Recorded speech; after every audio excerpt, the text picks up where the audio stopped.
Hey everybody, this is T.S. Madison, and if you are trying to grow your business, brand, or product, why not advertise with me? Email me at booktsmadison@gmail.com so that you can get in on our comprehensive advertisement packages.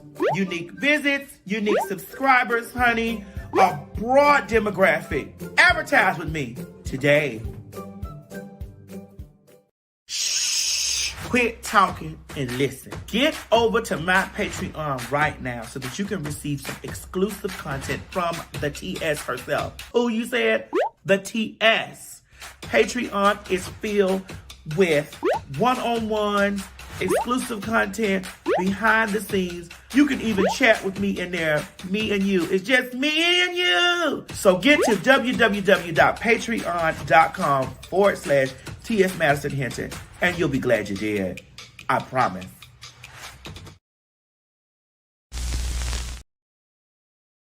You met me as me. We wanted them to check for VD. For VD. Now we are coming back to Chicago. Chicago, Illinois. Chicago, Illinois. Child, we done mended our situation with the city winery, honey, and they done called their good sisters back. That's right, honey. The Phags are coming back November the 24th, 2025. Yeah, it's Thanksgiving week. You think I can get somebody in Chicago to bring me a little vegan something?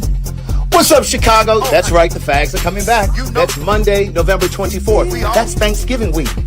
You know you ain't going to work no way.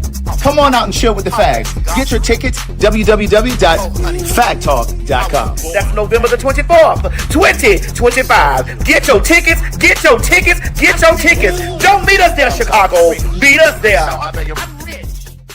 I sure hope somebody gonna. We wanted them to check for VD. For VD. And for you ain't I was just like, oh. Take your ass down into that welfare. Use a dummy, bitch. Calling all pin mob. Calling all pin mob. Honey, the Phags are going international. That's right, ladies and gentlemen. August 5th through the 9th, 2026, PhagTawk Live in Antigua will be going down, baby. Get your tickets at www.PhagTalkInternational.com. I need y'all to know, honey, that this is one of those trips that you don't want to miss. That's right, ladies and gentlemen. We are going on an all-inclusive resort and spa situation, bitch, at the Royalton, honey, down there in Antigua. I'm not too sure where Antigua is, but the Pin Mob, we're going to Antigua. Make sure you have your passport, make sure it's up to date, and be sure to get the travel insurance just in case something happens, because life happens. The spots are moving quickly. Do not wait until the last minute. You have an entire year to pay this trip off, so do yourself a favor. Treat yourself to a good time and meet us in Antigua for PhagTawk Live. And for my rich bitches, add on the rich bitch option to include a full day with us as we tour the island, and who knows what else we gonna get into. God damn it, don't meet me down there to the ticket place. Beat me at the ticket place. That's right, girl. Honey, meet us down there to www.PhagTalkInternational.com, honey. Low deposit and payment plans are available. Good day, thinkers, thought leaders, progressives, and dreamers. I'm Craig the Writer Stewart, and I'm inviting you to join my Patreon. Don't know what a Patreon is? It's my official video diary with only exclusive content that you won't see anyplace else. It's easy to join. Just visit patreon.com/Craig the Writer Stewart. Here's what you'll find on my Patreon. A day in my life, whether that's dinner with friends or a typical workday. Live Q&As with members of my Patreon about each episode of the T.S. Madison Experience and what I was really thinking. I'll even bring you on vacation with me. The video will make you think that you were right there. And last but not least, for all of my aspiring writers, I give you first-hand, one-on-one, personalized attention, answering all of your questions about publishing and self-publishing. So what are you waiting for? Join now. Swipe up or visit www.patreon.com/Craig the Writer Stewart. I'll see you soon. Oh, and one more thing. Don't forget to subscribe to my YouTube channel. That's youtube.com/Craig the Writer. Do it now. Excited to announce the launch of an incredible new app we've created for our friend and client Craig the writer. If you haven't heard of Craig, he's the brilliant host of the PhagTawk on YouTube. Definitely go check that out. So we're introducing his new app called Say in a Card. This isn't just any card app. Say in a Card offers a unique, heartfelt way to connect with your loved ones. You can send a personalized card, each featuring a special message penned by Craig himself. But wait, it gets better. Do you want to add your own personal touch? You can customize your message to make it truly one of a kind. So download the app now and make sure you support Craig and his team, and I'll see you at the next one. You ain't gonna have no other choice but to see me because I'm in everything. There it is, you ain't right gonna have there. no other choice but to see me because I'm in everything and everywhere. I'm in film, television, streaming, music, bitch, and pornography. Bye. The views and opinions expressed on this program is just that. Views and opinions. Don't take any of it serious. But I will warn you, viewer discretion is advised. Ladies and gentlemen, get ready for some fact talk. You met me as me. Yes.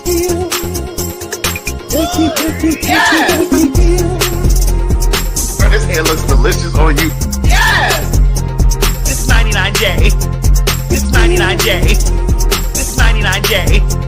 This 99J. This 99J. Yes. Do you have what it takes to be a fag? Oh, honey, you know you do. We all do. I'm most definitely a popular, hot-ass gossiper. Oh, honey, I was born a fag. And so are you. I'm rich. I'm sorry. I'm rich. And so I beg your I'm rich. I'm sorry. I'm rich. And so I beg your I'm rich. I'm sorry. I'm rich. And so I beg your pardon. I'm rich. Say it again. I am rich. You're what? That's right, girl. PhagTawk. Popular, hot ass, gossiper. Ain't that's right, friend? I mean, sister. Yeah, yeah. Yeah. And that's fair. Yeah. Not the other one. But that counts. Girl, what is this, plum burgundy or what? This is 99J.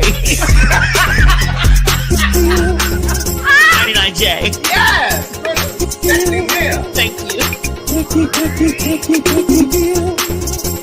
You met me as me. Yes.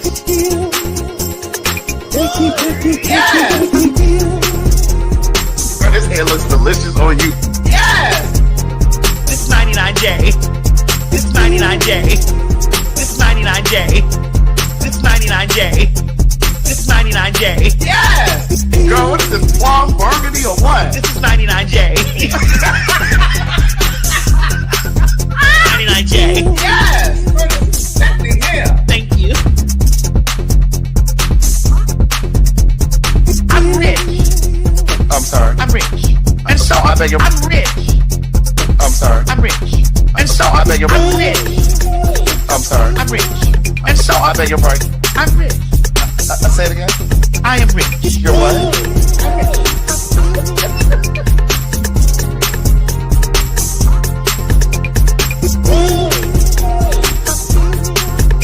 I bought it home.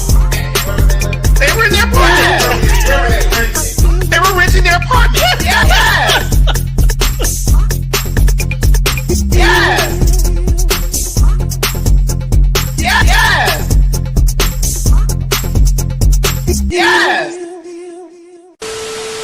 And stop worrying about The faggots! right. Yeah. We ain't going nowhere! My God, today.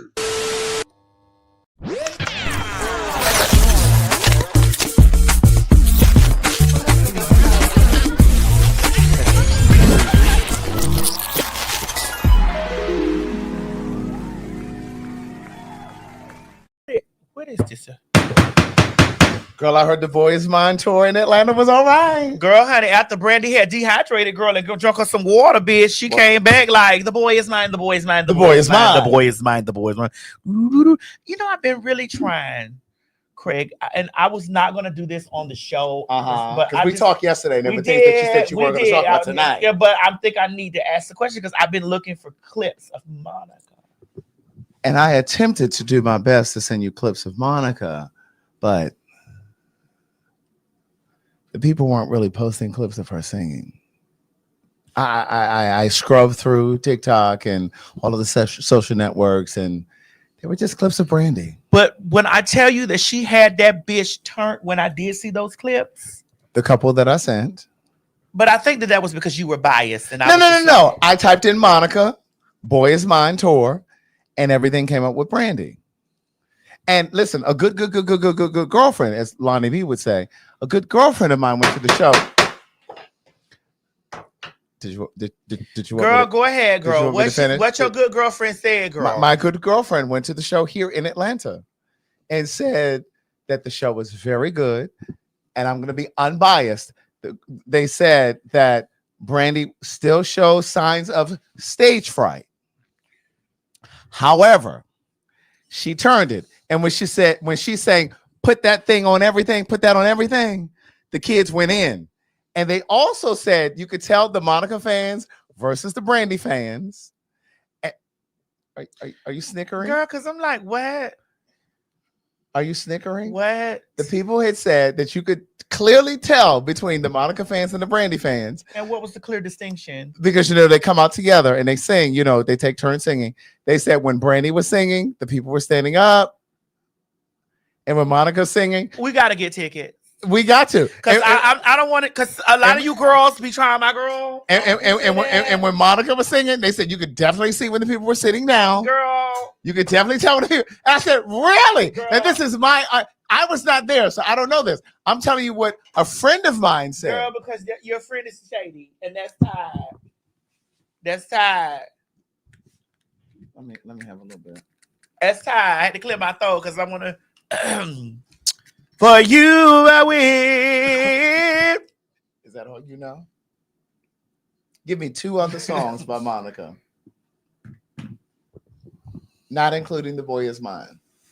Kick down the door and smack your chick. When I first saw you, I already knew there was something inside of you. Something I thought that I would never find. I know you didn't know that part. Mine. But I know you didn't know that part that I just came in on. I saved you. Did you? I was like a life preserver for you. That's right there. That's not true. I was a life preserver for you right there. True. Let me put my pure over here for her. That's the pure truth. Angel.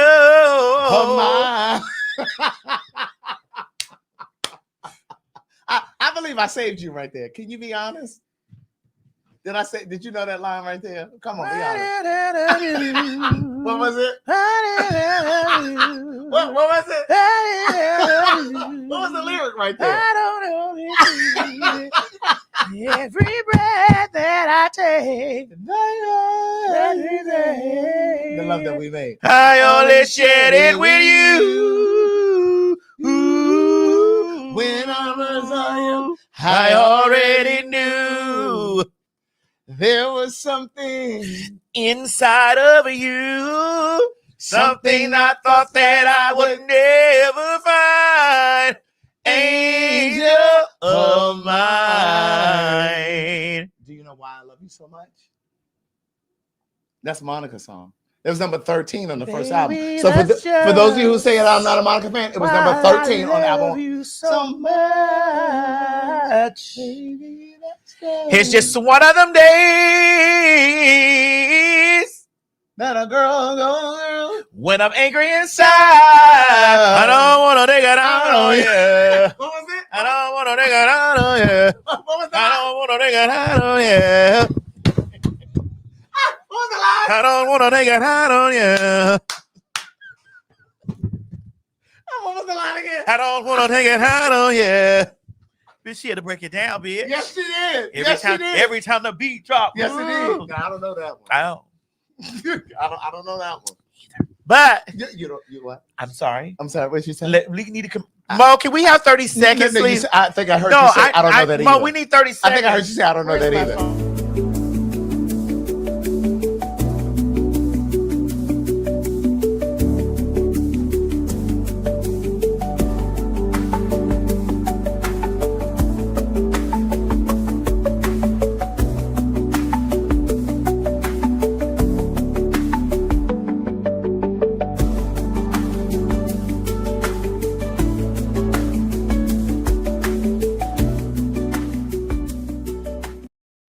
guessing that was the lyric. That's right. But no, seriously speaking, my friend said that the show was very good. Yes, I saw Tyler Perry down there, honey, tearing it up. I was like, go forth. Oh, wait, we can change the font size. Hold on. I don't want to take a high, I don't want to take a high, oh yeah. Who was down there? Tyler Perry.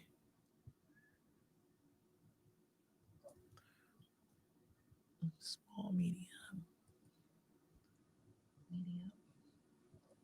Yes, Greg. Who was down there? Tyler Perry. My boss. Went down there in a sickening, not a Harin jacket. What's those jackets called? It was Gucci. Oh, it was Gucci. It was Gucci jacket and pants. Oh. Giving very gaudy. Bitch, one thing about that. Giving very gaudy. That bitch is gonna come through. I don't give a who. That bitch is gonna come through. Who was that bitch? Who was that bitch? That bitch. That bitch is gonna come through. That bitch came through. That bitch is gonna come through. And you know, Money Long, they were saying that she had pneumonia because she was supposed to open up. Remember, we talked about this before. Kelly Rowland opened in certain cities, and then Money Long opened in certain cities. She was supposed to be here in Atlanta, but they were saying that she has pneumonia. So prayers to her. And Maya stepped in. They said the jacket was Louis Vuitton. Was it? Let me look. I thought it was Gucci. But Maya stepped in for Money Long, which I thought was great. That they had a contingency plan.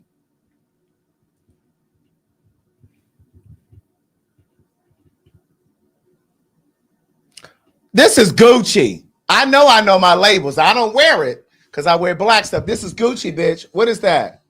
What is that? Wait, let me screen. Yeah, that was Gucci. That's Gucci. Y'all stay trying to correct me. Thank you. Who was somebody at the comments? I'm moving fast. Somebody said no, it wasn't. It was Gucci. Thank you. But no, it was Gucci. A bit bigger over Oh, here okay. so we can see too. Okay. You know.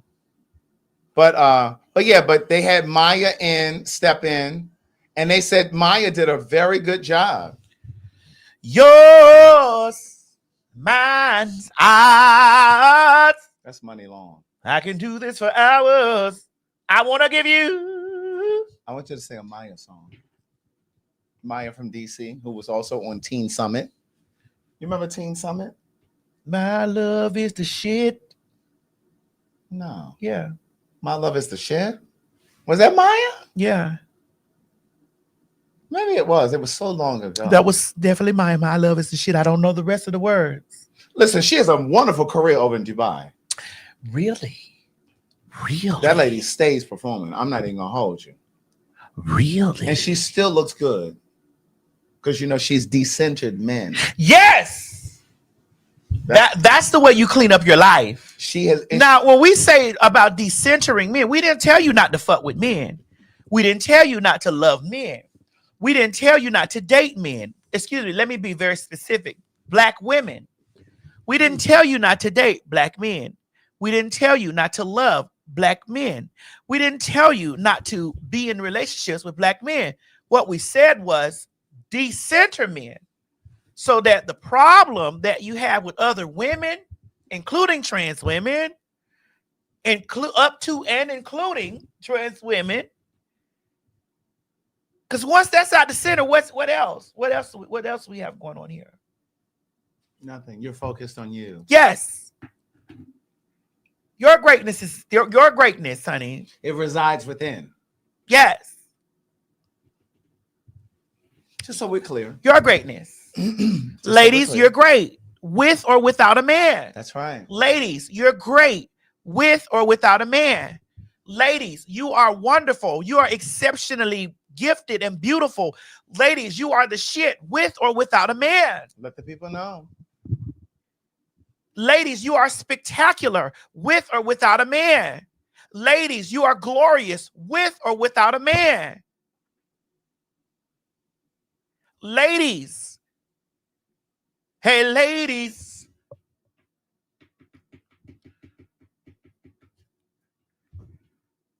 That's the truth. You are exceptional with or without a man. That's right.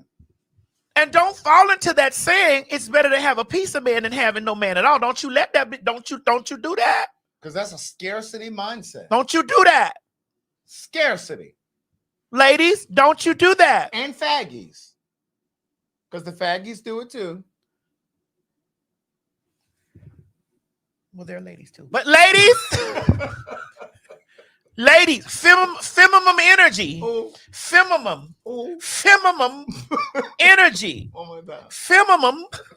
How many M's are in there? It's a lot of M's. Feminine energy. Yes, ma'am. Yeah. You can do bad By yourself. all by Your yourself. sister Tyler Perry said that in one of them shows. Wait a minute. It's not my sister. I mean, you know, It's my boss. Yeah. Wait a minute. your sister boss. That's my boss. Your boss sister. Wait a minute.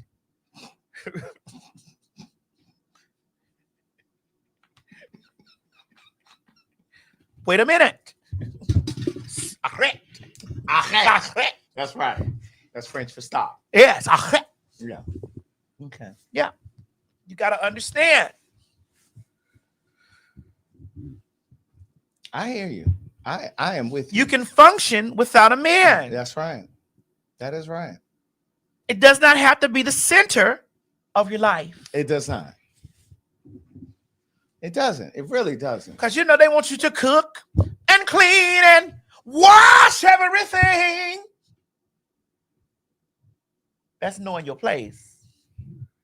But ladies, when you know that your place stands next to and not behind your man, when you know that your place is standing next to and not behind your man,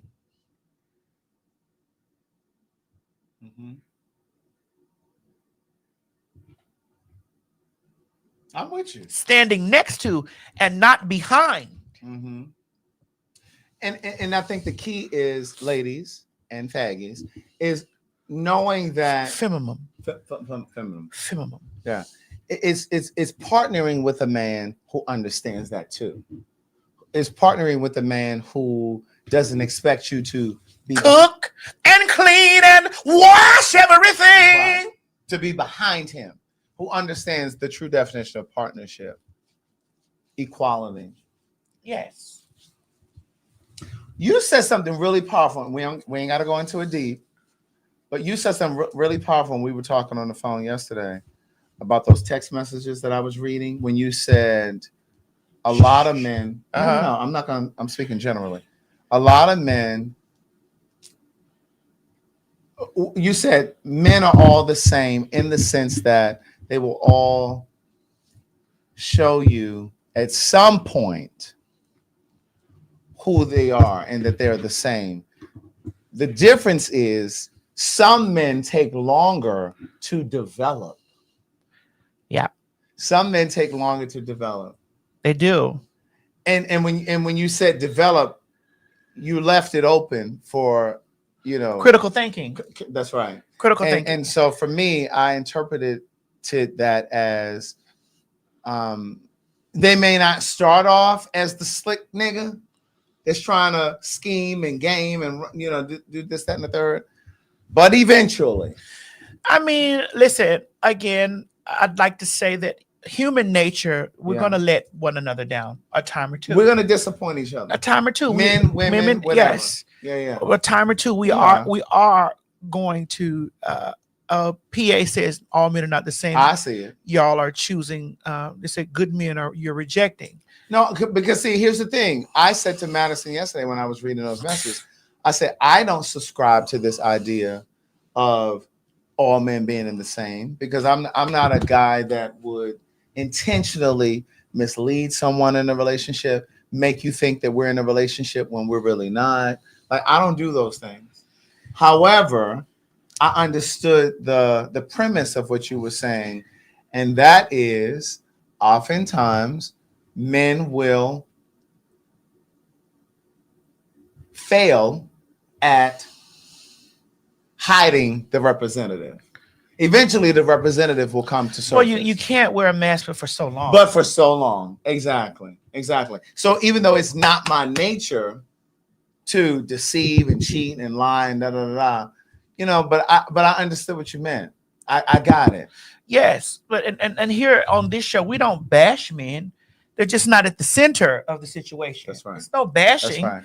And We leave room for them to be human. to be human. And to be And I do flawed. feel that all humans are flawed. That's right. We're all flawed. We all make mistakes. Hell, like we talked before, we've been somebody's disappointment. Oh, we've all been someone's disappointment. You know, but in that conversation, we've also stated that, you know, we found the error of our ways. You know what I'm saying? Mm-hmm. And I remember, and then we'll talk about other stuff, but you know, this is Mm-hmm. something we get to these places. And this is our show. And if we want to talk about if we want to talk about this every show, Every show we can. we can. I remember stating to a person that was a one of the four, and I said yes to one of the four, and I've said down What are we talking one about? of the four men that have known me, like the Bible says, a man should know a woman. We're still there. We're gonna always be there because I've only known four. I thought it was 5. I've subtracted one, Oh. What kind of arithmetic are you? honey. Hieroglyphics. Okay, go ahead. So Go ahead. so I spoke to one of the Right, but who is that? Holla something that said, I thought it was 5. So did I. But go ahead. So I spoke to What was it? Shh. Go ahead. So I spoke to one of the four. Chinese math. Shh. I spoke to one of the four, Uh-huh. and the one of the four was asking me Mm-hmm. for rekindling a resituation, and I said unto them, I will always be available for you to watch me. Always. You'll always be available for what? For you to watch me from a distance. And what I don't want to happen is for us to go down a path of rekindling or redoing Yeah. anything. Revisiting nothing. I learned all I needed to learn from that situation. Because every lesson repeats itself until you learn it. It was the great Maya Angelou who said that. I said I learned all I needed to learn from that Yeah. situation. Yeah. I have no ill in my heart to. I actually thank you, Mm. and I'm hoping that what you've learned is you know that you've misplaced something. Mm. Because I ain't lost. Because you're gonna always be able to watch me from a distance Somewhere. You misplaced something, and so I don't want you to go into that next relationship or that next situation that you're in misplacing things. Mhm. Always keep your things together Ooh. Mm. with love, Mm-hmm. Mm-hmm. with peace and love. Yeah. And also, may you never sleep. May you never slumber. May you reach and never grasp. May you never sleep. May you never slumber. May you reach and never grasp. May you never sleep. May you never slumber. May you reach and never grasp. And then our conversation is over. It just run and cross my mind. It just run and cross my mind. That was Jill Scott that said that. I just needed that to be understood.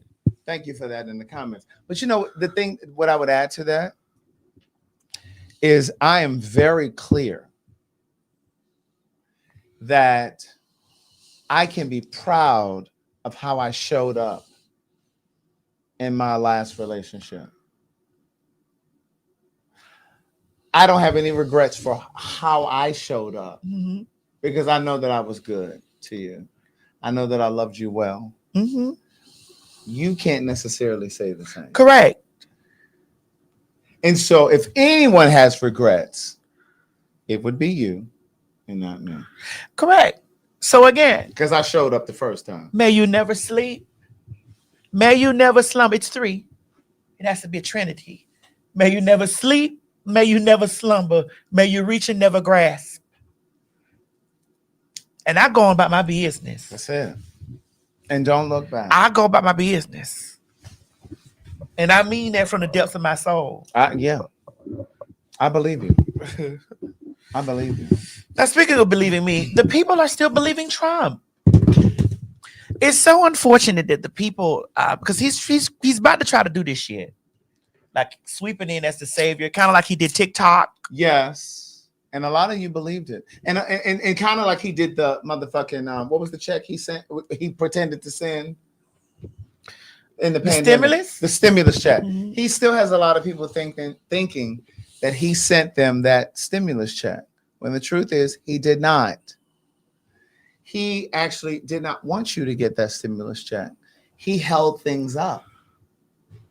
And then he decided to release it once his signature was on it.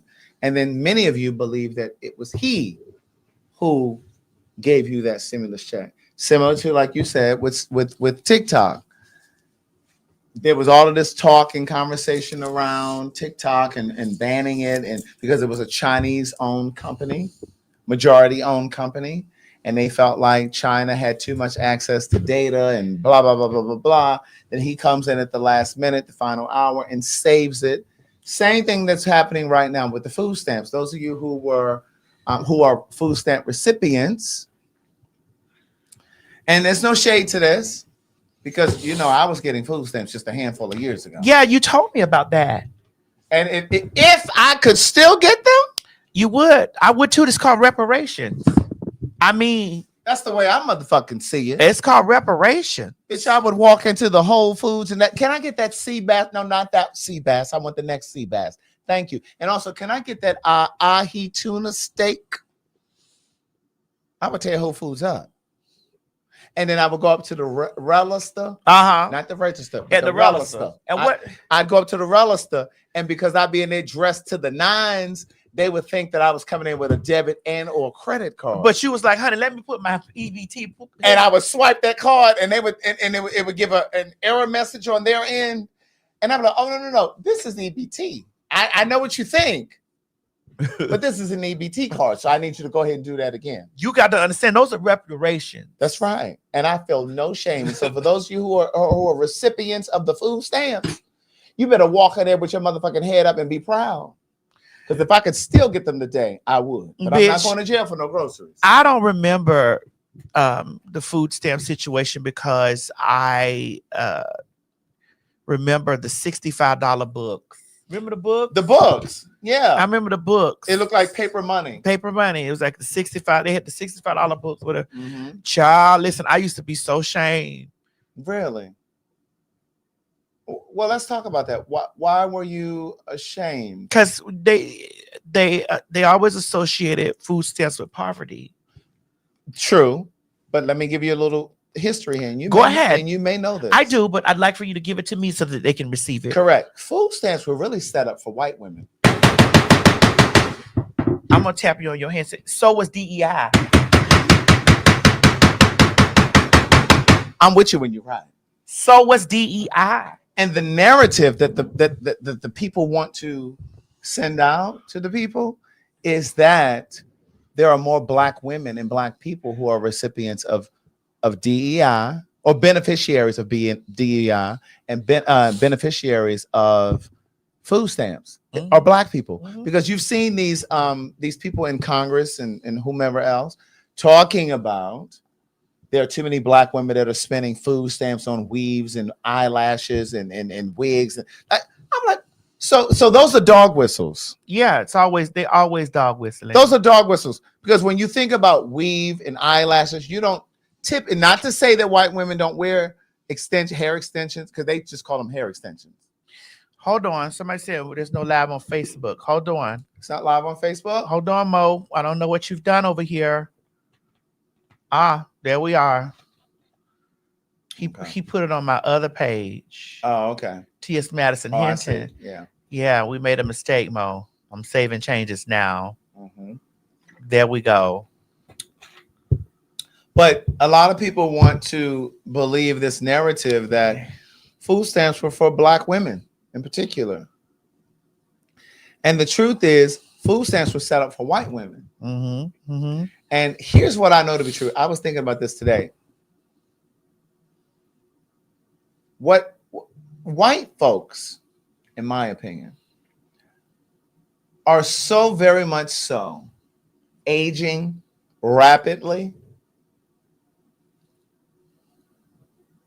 in the way that they are because they have spent the majority of their life trying to make our life or our lives as Black and brown people miserable.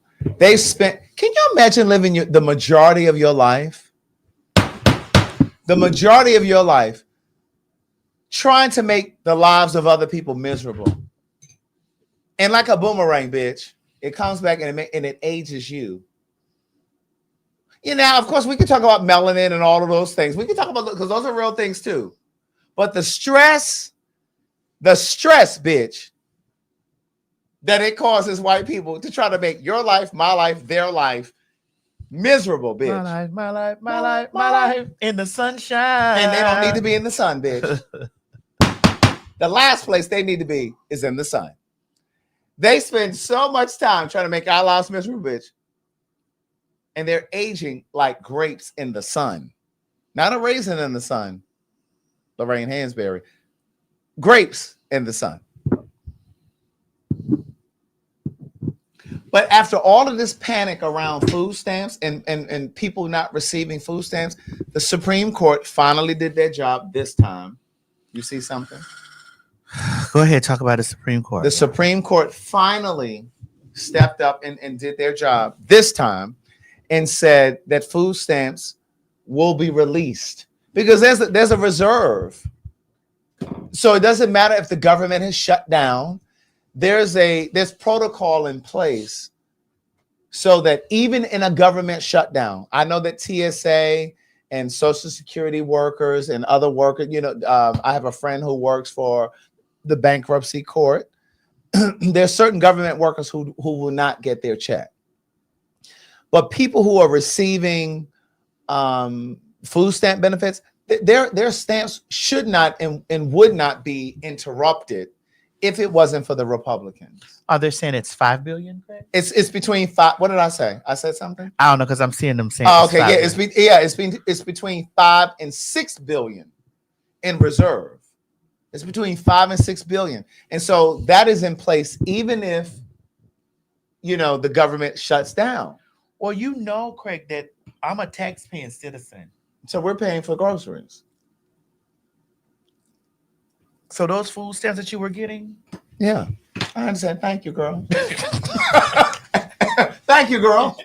I appreciate it. I had many book signings on food stamps. I was hosting people and I was bringing people in and having food and salmon and reading pieces from my book. Reparations. All courtesy of the food stamp department. Yeah, Whoopi Goldberg was on food stamps for years. Why would she be that? Well, before The View and before she was an actress, she was on food stamps. She was a single mother in New York. Jumpin' Jack Flash. Before all of that, yeah. You remember Jumpin' Jack Flash? I do. That was one of my favorite movies by her. Jumpin' Jack Flash. I was out of cash, baby. You're out of cash? Not now. Oh, I know that. Not now. One thing I know, you're not out of cash now. You're not now.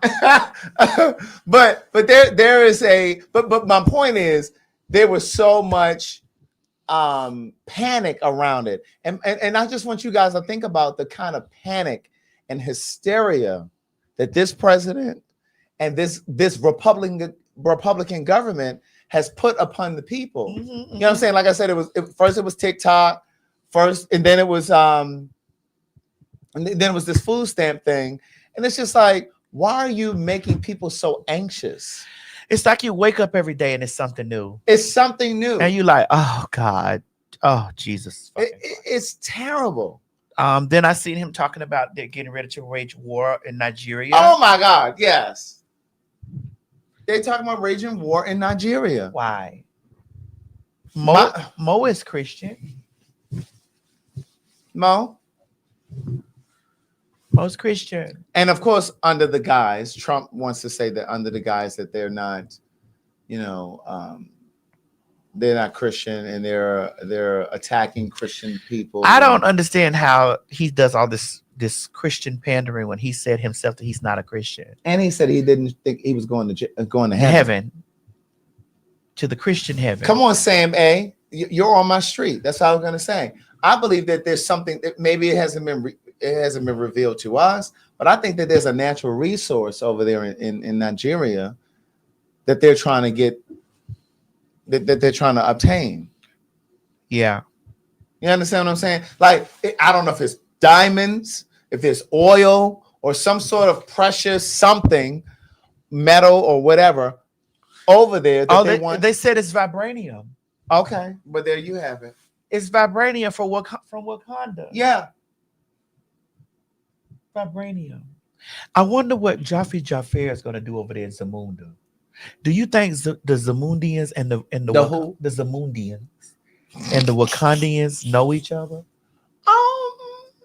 I don't know, because they speak different languages over there in different. My countries. son works. My son works. My son works. Right.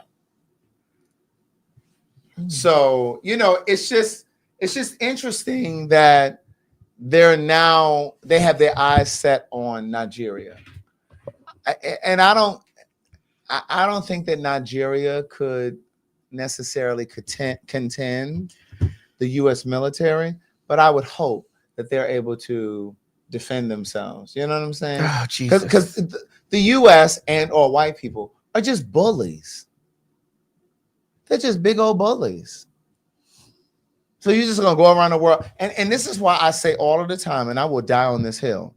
This is why I say all of the time, when you have things that happen like 9/11, those things don't just happen out of the clear blue sky. Those things happen after years of planning. Correct. So just think about what's happening now in this country with this president. Well, just like all the stuff, like because the Project 2025 was 50 years in the making. Right after the civil rights movement. Correct. Like, we got to move this back. Correct. We got to get this back to right back to the way that things used to be. The way we used to be. Back.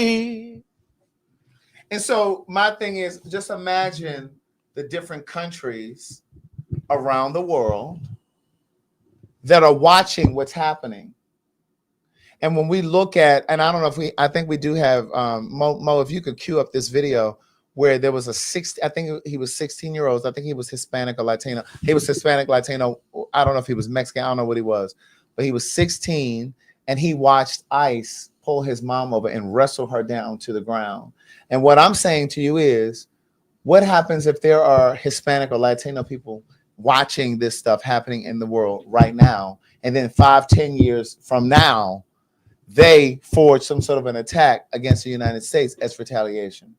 That's what I'm saying about 9/11. Yes, it was unfortunate. Yes, it was horrible that innocent people died.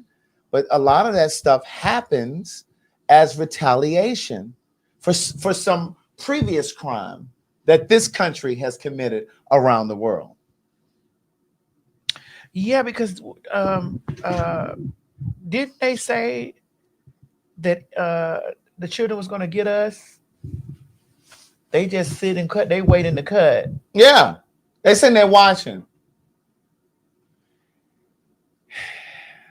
I just want y'all to know that the 3-eye atlas, or the atlas, whatever that shit is, it's in space. Mm-hmm. The 3-eye atlas is on its way. Yes.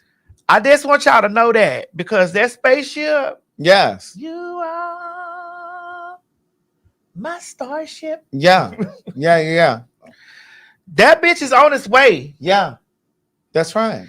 I'm really looking at that shit. I've been watching those things. I've been like, oh. Mm-hmm. And I was sitting on the sofa yesterday watching The War of the Worlds. Mm-hmm. I was like, girl, they wasn't ready on that movie. They weren't ready for You ever watched The War of the World with Tom Cruise? I don't know if I ever saw. I remember the movie. Bitch, one thing Tom Cruise gonna do with his thick ass, that thick white motherfucking peanut butter is gonna run. That's thick ass. That's some thick ass. That's a thick ass. I think that's a thick ass. I think it's who? Thick ass. That bitch be one thing that bitch gonna do is run. Right. Every movie I've ever seen, that bitch run. Top Gun, he running. Girl, Mission Impossible, he running. Mm-hmm. This running. You asked me if I built my bunker? No. No. You know why? I don't want to be here in a post-apocalyptic time. Let me go. Yeah. I done did all the riches that I need to do. Because my thing is, if you're in a bunker, how long can you survive in a bunker. Even when you have food, eventually your food runs out. Yeah, you may be able to sustain for a moment, for a period of time, even if it's for 2, 3, 4, 6 months or whatever, a year. Like, how long can you really survive in a bunker? Because, like, if you think about living in a bunker and compare that to COVID times, there were people who couldn't stay their motherfucking asses in the house. So can you imagine staying in a bunker? Right. Where you have limited space. Right. You know what I'm saying? Well, and you don't see daylight. Well, if you rich, the bunker is a gourmet bunker. Well, listen. I don't want to live in no bunker. I hope by the time those things happen, I am gone. And at that point, I hope that I am well beyond 90 years old. Girl, Craig, listen. You don't want to live that long? You are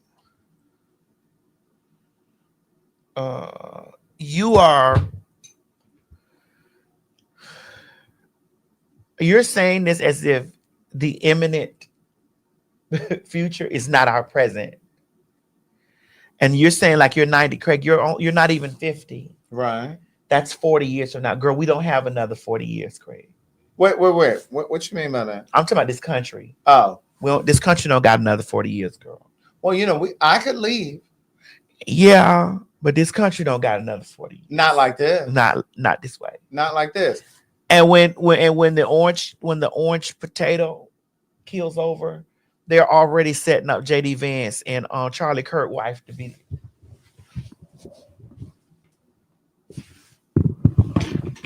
Because the spirit is telling me they already fucking. He gonna get rid of Usha. What's the woman? I don't know what that Arusha. What's her name? They gonna get rid of Arusha. OSHA training. They gonna get rid of OSHA. The spirit telling me that they are already fucking. They finna get rid of OSHA. Usha? What's her name? Usha? What's her name, people? What's her name? Usha. Usha out of here. Because he's already talked about that Usha she's not Christian. They already talked about Usha not Christian. Usha. And already said, hey, by Yashata, Didi Yadabosi, the lady said that she sees so much of her husband in him. And the way that they hugged. Did you see the way she grabbed his? She had grasped him. His head. From the back of his nape. When I grab a man like that. Oh, it's in me. I'm going in for a kiss. Oh, all my results is clean. What is that? Taking a little shot tonight, girl. I'm cutting down on my alcohol minimum. What is that? It's a little shot, girl. What is that? It's called Boosted Juice. Mm-hmm. Okay. Yeah. So what's gonna happen is they're gonna get rid of Usha, and they're gonna get together, and then that's gonna be the president. Cause see, they trying to pass the thing. Because listen, I'm telling you, America ain't got another 40 years of this. Not like this. I'm trying to figure out what the next 3 years gonna be, or 2. America ain't got another 40 years like this. It's crazy. Not them jumping all out the car, doing all that shit, throwing them people all on the ground. I was just watching that shit in Chicago. I was like, yikes. Girl, the fucking what them people name? ICE is arresting the police officers. And pepper spraying them. We kind of touched on it a little bit on a previous show. Yes. They are like, and that's why the mayor in Chicago said that there were certain regions and parts of the city that they could not, confront people or approach people. One of those places would be schools, but they're just kind of doing what they want to do. The police in certain cities are kind of at odds with ICE. Well, ICE is Trump's own personal police. You're right. Listen, the playbook that they're going by is Germany. Yes. It's the same the playbook. setup of Hitler and the Nazis. It's in the Germany. same. It is the same Down to the ballroom. down to the fucking White House. down to the ballroom at the White House. Yeah. It's this. It's play by play. It's just like it's crazy to Because see. he's so unoriginal. Yeah. He's so unoriginal. And let's not forget, this is not his playbook. This is the Heritage Foundation, because Trump is not even smart enough to think like this, but to even execute things like this. He's just not. He's not. But I saw a video today where they're saying that he has I think it's a colostomy bag. I don't know if it was, because a colostomy bag is typically on the outside. on your side. But this bag was like down. I think it was a catheter bag. It was down for his pee. Yeah, it was down by his leg, and they showed it was like a still shot of him walking, and it was a still photo. It was a urine bag. Yes, thank you, Lisa. And you could see it. It was like a urine bag catheter. You could see the bag like down by his shin area, because the wind was blowing, and you could see it like moving around the bag. And this person who was doing this video said he doesn't believe that he'll live longer than 6-7 months because his health is failing. It's failing consistently. But my thing is, even if he passes away, that's Craig. That's the plan. It's though. in place, right? The plan is in place. That is the plan. All of it is the plan. Them assassinating Charlie Kirk. That was the plan. Yeah, because I believe that was arranged. I really do. That was the plan. All of it is the plan. Like if you're really using your real eyes, and you sitting there and you watching it with your real eyes, yeah, you're seeing it's just like yikes. Yikes. This shit is like, and how are we the only ones that can see it? I just think that there are people who are just diehard supporters of his. Where is Melania gonna go? Is she going back to Yugoslavia? Ain't she Yugoslavian? Where she's gonna go is to the bank and get all of the money that he has stolen from American people. She's going to the bank. You never see her. No. But so for all of the people who are receiving food stamps, like the Supreme Court has ruled that food stamps will be released this month because it was unconstitutional. But that's just it. He does a lot of things that are unconstitutional. Well, it always burns me up when I hear people who talk about how the Democrats are lazy and the Democrat, which two things can be true at once. At once, yeah. I would like to say. I agree. I would like to say that the Democrats, whatever, but bitch, when I look at that shit, and people say like, "Oh, well, he's not he came in and he got shit done." Yes, against the Constitution. Yes, he got shit done against the Constitution. Yeah, working against the Constitution. And so because he got this stuff done against the Constitution, yes, it looks like that he's doing a lot of things. Like, because when the gentlemen were here and we were all sitting around having conversations, Mo, we still, we're not gonna let this go. We love you. We want you to heal, Mo, heal. But when the gentlemen were all sitting around, both gentlemen that was in our presence stated, but the Constitution. Yeah. Their statements were, but the Constitution. Yeah. And we faggies, trainee punk, sat and looked over at this gentleman and the gentleman in the chair across from us and said, are you not reading? Right. Or did you not hear about Project 22? Are you not paying attention? Everything in that is against the Constitution. Yes. Yes. And they don't give a fuck. And I remember Mo, our good Judy Mo saying, well, my parents are my parents are citizens. They're citizens. And we were saying, well, they're legal citizens. They will, denaturalize. And the first thing that we heard about, maybe the second month. Correct. And if you notice, if you're paying attention, they're doing that with black and brown countries. Like if you're in any African country, you can't just come here. You just can't. And it's so blatantly obvious. Hold really on, Craig. It seems that someone has different information than we had. What's that? Someone said, and I quote, let me go. They said the Scouters has Supreme Court of the United States has not ruled, and therefore they will not be going out.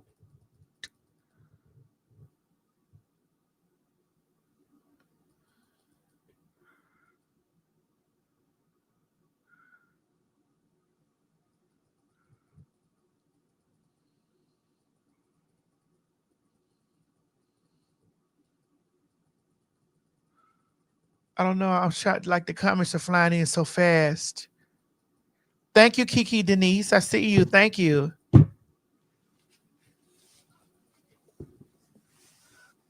I can't see it. Oh, okay. Oh, there it is. Mo found it.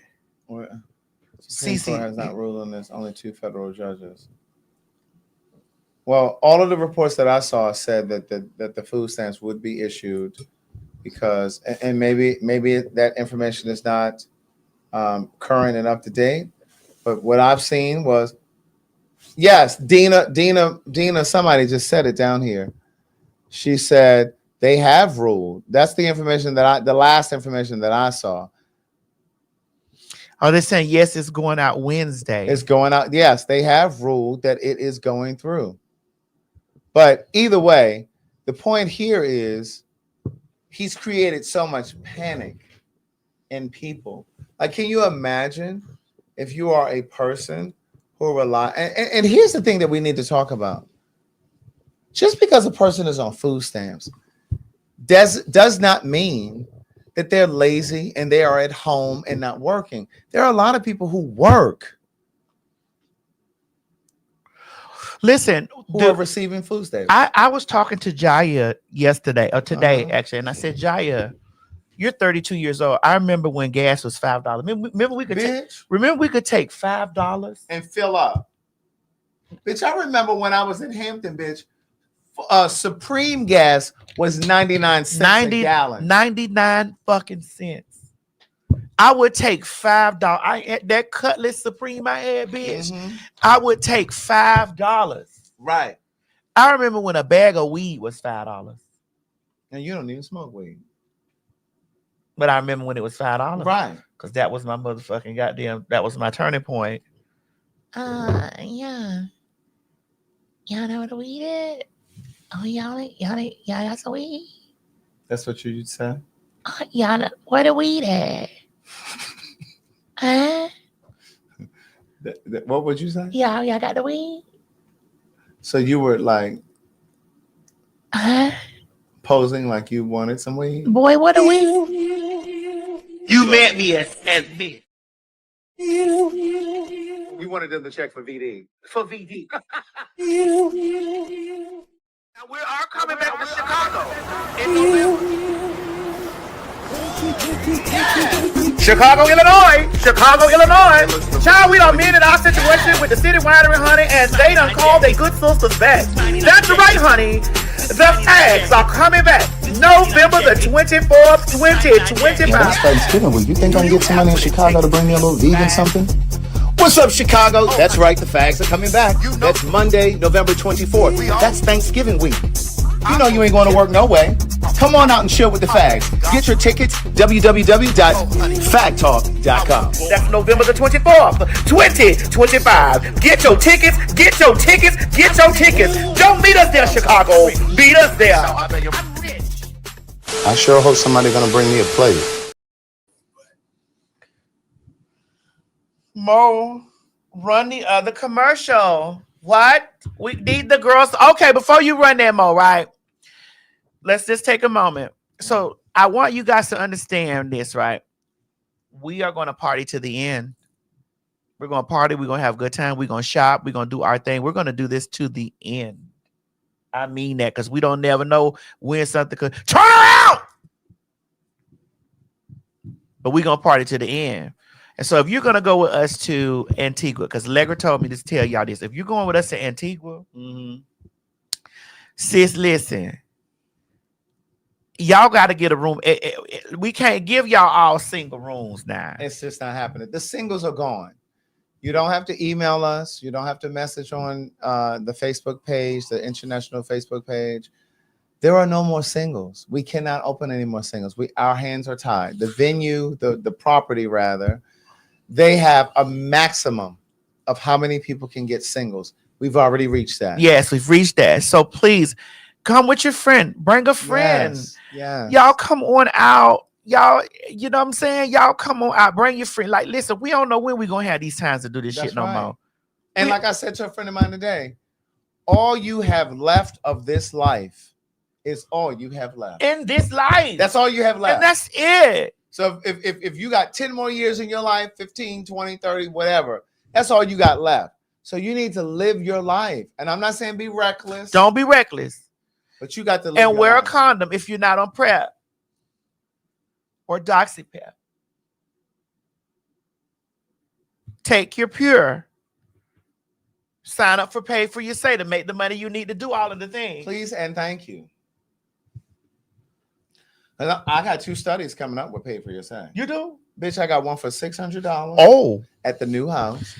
And and you didn't have to leave your home. I don't have to leave the house, bitch. And they asked me to invite 3 of my friends. They getting $200. So I get $600. They get $200. You didn't invite me, bitch. I would have came over there for $200. No, Craig, I'm sorry, I wouldn't have. Because that would have been my car to come over and to come back. I don't really be driving no more. That's why I didn't bother you. But I have one this coming Friday. But I mean, if I would drive my car if I can plug it up at your house. No. And run up my power bill? Girl, what? Do I plug mine up when I come over here? You can. But I wouldn't. But you can. I could bag my car or pull because I have a 3-car garage. Okay, well the next time I come. Excuse me, I have a 3-car garage. Well, the next time I come, I could bag my car up and I'm gonna need you to move one of the refrigerators away from the garage so I can pull in. No. All I have to do is move the car to the other side of the garage. Okay, well because I have 1 car in a 3-car garage. Well, when I bring the Jeep, I'm gonna plug in. You can plug in. Because just know when I come over there to do that $200 study, it's gonna be me and Miss Tim. So you can So you're getting $400. I'm getting $400. It's gonna be me and Miss Tim. Right. But I got one for $600. That's right before we go to Chicago. And then I have one for $250 this coming Friday.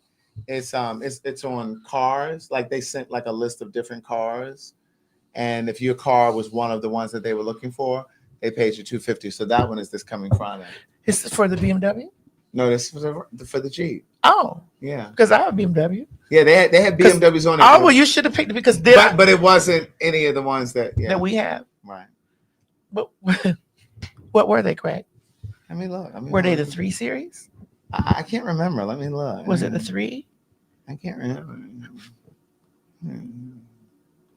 Was it the 3 Series, Craig? You know, and I need this Pay for Your Say because this furniture I'm still buying for the house. Oh, you still buying furniture? Yeah. What do you think we're gonna sleep on the floor? No. Yeah. But was it the 3 Series, Craig? No, I don't think it was. Well, the 3, you don't have a 3 Series. No, I know. No, I don't. I know. There's nothing wrong with the 3 Series. I know. I just don't have that. Smooth Heel said that they will be chartering a yacht. Where? To Antigua. They'll be chartering a yacht. Oh, me and the trainee invited on the yacht? I mean, they said, excuse me, excellent kitchen. When you rich, you do whatever you want to do. Right. You need to change your mindset. Right. If he rich, why he's still doing Pay for Your Say? Because the bitch loves money. That's right. Fuck you, bitch, I'm not getting some of it. I'm getting it all. And if I could still get food stamps, bitch, I'm not getting some of it, bitch. I'm getting it all. If I thought I could get food stamps and not go to jail, bitch, I'm colored. Beyonce is a billionaire, baby, but she gets out there and get on tour. She ain't got to, but she does. She gets out there and gets on tour. Fuck, she talking Beyonce about? was out there in Dubai.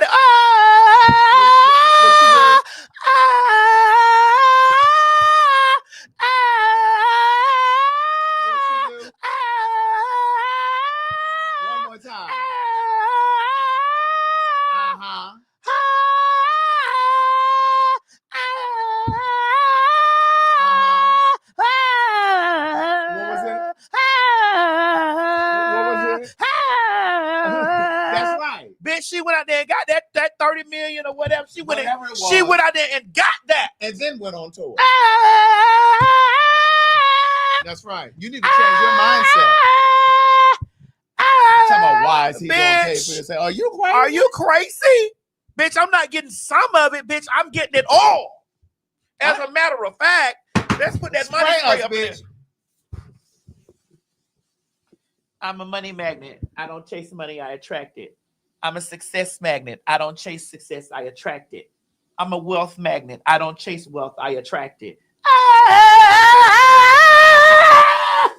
And you hold your hands out to receive. Niece.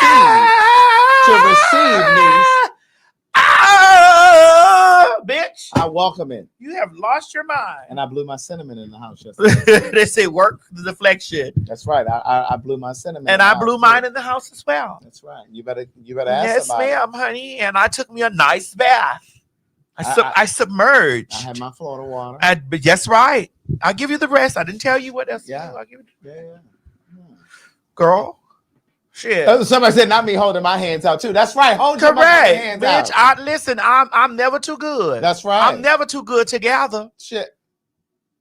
That's right. Honey, I'm gonna be on tour. I'm doing a motherfucking night out. Yeah, Craig, I'm gonna do a night at Cirque. Uh-huh. She offered me a night at Cirque, Yeah. so I'm gonna do me a night at Cirque, doing Okay. something. Which I'm getting it all. I'm not getting a little bit. I'm getting it I all. want it all. Cause I want to be able to let you know I'm not going past row 6. Ever. I'm not going past row 6. If I don't want to drive and it's in Atlanta traffic, someone drives me, somebody grocery shops for me. And if I gotta pay 2 mortgages Bitch, until I get somebody to 2 rent, or I will. 3. And I will. I will, because I don't want to do that. And I enjoy the life that I live. I live, and if it takes for me to get up and go do something very simple, as in doing a survey, I do Cameo, I do YouTube, I do Instagram, I do Twitter, I do Facebook, bitch, I do bookings, I do tours, That's right. I do pop-up shows, I do it all. I don't do prostitution though, Any longer. but I will. Because I've been getting some heavy offers in my inbox. Really? Girl, let me show you. Girl. Somebody said, Why, they said my mic is low. Is it low? now you know I don't know how to do that. Right. Let me put pay for your stay down here because see, some of y'all think we playing. I've been trying to tell you all. I've been telling you, listen, PhagTawk, I've talked about this before. PhagTawk was born out of me coming over to the other house for us to talk about paid for your say. Here it is scrolling at the bottom in the pink bar. You can pay with Affirm, Afterpay, whatever.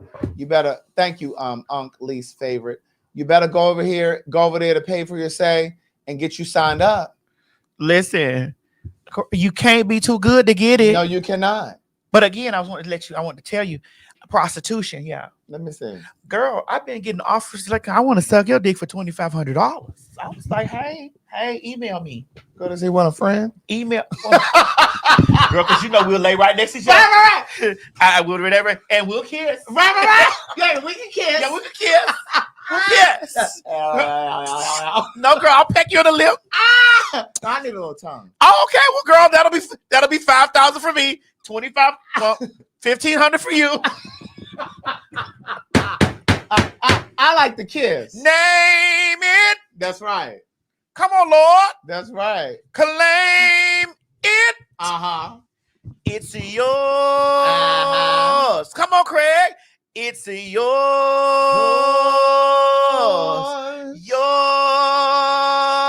Yours for the asking.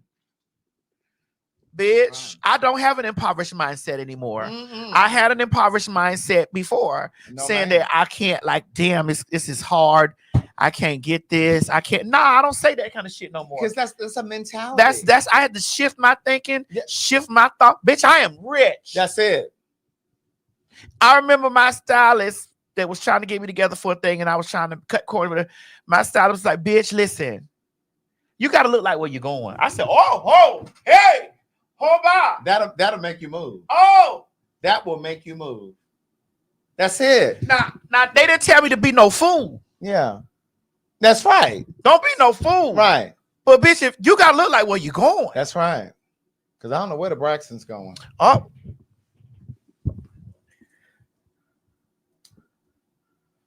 And look, like somebody tapped them from the audience. Said, come on up here and perform real quick. Like they weren't prepared, they weren't ready. But I wouldn't mind seeing that tour.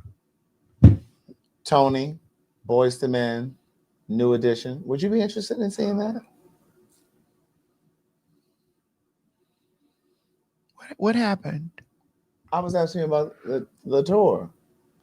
Tony Braxton. Was there who was talking about it, the tour? Well, it's all over social media. Would you be interested in going to the tour? I think that would be a great show. The Tony Braxton, New Edition, and Boys to Men.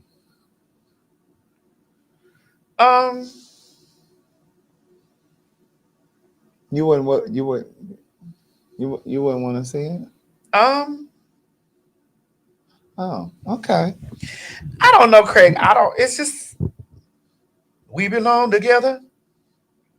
And you know that it's right. I don't know, Craig, if I want to see the things. Really? I don't know. I'm like, why do you play with my heart? Why do you play with my love? I was told the U.S. is Babylon. Hold on, put that up there, Mo. Put that up there. I was told. Wait a minute. Go to start. Oh, we can do it here. What am I telling Mo to do when we can do it? Put our back into it. I was told the U.S.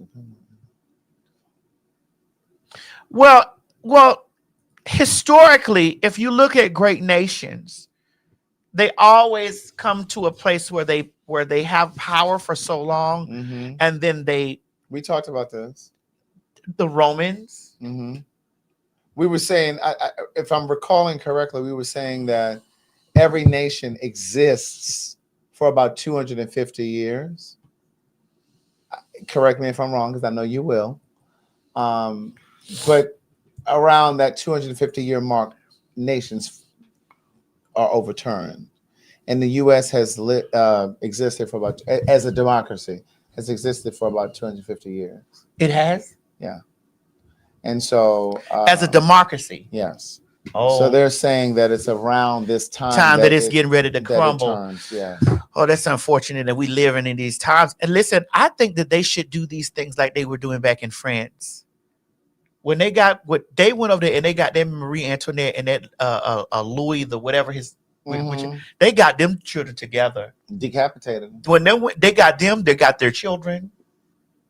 They would storm those those castles and shit like that. When those sovereigns were doing those things, they would storm those castles. The people would storm that stuff and tear those people to pieces. And see, and that's part of the reason. That's what they're saying about what's happening now. That's part of the reason why he's doing this bunker and also.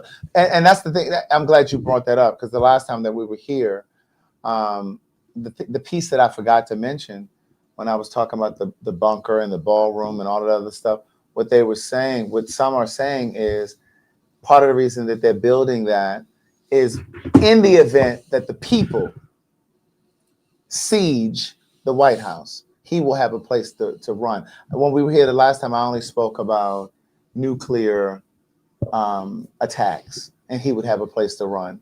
But also because if the people attack the White House like they did the Capitol on January 6th. So that's also part of the reason. Oh, that they're building that bunker. So he can have some place to escape. That's right. But like I just said, Craig,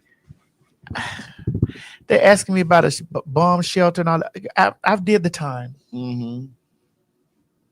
It's silicone floating at me everywhere, girl. I done did the time. I done did it. Mr. the bond drive. Oh, all right, girl. What's on the hello to the other side? I don't want to be out here. I watched those apocalyptic. I watched those post-apocalyptic movies, and I'm like, I don't want to. No, I wouldn't know. I would never want to be. Even when you think about that movie, what was that movie with Sandra Bullock and it was called Bird? What was that movie? Remember when they couldn't go out and they had Oh yeah, Bird Cage? No, not Bird Cage. Bird. That was with the fag. La Cage aux Folies. La Cage aux Folies. Bird Cage was with the fag. Yeah, well, that was with. What was that movie with Bird Box? Bird Box. Thank you, E. Brown. But yeah, even like with sister, I don't want to ever live like that. Remember when they had to drive to the grocery store, and they were trying to use the GPS. They covered the glass in the car, and they were using the GPS. And they went in there to get food. That's what I'm saying about the bunker.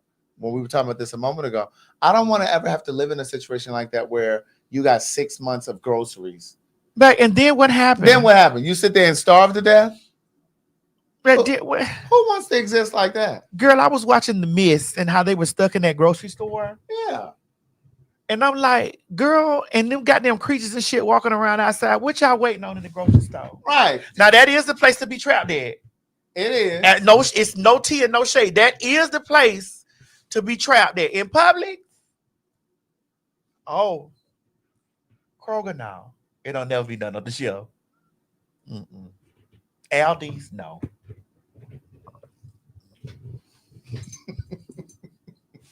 Why you have to do Aldi's like that?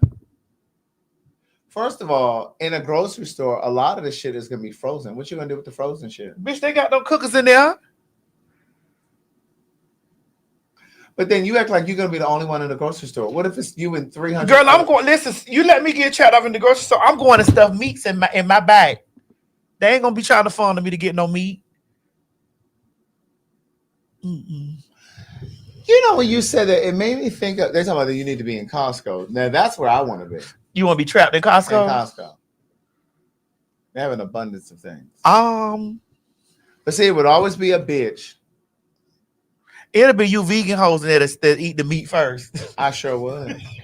Bitch, I got to sustain. I sure would. It'll be you vegan bitches that's in there, girl. You vegan hoes will be on there tearing the beef patty up. I sure. Girl, when I tell you, I will be over there knocking you, bitch. You don't even eat beef. Look, and be in the bathroom shit until my system get adjusted. Bitch, you don't even eat beef, bitch. How the fuck you over here, bitch, in the motherfucking meat section, girl, eating beef tartare, girl? You over here? I'd be eating it. I sure would.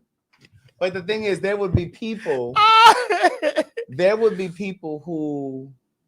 You know, like in those movies, it's always somebody who wants to let somebody in. Girl, like Sinners. Yes. And even like in Bird Box. Remember when they got exposed to whatever was out there? They'd be, oh my God, please let me in. Help me. No, sir, you cannot come in here. I'm sorry, baby. But there's always a saint. And I liken that to black folks who be inviting the white people to the cookout. I liken that to African slaves who were always so willing and desperate and anxious to see the good in white people and not to see them for what they were. It's so many people that be talking about Jesus and God and all this stuff. I'm like, God, you think I want to be in heaven with that? No. I don't want to be. Listen, I don't want to be in heaven. If Donald Trump going, I don't want to go. I don't want to be in heaven with that bullshit. He ain't going. No, he said he would. Yeah. But it's like, I don't want to be that. I don't want to be in heaven with some of these niggas. These niggas that be talking about they Christian. What? You think I want to be somewhere in heaven? No. Sharing my cloud with you, bitch. Sharing your what? My cloud. You floating around on your cloud. Bitch, I want to share that with you, bitch. Oh, no. On your cloud. Sharing my cloud with you. Okay. Yeah. It's a lot. But while we're in the area of the food stamps, there are a lot of black men who feel away and want black women in particular. Oh, here you go. Craig, you always baking and sauteing. Craig, you always baking and sauteing, Craig. Craig, you always baking and sauteing. Why would you bake this like this? You know, we always get the stuff saying that we be motherfucking, we be doing black men wrong. Don't I'm you just do cooking. this? There are black men who feel away. And they feel like if black women lose their food stamp benefits, that they will somehow come back to black men. They will somehow come down off this proverbial pedestal that they're on. Because this gentleman, I'd sent the video for us to put in. Mo, cue it up for me, please. It's only a short video, but it was a longer video. But the gentleman had deleted it because the black people over on TikTok had cooked his ass up, bitch. Because he was on there driving around in his car talking about most black men don't make $50,000 a year, you know, or $100,000 a year. Is that true? Listen, I've said here many times that the black faggies make more money. I don't think that's true. He said there aren't a lot of black men who make $100,000. He said that happens, but there aren't a lot of black men who make that kind of money. Hey Siri, how much do you have to make a month to make $100,000 a year? At least 10K. Well, 10K is 120. Oh, it's 8,000. Yeah. 8,000 is that'll bring you right at 96,000. Yeah. And so he was saying in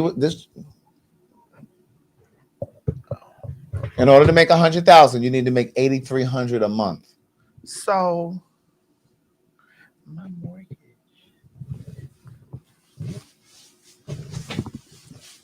What did you say? I just was adding up. My mortgage is $10,000.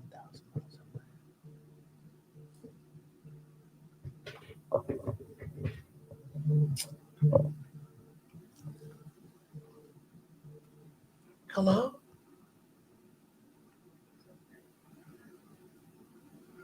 Mo said we have to delete some things to put something in there. Oh, okay. Okay, thank you, Mo. Thank you. Okay, I'm gonna delete this. Thank you, Mo. Thank you, Mo. You're amazing. Thank you. Okay, bye-bye. Thank you. Bye-bye.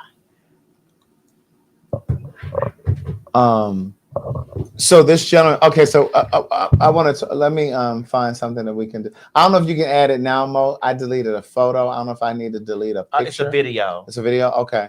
So no, Mo, you can put it in the presents. Oh yeah, put it in the presents. Don't forget, you can put it in the presents down there. Put the video. The last little bit of stuff that I sent you, put that stuff in the present. You forgot. Yes. But that's $100,000 a year. 8,300 a month is like 100,000 a year.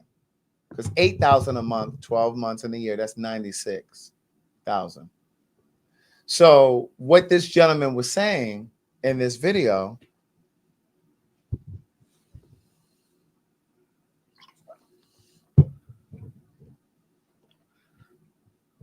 there are a lot of people who don't make that.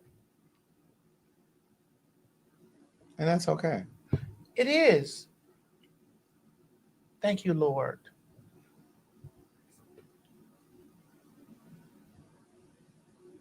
I would. Oh. Okay. So he was saying, and there are other men, black men, who feel a way, and they were excited of the thought that many black women would not receive their food stamps in the month of November because they thought that it would bring black women back to a place of needing them. And how many times have we sat here and said that there are a lot of men who want to feel needed, and that a lot of men are intimidated, and this is not just black men, but a lot of men are intimidated by a woman who makes more money or who makes her own money. Right? And so this gentleman had a longer video, but he deleted it because the people on TikTok were tearing him up. And he basically was saying, yeah, this will make women come back and, you know, and be subservient to, yes. You're not going to hear him say all of that in this little clip because, like I said, he deleted it. But this little clip I found from someone who stitched his video, and they only stitched like a small portion of this video. Go ahead, let's see it. Okay, go ahead, Mo. Play that video down there, please. Are we doing it in the present? Maybe the average man gets some love now. Yeah. That was it? That was all I could find. He basically said, maybe now. Look at the caption up there. I'm glad that these food stamps are being cut. Maybe the average man that makes $40,000 to $50,000 a year can get some love now. That's what he said. That shit, you can take it down, Mo. That's a synopsis of what he said. He said he talked for about 2 minutes, 2.5 minutes. And he talked about how there are a lot of black women who make all of this money and they feel like they don't need a black man and they don't need a man. And food stamps were designed to keep the black man out of the house. Which part of that is true? A lot of that is true. A lot of that is true. It is true. It is true. It is. All right. Well, let's talk about, there are a lot of black men who get women that make over $100,000 or $200,000 or lots of money a year. Yeah. And they get in there and they try to walk all over those women. Yeah. Or they try to bring them down. Yes. A few pegs. They feel intimidated. Or but they will try to go in there and walk all over those women. Yes. Yeah.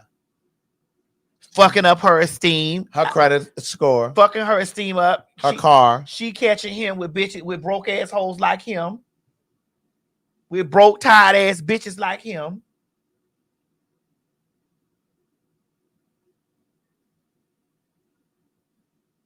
They want to humble you. That's it. I don't know who said that, but I saw it going by really quickly. But yeah, a lot of times they want to humble them. And this is why I say here all of the time that women and faggies, when you have your own, don't allow someone to come into your life and become a cancer. They overtake. They take more than they need. You don't understand what I'm saying? Like if you already own your house, you already have your own business. Don't let somebody come in and want to add their name to your house. Now all of a sudden you don't know how to run your own business. You built this business. Mm-hmm. Now all of a sudden you're in a relationship, and now all of a sudden you don't know how to make a move in your business without asking your partner, babe, what you think? Well, girl, what were you doing before he came? Okay. So here's where I'm a devil's advocate. Yeah. As a woman. Okay. As a woman. Yeah. No matter what area you sit at, as a woman. Yes. You would, the man that you're with, you look for your man to want some input. You would look for your man to do certain things for you. That. You would as a woman. Yes. As a woman, as femme energy, as this and the other. Correct. Here's the thing: when I am in a relationship at the status that I am and to become, yeah, should I deal with somebody that is not in the same tax bracket or financial tax bracket as me? One, I'm not going to make him feel that way until he makes me make him feel that way. Mm-hmm. I will never do that. Yeah. I will always. I would be like, okay. I would communicate with him on things, like, and you should, because that's partnership. Yes, as I would, again, like I said, a woman's position is not to be behind him; it's to be beside him, right, and not always underneath him. Mm-hmm. You know what I'm saying? Yeah. But I believe that when men get those types of women, because it's you can watch it a lot. I've seen it a lot. Mm-hmm. Men get those types of women, and then they get in these spaces where they become. It's kind of like I watched it with Bobby and Whitney. That's one example. Because I got a few more. I watched it with Bobby Brown and Whitney Houston. Bobby Brown was a star, is a star, still a star, whatever. But he was never the magnitude of Whitney. Never. Whitney eclipsed him. Yes. But I watched her. I watched her lead him to the front. Yes. I watched her lead him to the front. I watched her shrink. I watched her. I'm Mrs. Brown. I watched her diminish herself. I watched her do that. I did see it. Trying to pacify his insecurity. Just like you put a pacifier in a baby's mouth, she tried to pacify him. And a lot of women do that. And that's not just black women. Women do that. Well, okay, you ready? Go ahead. I'm not a female, but I am. That's right. I'm femme. Uh-huh. And so that femme energy naturally does want to submit to her partner. Mm-hmm. if I'm ever back into a situation, I am always going to center myself first. But if I do have me, I'll never let him king me. Yeah. He might be a duke. Yeah, yeah. I watched The Crown, Mm-hmm. the show The Crown. The show, yeah, yeah. And I watched how the Duke of Edinburgh felt the way towards the Queen. Yeah. Now I ain't feel no type of shit because they was colonizers to me, so I felt a way about it. But just watching, I watched him feel a way. He didn't want to bow to her. Yeah, he didn't want to do any of those things. But your position is, you know your position. Your position is you are her husband. Yeah, you are her husband. Yeah.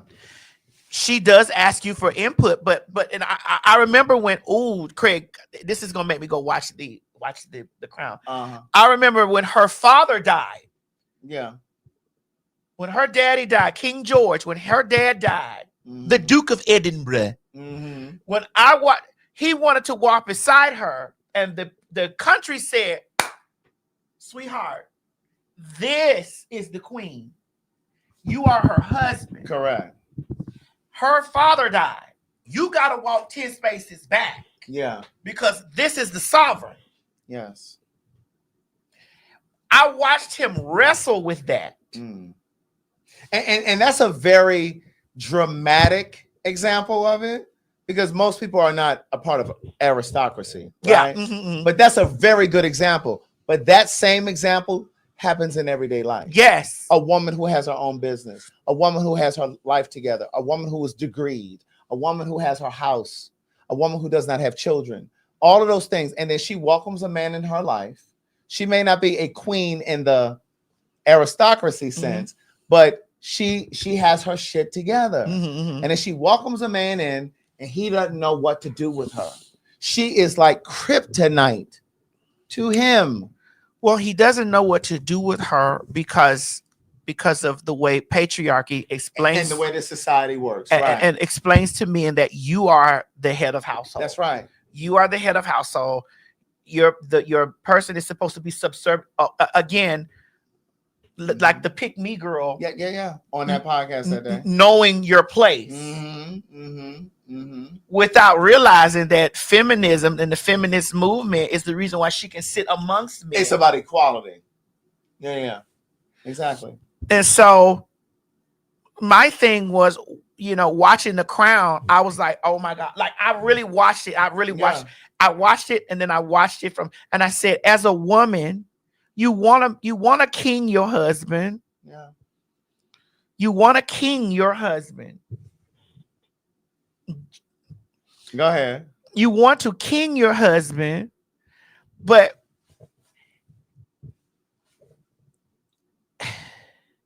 and you do your best. You do your best to be like, okay, well, I don't want to make him right. That's why Whitney did it. That's why Melba Moore did it, who watches the show. That's why Angie Stone did it. God rest her soul. That's why so many women, Mary J. Blige did it. That's why so many women did it, because they want to pacify their man's ego, and they don't want them to feel like they are subservient in the relationship. But my thing is, and I say this all of the time, and I wrote it in one of those books that I wrote, a relationship is the place we go to learn and grow. And if you're not interested in learning and or growing, a relationship is not where you need to be. You're not there in the relationship, male or female, to be a therapist to your partner. You were there to challenge them in a healthy way. Tina Turner did it. Good example. With who? Ike Turner.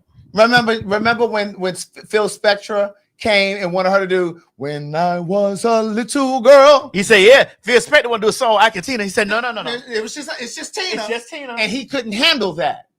That motherfucker couldn't handle that, and he whipped her ass because of it. Yeah, she paid the price because of it. And what I want you guys to understand. But Craig, in this same conversation, right, how do you escape that? I think there's a balance. That's what I was trying to get to. I'm glad you brought me back to that. Yeah, because I want to know how do you. I think there's a that's balance. something that I'm probably gonna face. Yes, forever. Yeah, I think there's a balance. There is a way to pedestal your man without shrinking yourself. You don't have to dim your light. Wendy Williams did it. Thank you, Tyler Smith. Like Wendy Williams did it. We have so many examples of that. You don't have to shrink yourself. Like I just believe that, and Jill Scott said this on an interview on the Breakfast Club like a couple years ago. I saw this. This was long before we were doing PhagTawk. And she said, a woman should be adored. A man should adore a woman. A woman is like a flower that a man should just adore. What? Well, that's not a woman. Wait a minute. That's feminine. Stop. She says she's a gay man. But that's still. She says she's the G in LGBTQ. Well, that's still. It's still fem. She's fem, but Netta the icon says but it's still feminine. She says she's the G. It's still feminine, Craig. She says she's the G. It's still feminine energy. It's still feminine versus. It's still fem versus top. Well, we don't know. I'm clearing it up. Okay, because it's still fem versus mass energy. Okay, stop this. Yeah, stop this. But there's a way to be who you are, and this is for the women, and like I said, and sometimes gay men too, because I think that, and I say this all the time here, I think that there are so many parallels between gay men and women. And when I say women, I mean trans women, I mean biological women. I think there's so many parallels in the way that we relationship. Because the common denominator is gay men and trans women and biological women. We all date men. The man is the common denominator. This is why I always say decenter. Correct. And then once we do this, then we can cohesively exist. Correct. But I think that what happens is when I say we, I'm talking about gay men or trans women or biological women, when we are the most successful one in the partnership, we sometimes think we have to shrink. We have to fall back. We have to reduce ourselves for the sake of this man's ego. Oh, they say Papoose did it. Well, and still doing it. Because that Clarissa whoops ass. Clarissa explains it all. Did you paint the ceiling? It's black. I know who ass she won't whoop. Oh. That's Muhammad Ali daughter. She won't whoop that. Layla Ali. She won't whoop that. That lady said, I'm not finna get into that foolishness, girl. Stedman is another one.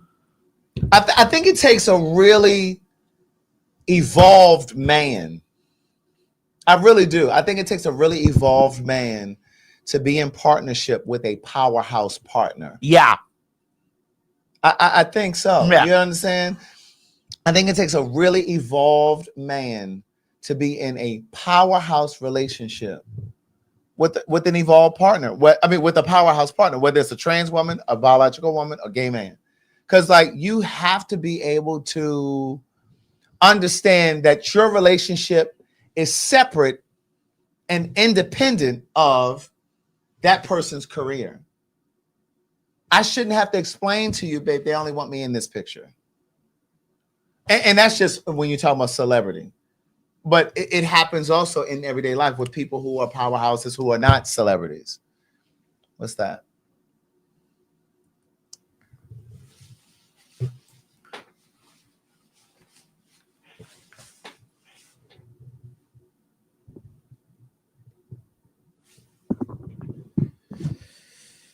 We fall down. You meant me as me. We wanted them to check for VD. For VD. Now we are coming back to Chicago in November. Chicago, Illinois. Child, we done mended our situation with the city winery, honey, and they done called their good sisters back. That's right, honey. The Phags are coming back November the 24th, 2025. It's Thanksgiving week. You think I can get somebody in Chicago to bring me a little vegan something? What's up, Chicago? That's right, the fags are coming back. That's Monday, November 24th. That's Thanksgiving week. You know you ain't going to work no way. Come on out and chill with the fags. Get your tickets, www.PhagTawk.com. That's November the 24th, 2025. Get your tickets, get your tickets, get your tickets. Don't meet us there, Chicago. Meet us there. I sure hope somebody's going to bring me a plate. You know, every now and then we say some things that, you know. I know, but Craig, it's just like we really be talking, and then like people get angry at the things that we talk about I know. and stuff like that, which we really just be having a conversation. And here's the thing. Yeah. Here's the thing, right? I don't think that we bash men here. We just have really, really deep in conversation. And I personally feel that, you know, like when we look at stars, like we gave explicit examples of women being powerful women, and then like even all the way to the queen. And when I watched the show, and I sat my mommy down and we watched it, and she kept saying, she said, "Oh, he was jealous of her." Yeah.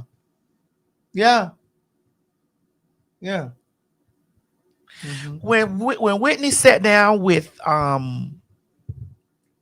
Oprah, and she said that man spit on her, and he would draw symbols and shit all on the fucking wall and all this kind of stuff. and one could say that he did all of those things because he was under the influence of drugs and alcohol, but I believe that kind of shit is very telling. Because don't spit on me. It speaks volumes.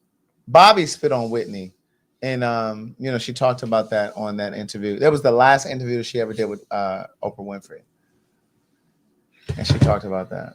She said he spit in her face. Yeah. I was like, yikes. Yeah. I watched this woman parade this man around. This is my husband. This is my husband. This Bobby and Whitney. This Whitney and Bob. This Bobby and Whitney. And remember the interviews, like when people say, Miss Houston, I'm Miss Brown. Girl, we don't know you as Whitney Brown. We know you as Whitney Houston.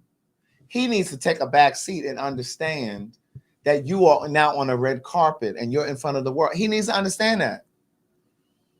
You know what I'm saying? Like the fact that you have to say, oh no, I'm Mrs. Brown. That lets you know. All of that stuff she was doing, it lets you know the kinds of debates and arguments they had at home, the kind of tension that they probably had at home. You know what I'm saying? The shit that probably festered and brewed between them for her to feel like because he probably never said to her, I need you to let them people know that you Mrs. Brown. But because the debates that they probably had at home, she probably understood. I need to clear this up to make it to pacify him, his ego. And that's what I don't want. I don't. So as a successful punk, Who? not me. I'm a trainee. You a punk.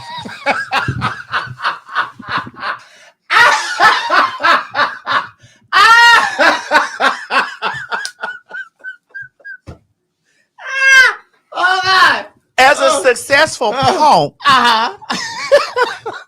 it's a possibility, Craig, that you may not date a man that makes $100,000 a year. It's a possibility that you may not date a man that makes. It's a possibility that I may not date a man that makes $100,000. Yeah. Okay. And I'm okay with that. So, and me too. A bit, just a tad. Oh, just a bit. Just a tad. Or what's the bit you're okay? Well, it's like, you know.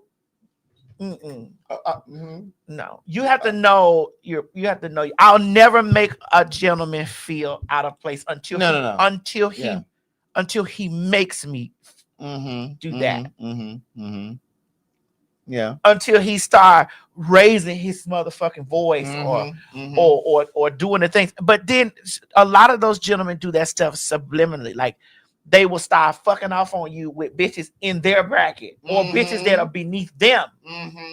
And you like, oh, this what you want. This what you like. Because now you don't feel emasculated anymore. Right. It's funny. It's interesting how money emasculates a lot of men. Money. But it's not limited to just money. Education, beauty, A lot of men can be very intimidated by a woman, or gay men can be very intimidated by a gay man who is very attractive, lots of body, whatever. It just taps on a person's insecurities. It's not always just money. But yeah, definitely education is one of those things too. I hear men say that a lot too about a bitch think because they done got a degree, or they'll always throw that degree and shit in me. But then also let me do the other side. Even travel, if a person is well traveled. Let me do the other side of it.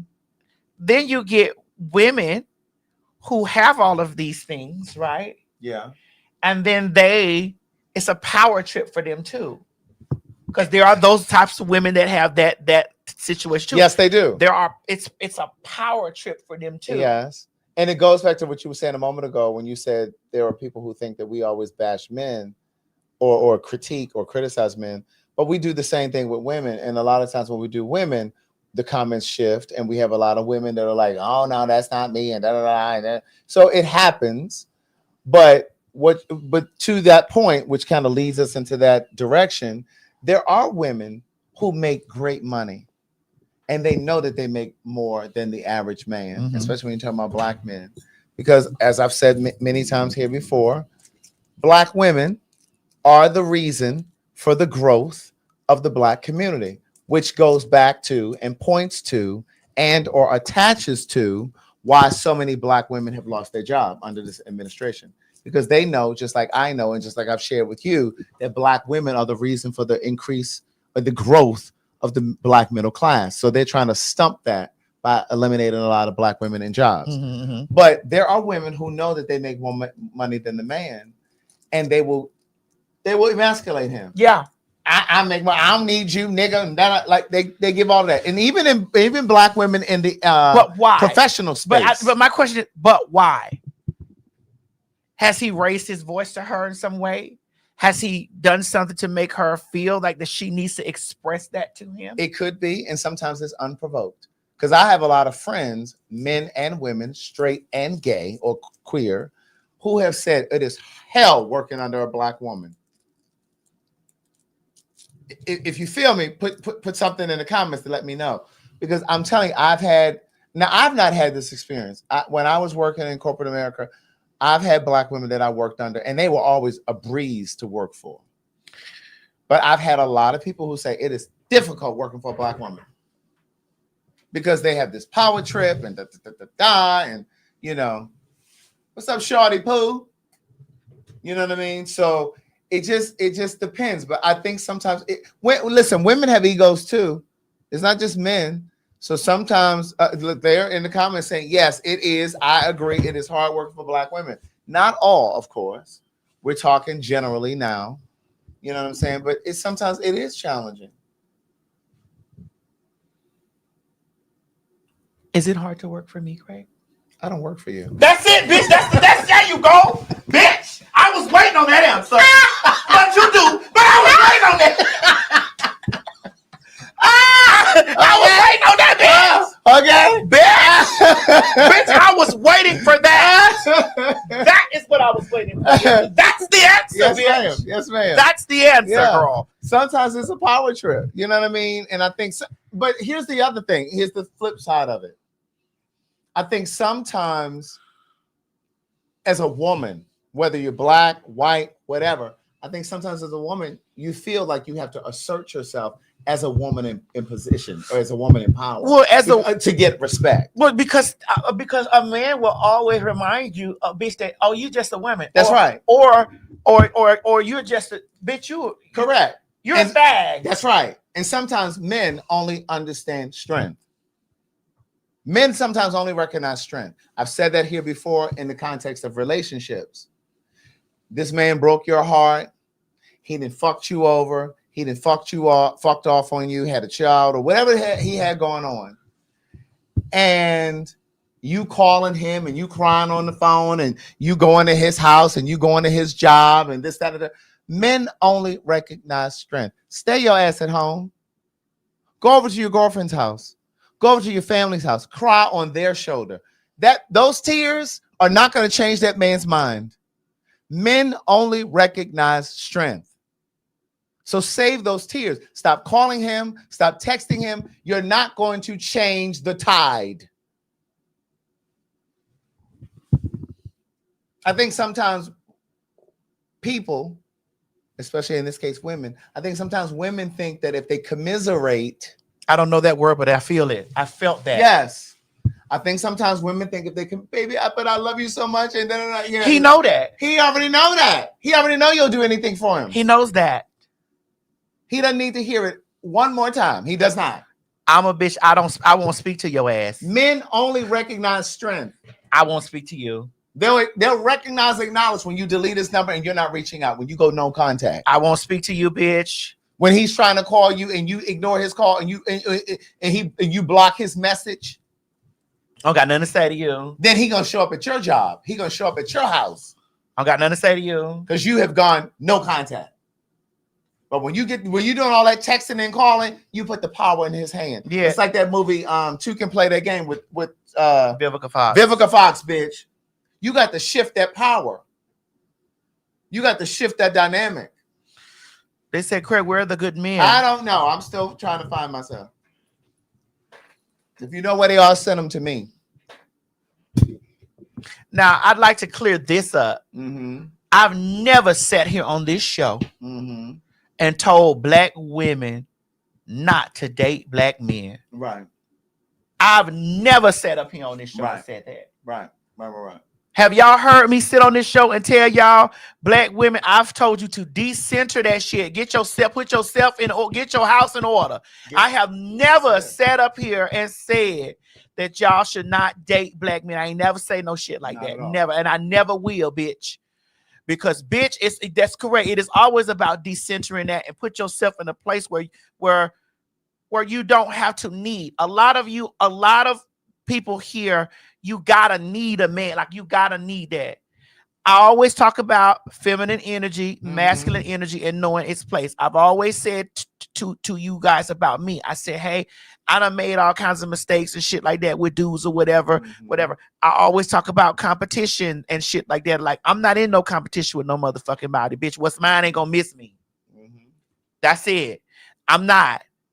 And I tell you, if a nigga take my house, my car, whoop my ass, tie my arms behind my motherfucking back to a white Bronco and drive me down the street until the skin come off of my motherfucking back. When I get up and heal and put that salve on me, Put that what? that salve, and I get that cream, You know what? that cream, and heal my back up, I want me a black ass man. Again, just hopefully a different one this time. Definitely a different. Right. But I want me a black ass man. I'm gonna get me another one. That's right.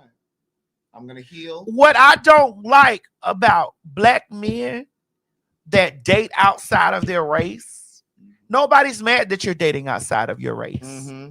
No one's angry that you're dating outside of your race. It's just that when you do date outside of your race, a lot of times you denigrate black women. Yes.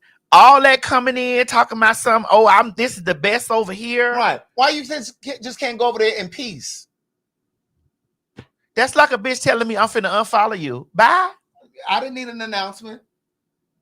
Just leave. Bye. And the addendum that I would add to that is, no, we've never talked about told black women not to date black men. But what I have said is, go where love finds you. If love happens to find you outside of the black community, then so be it. Craig, I just don't know about me being down on my knees sucking no white. No, I'm not saying I'm doing it. I just don't, because I like to suck dick. And I don't know about me being down. I like to suck dick. And I just don't know about me being down on my knees just because I started watching I watched the Jane Pittman last night. Then it went into Antebellum. Then it was just going into all these movies, and I was like, I just don't know about that. Yeah, no. I just don't know about getting down on my knees, eating up no white dick, calling him Sir Daddy and Daddy and Mister. You got to say all of that? I don't know if I want to. I don't know, and I'm not judging. I'm not being phobic and judging nobody that do. I said I don't know about that for me. Do what you do. Do your thing. I don't know about that for me. I don't know. I mean, I know about it for me. I'm not doing it. But I'm just saying for those who do, don't feel any shame if love just happens to find you outside of the black community. Listen, I see all types of interracial shit. I'd be like, yes, ma'am. But when you make the it's just that that's what a lot of the black men do. That it just makes my some of the black faggies too. It makes my stomach hurt. It just sickens me to my stomach. It's just like, girl, okay. Because there's a black punk that I like, and he's married to a white man. Okay. Oh, Don Lemon? No, and you know Don watches the show. I know you like Don too. But that's not who I'm talking about. Oh, I know you Scott like Don. Evans. Who is that? You don't know Scott Evans? Mm-mm. He was a commentator over on Mr. D-Lon say you love sucking your man up. Hey, suck that dick, baby. Bitch, suck that dick. I want me a piece of Scott Evans. Who is that? I don't know. Let me find him. Here he is. Yeah. Oh, the one that be watching our show? Oh, yeah. He watched the show. He watched PhagTawk? Yeah. How you know? Craig, you haven't seen some of the stuff? You haven't seen the what Whitney say? Inflections? Oh, yeah. I did see the... You haven't seen... I'm T.S. Madison. I did see that. I'm T.S. Madison. Yeah. I did. Because we talked about that. You haven't seen some of the... What Whitney say? Inflections? Yeah. Oh! Yeah. What Whitney said? Mm-hmm. Let's go find it really quick. Mm-hmm. So that the people out there can understand what we're talking about. We say inflection. What's up, Perry? No, Craig doesn't have a type. Craig's type is consistent. Ooh. Craig's type is integral. Craig's type is ambitious. Craig's type is self-sufficient. Yeah, he's partnered. He never shows the man though, but I know he's married to a white man. Okay. I have a friend who lives in LA. Inflections. Oh yes.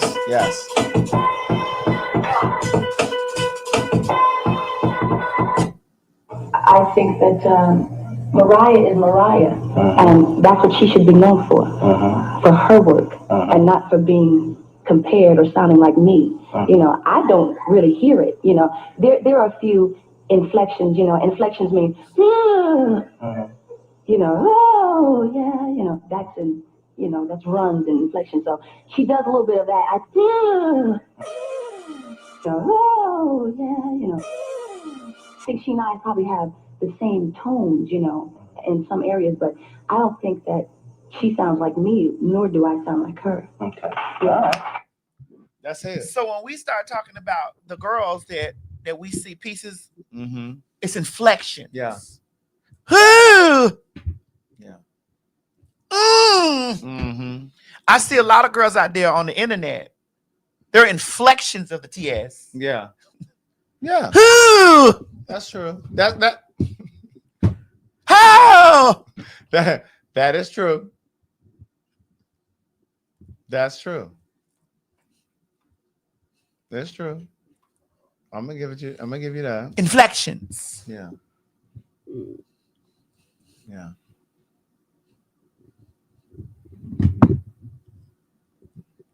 You're right. You are right. So I got an award this week at the party. At the Halloween party. And I was at the Halloween party. People were messaging me. Like, where was Craig? I was there. Do we have footage? I sent you the footage that I had. And in 187 years, there has never been a black trans woman who has had a holiday named after her. My name is Dwayne Green. I am the new director of LGBTQ affairs for the city of Atlanta.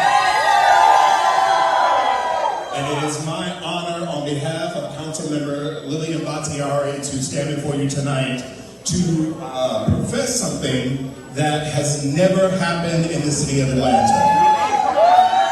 Madison has been an entertainer around the world. Madison has been an entertainer around the world, and we thought it not robbery to give her her flowers while she can still smell them.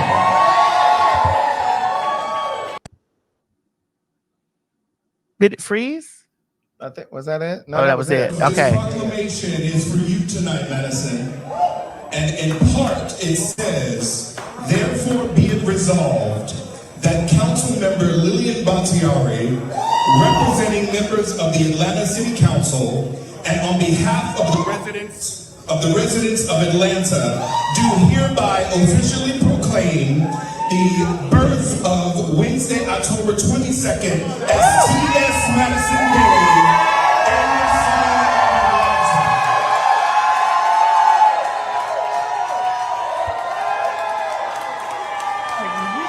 I was right there when I was sitting on.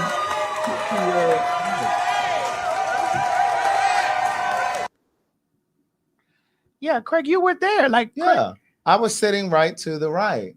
I just didn't come right up when they were giving you the award, but I was there.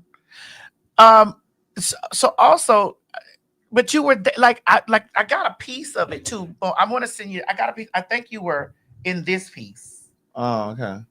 Because we were chopping girls. Really? Oh yeah. You were in this piece right here. I think Mo here because I kept saying, "What is it, girl?" You was like, "Chop." Right. Jeremy Williams, you were there. Craig, you was saying chop. I was like, "Ooh, Craig." And what's our niece name that sings? Paris. Yes, she is so cute, bitch. So who won the costume party? I mean, the costume contest. The guy in the we're gonna see. Like, okay. When it comes, Mo, it's coming. But so me and G always dress up every year. Mm-hmm. This year we were the Coven, and then like I always do 2 costumes a year. Right. Mm-hmm. Last year you was our Wolverine girl. Right. Girl, you was scratching like a cat. Yeah. Yeah. I was like, scratch, bitch. Yeah. Scratch you, bitch. Yeah. Scratch you, bitch. And so we did this thing. Do the other video I told you to put in there, Mo. Yes, bitch. And the masters of the universe. Fabulous secret powers were revealed to me the day I held aloft my magic sword and said, "By the power of Grayskull,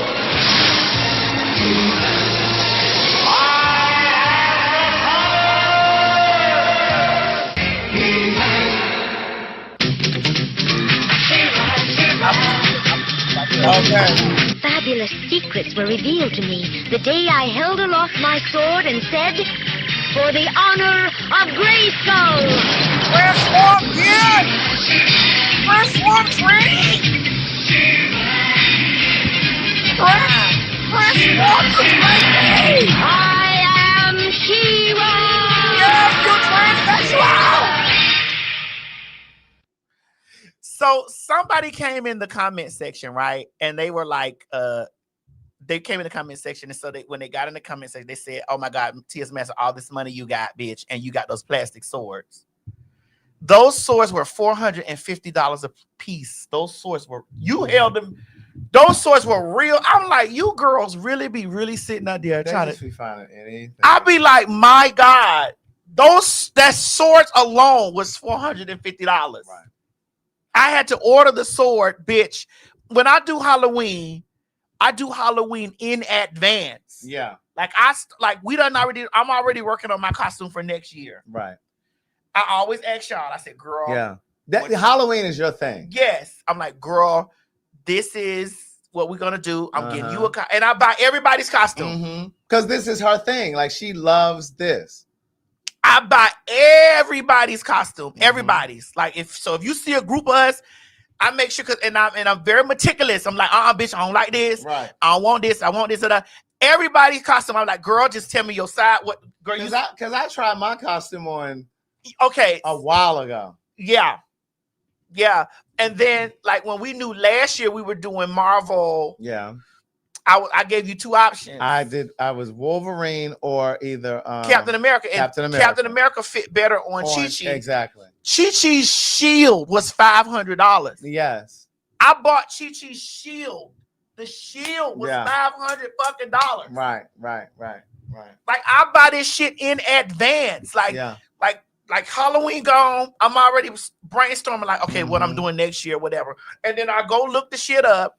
And when I'm looking the shit up, I'm like, all right, well, let me try to buy this shit early. And you'll sometimes buy multiple, not just multiple costumes, but also multiple shields. Because when you get it in person, some of them will look cheap. Yeah, I'm like, oh. And you'll be like, oh no, let me send this back. Let me move this back. Right. Bitch, it was just like, girl, I had to send out for somebody to make the top for the She-Ra top. And we sometimes will alter the costumes to make them fit like tailored and custom. You know what I mean? But I'm so glad that you be in there because it's like I get everybody's costume because I'm like, and I look at y'all and I be like, okay, I see you this. I see this one this. I see this.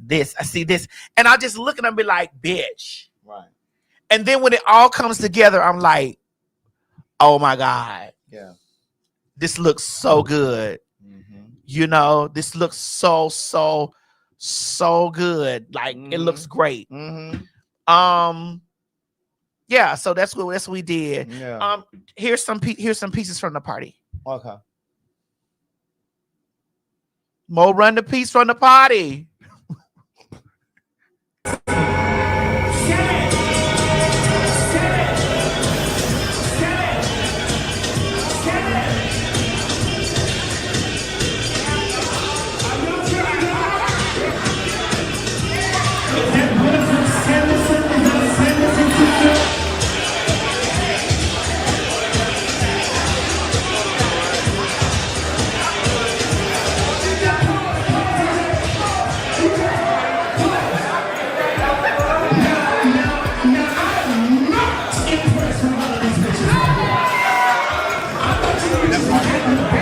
It was.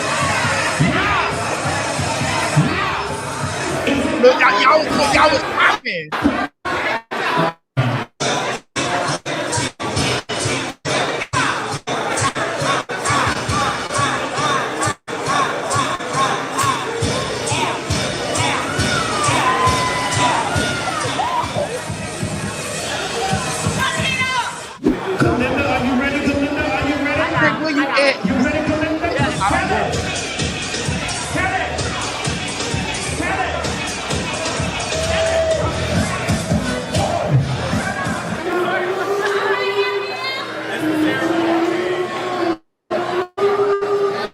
Look at me looking.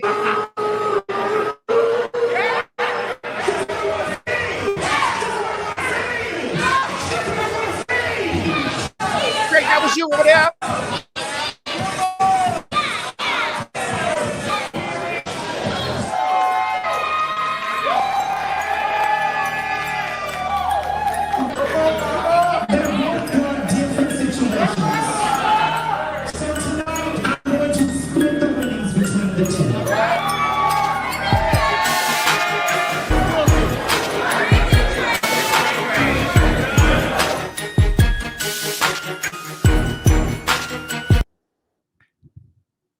Listen, we have so much fun at the parties.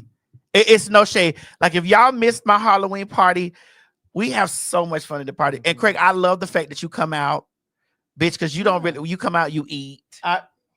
You get up and drag, bitch. You be up and drag, bro. Boy, you be up and drag. I love the fact that you let me get you.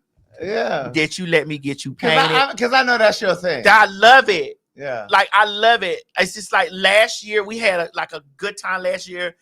Yeah, we had like each year, like the first year we had it out in Carnes, then we had it in South, and then we had it at Cirque. Like I changed locations each year. Yeah. You know what I'm saying? So when y'all see me get the ticket, I'm gonna get the thing out. Y'all gotta come get your tickets because we be having a good ass fucking time. So you said, when do we find out next year's theme? I don't know yet. I'm looking to see what I'm gonna do But I already know that what I'm thinking that I want Craig to do, girl. Girl. I ain't finna hint you. I'm not giving you no hint. I ain't finna give you no hint. Well, girl, just know when I tell you to come try your costume on, girl. Look at Mo. Yeah, and Mo was, he was. Mo, listen, we miss you. We miss you. We were your costume. Listen, Mo, I'll give you your costume. You can wear it for next year's party. It's your costume still in the closet. It ain't. It won't even be in theme next year. He can wear it for the second. For the Perry talking about Craig should be a flight attendant like his man.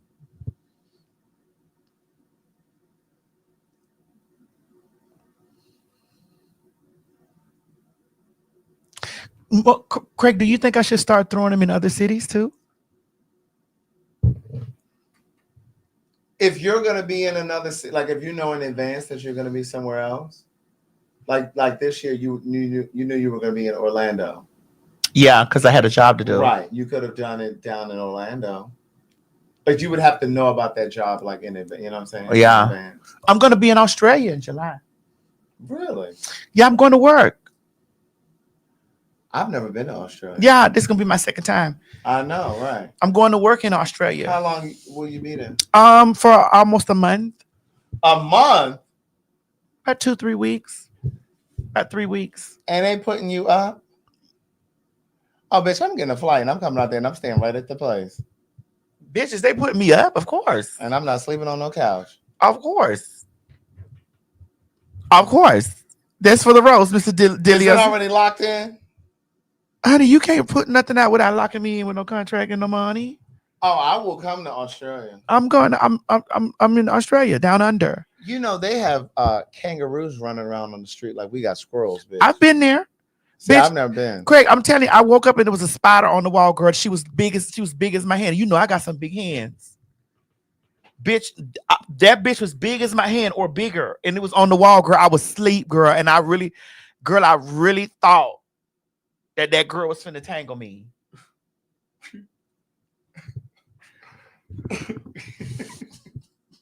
Wait a minute.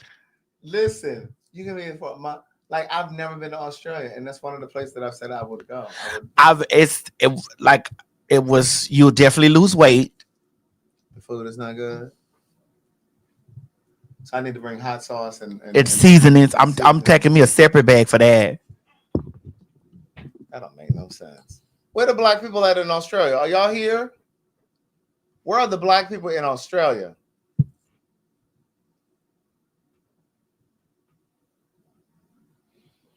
Are y'all in here or not? Somebody said none, I think. They said the food is bland and tasteless, and that's why I will never go there. Oh.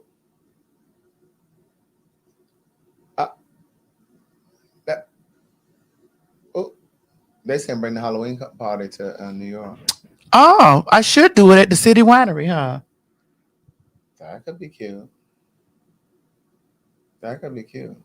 I should do a Halloween party. That one in New York. That's that is my favorite of their venues. But they would have to move the tables around, because we need a dance floor, because we have a good time. I'm sure they can move those tables. They say in Florida, Philly. Somebody said Australia got too many dangerous animals. Okay, y'all asking for a Christmas party. Now listen, we are not celebrating Christmas this year. Is it because of the food stamps?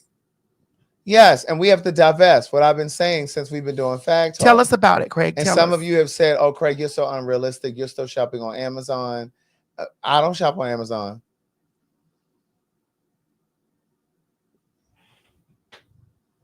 Well, there's some Amazon boxes. Girl, there is nothing up there from Amazon. Girl, that is all from Instacart. We are not going to be putting money into the economy. And I don't understand why these black leaders are coming up with these very concise dates where they're like, okay, we're not shopping from November 25th through December 2nd. What? No, it needs to be indefinite. It needs to be indefinite. We only need to be shopping for the things that are essential. And that's groceries and toiletries, because we do not need you smelling.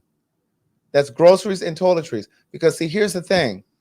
And when you do that, I need you to shop as often as possible at Black-owned businesses. If you need to get a greeting card, you need to go over to sayitintacard.com or download the app. Amen. There are Black businesses, dry cleaners, grocery stores, farmers markets, whatever. Black-owned beauty supplies. What's the Black girl over here in Conyers that has the Natalia? You need to go to Natalia's if you over here. I don't know about any other Black-owned places, the hair, beauty and hair places in Georgia, but Natalia's is over here in Conyers. Gas up your Buick and get on over there to Natalia's. Like, stop making excuses for why you can't shop Black. If you were in danger of losing your SNAP benefits, aka food stamps, you need to be divesting from the economy. You do not need to be you've had enough Black Fridays. You don't need to be shopping for near another TV. I be trying to figure out like why they be still going to get. Is this TV's dumb after the year? Right. Like, how is it that y'all it's a smart TV every year? I'm like, girl, did the TV go dumb? Like, this is how we get. And so the people who keep saying, well, I don't understand. I'm a shop where I want to shop. Because I know some of you are still shopping at Target. I don't. Now, Craig, I won't shop at Target. Right. Now, I got a Target card. You can cut that up. Yeah, because they reduced my limit anyway. Right after that Target shit happened, I was like, why y'all reducing my limit? Right. Cut them up. We need to really get focused. And a lot of you who were trying to chastise me in the comments months and months and months ago said, oh, you ain't nobody boycotting Amazon. I need my Amazon fixed and all this other foolishness. They're in collusion. Collusion? Yes. That Jeff Bezos is about to purge 30,000 jobs. There are about to be 30,000 people losing their job to AI. Wow. And you all are still shopping at Craig, that AI shit crazy. It's crazy. I want you to know that AI shit so fucking crazy because I was, but then you could tell like when those fat people be falling through the floor and shit. Some like of them, but some of them, it's hard. Some of them is hard to tell. Because my mama was sending me that shit with the pastor walking through with those heels on. She sent it to you. No. Girl, the pastor had on the heels and it was just like, that shit is crazy. Really? Yeah, that shit is crazy. But you know, it's just like we have to really, and the thing that I always go back to is that Montgomery bus boycott, bitch, it lasted for 13 months. And it started in the winter. When those Black people decide, no.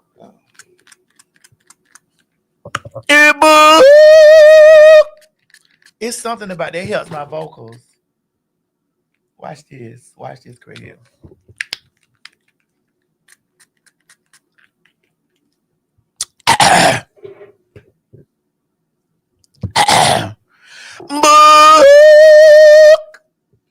You heard that? That vibrato sound. It did sound weird. Are you going to tell them about what? When we talked about the concert? Which concert? The Boy Is Mine. We already talked about The Boy Is Mine, the type of show. Yeah, I know, but I was just wondering if you're going to tell them what you said to me about them. Yesterday on the phone when we were talking. Are you? I can't remember. Would you like me to refresh? No. You? Oh, okay. But what I was saying was there were people who were like, well, I don't understand. I don't see the correlation between us boycotting Amazon and how that's going to help us in our everyday life. Or how is it going to help us by boycotting Uber or Uber Eats and all these other things? The point is, these are the companies that are investing in your suppression or oppression. Mm-hmm. And so to that point, the Montgomery bus boycott lasted for 13. It was over a year long. It was like 13 months long. And it began in the winter. Can you imagine having to go everywhere you needed to go? You didn't have a car. And it started in the winter, bitch. And it gets cold in Bama. Bitch. And you walking everywhere you got to go in the winter, bitch. You going to church, let me tell you something. Work. I opened the door to let you in. I was like, cuz baby, it's cold outside. Yeah. Bitch, when I tell you it was cold. It was. And it continued through the summer of the next year. That's sacrifice. That's called sacrifice. You can't expect change without some sort of sacrifice. And I just listen, you say that I'm always power to the people, and I am power to the people. But there are moments and instances that I do get frustrated with us. Well, I'm frustrated with us alive. I get frustrated with us because it's like we just act like we don't know how to sacrifice or make concessions. And stop asking me about am I shopping black owned for my furniture. How many black owned furniture stores? Right. First of all, I already got furniture. I have furniture from my other house, so I ain't had to buy no furniture. Well, you've got a bigger house, Craig, and not only that. And I have furniture upstairs and downstairs. Yes, but not only that, Craig, you have more living rooms. I do. Usually in $1 million plus home, there are at least 3 living rooms. Why you got to tell these people my business? Girl, there are at least 3, at least. There are. They've only seen the living room. Well, the one in the kitchen. Okay, there are at least 3. Then there are at least 2 dining areas. Thank you, whoever the name went by really quickly. Somebody said Craig's finances has nothing to do with the message that I'm sending you. Thank you, Trina. And I'm going to Africa. So my plan is to get some of those African figurines to put around the house. Are you going to ship them home? I'm going to bring an extra suitcase. Okay, good. No, ship them home. No, I'm not paying tariffs. Donald Trump, he's taxing African countries. Oh. The white people trying to get them to lift the taxes on Canada. But on the African countries, those are still there. So I'm going to take an extra suitcase. Craig, they want to know which country in Africa you're going to. I am going to South Africa. I'm going to Johannesburg and Cape Town. I was going to go to Zanzibar, but one of my followers sent me a message and said that there is civil unrest. So sending prayers to Jamaica as well as Zanzibar, because they're saying they're at war. So much so that they have cut the internet over there in Zanzibar, bitch. Now, I can't get over there. It ain't going to be no internet. Because see, when they get to cutting the internet, it's given very much so we don't want you to communicate outside of the country.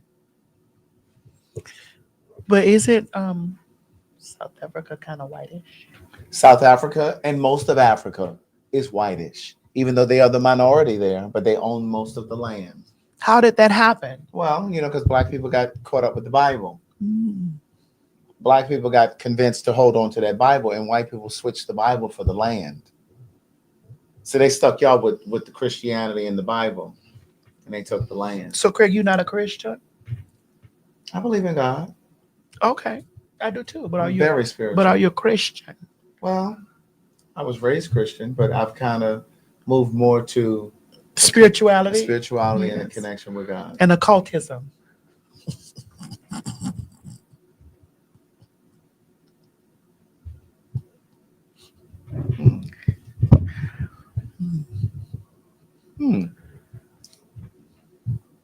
But yeah, so it's just important for us to really divest this holiday season. And I'm not saying that you can't have dinner together for the last Thursday of the month. I'm not saying you can't do that, because I'm going to have people over to my house for Thanksgiving. So we're not having nothing to eat for Thanksgiving, No, Craig? well, cooking, food, those are essentials. But what I'm saying is, you going out buying TVs on Black Friday. Oh, I don't do that shit in right. We need to divest. You don't need to be having. Listen, if you're not making a handmade gift, if you're not celebrating Kwanzaa, bitch, Kuji Chagalia,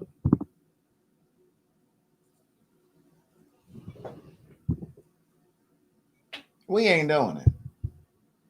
It's the only way. Listen, just like I said, men only recognize strength.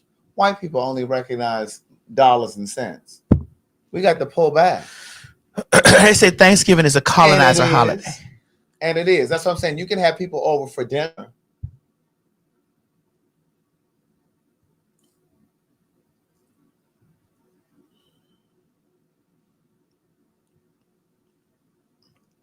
I think I'm going to have my Thanksgiving catered if Miss Mary's not back. by someone black? Bitch, you think I want to eat some white people fucking goddamn dressing? No. I ain't never had no white people dressing that was good. I'm sorry. I ain't never had no white people dressing that was good. How many white people dressing have you had? I've had a lot of white people dressing, bitch. Bitch, I've had a lot of white people dressing because I've been to a lot of white people parties and a lot of stuff. Bitch, I've had a lot of white people dressing. I ain't never had no white people dressing. Bitch, they don't believe in no grease. You know, my neighbors behind me are white. Okay. And they said to me the other day, "Oh my God, welcome to the neighborhood." They've been over there for like a little over 2 years. He said, "Oh my God, it's so nice to meet you. We're gonna have you over for something to eat and drink, and we're gonna have stuffing." See, they have stuffing. They put that shit in the turkey, and I'd be like, "Now we don't know nothing about putting this stuff in no damn stuff in the turkey up like that." We're gonna have you over for dinner. We're gonna have you over for something to eat and something to drink. I said, no. I'll come up for a drink if it's bottled. I won't be eating. And I don't even know if y'all have pets. But what I do know is y'all don't always wash your hands. Craig, they don't wash their meat either. Well, I don't eat meat. I don't watch a lot of them say they don't wash their meat. They don't wash their meat. If they don't wash their ass, what makes you think they wash their meat? Now listen, don't act like that all white people don't, because there's some black people that don't bathe either. Well, yes, but and I'm talking about bathe, B-A-Z-E. Right, but that's the exception. Usually we are going to bathe. They don't even know if they want to use a wash rag or not. That's a whole conversation over on TikTok. Now, Craig, excuse me, I don't use a wash rag either. Well, you use a loofah or something. I do. Yeah, but they're not using anything. Now, when I'm putting on my I use an African net. That's what I'm using. When I put on my other amenities, I use a sponge because I needed to soak up those herbs. Yeah. And get on my flesh. Yeah.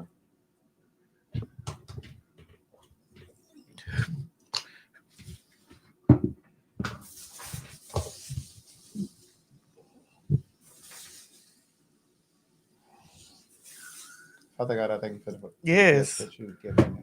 Amen. And amen again. Amen. Increase and enlarge my territory. And increase and enlarge my territories. Amen. Yes, amen. Yes. Girl, give me some of that. Go ahead, go a few drops. There you go. Oof. Yes. Put this stuff under here. Man, you got to bathe yourself in it. Bring me abundance. I want to say happy birthday to my friend Ray Mel over there in Baltimore, Maryland. Ray Mel is the one who always helps us with our tickets at the PhagTawk show in Baltimore. Ray Mel. Yes. Ray Mel, we're actually coming back to Baltimore. Yes, we are. We're going to be announcing our dates that we're going to be returning back to some of these places. We're only doing Baltimore, New York, and we're working on Dallas. In Houston. Houston was amazing. I ain't even gonna front. Houston was like those 3 days that we had in Houston. Baby. We needed those 3 days. We did. And it was nice to just stay and, you know what I'm saying, just relax and have the hotel and, you know what I mean? All of that. Don't forget, if you're going to, here's another example of supporting Black.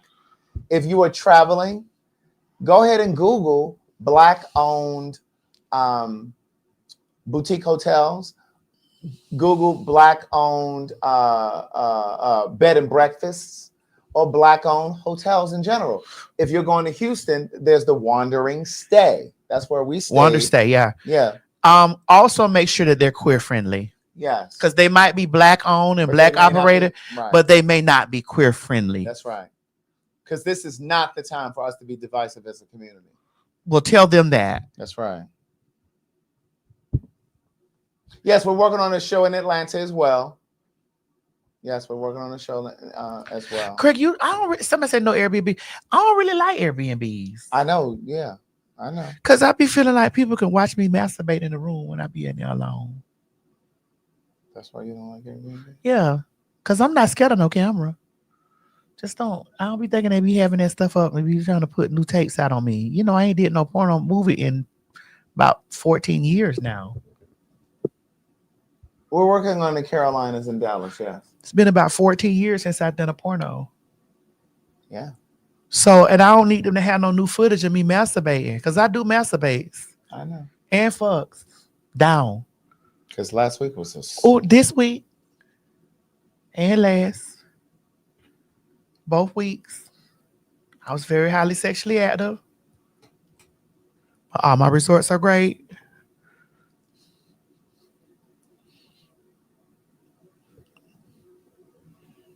I've lost 14 pounds. From sex? Yes. I've lost 14 pounds. When I got on the scale at the doctor, I was like, oh, you're down 14 pounds? From that cardio? Yeah. Do you want to ride in the backseat of the caddy? I'm down 14 pounds. As you can see, I've lost one of my necks.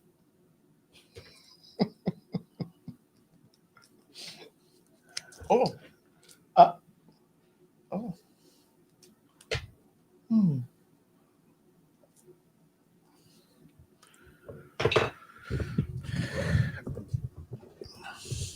Thank you, Mikey.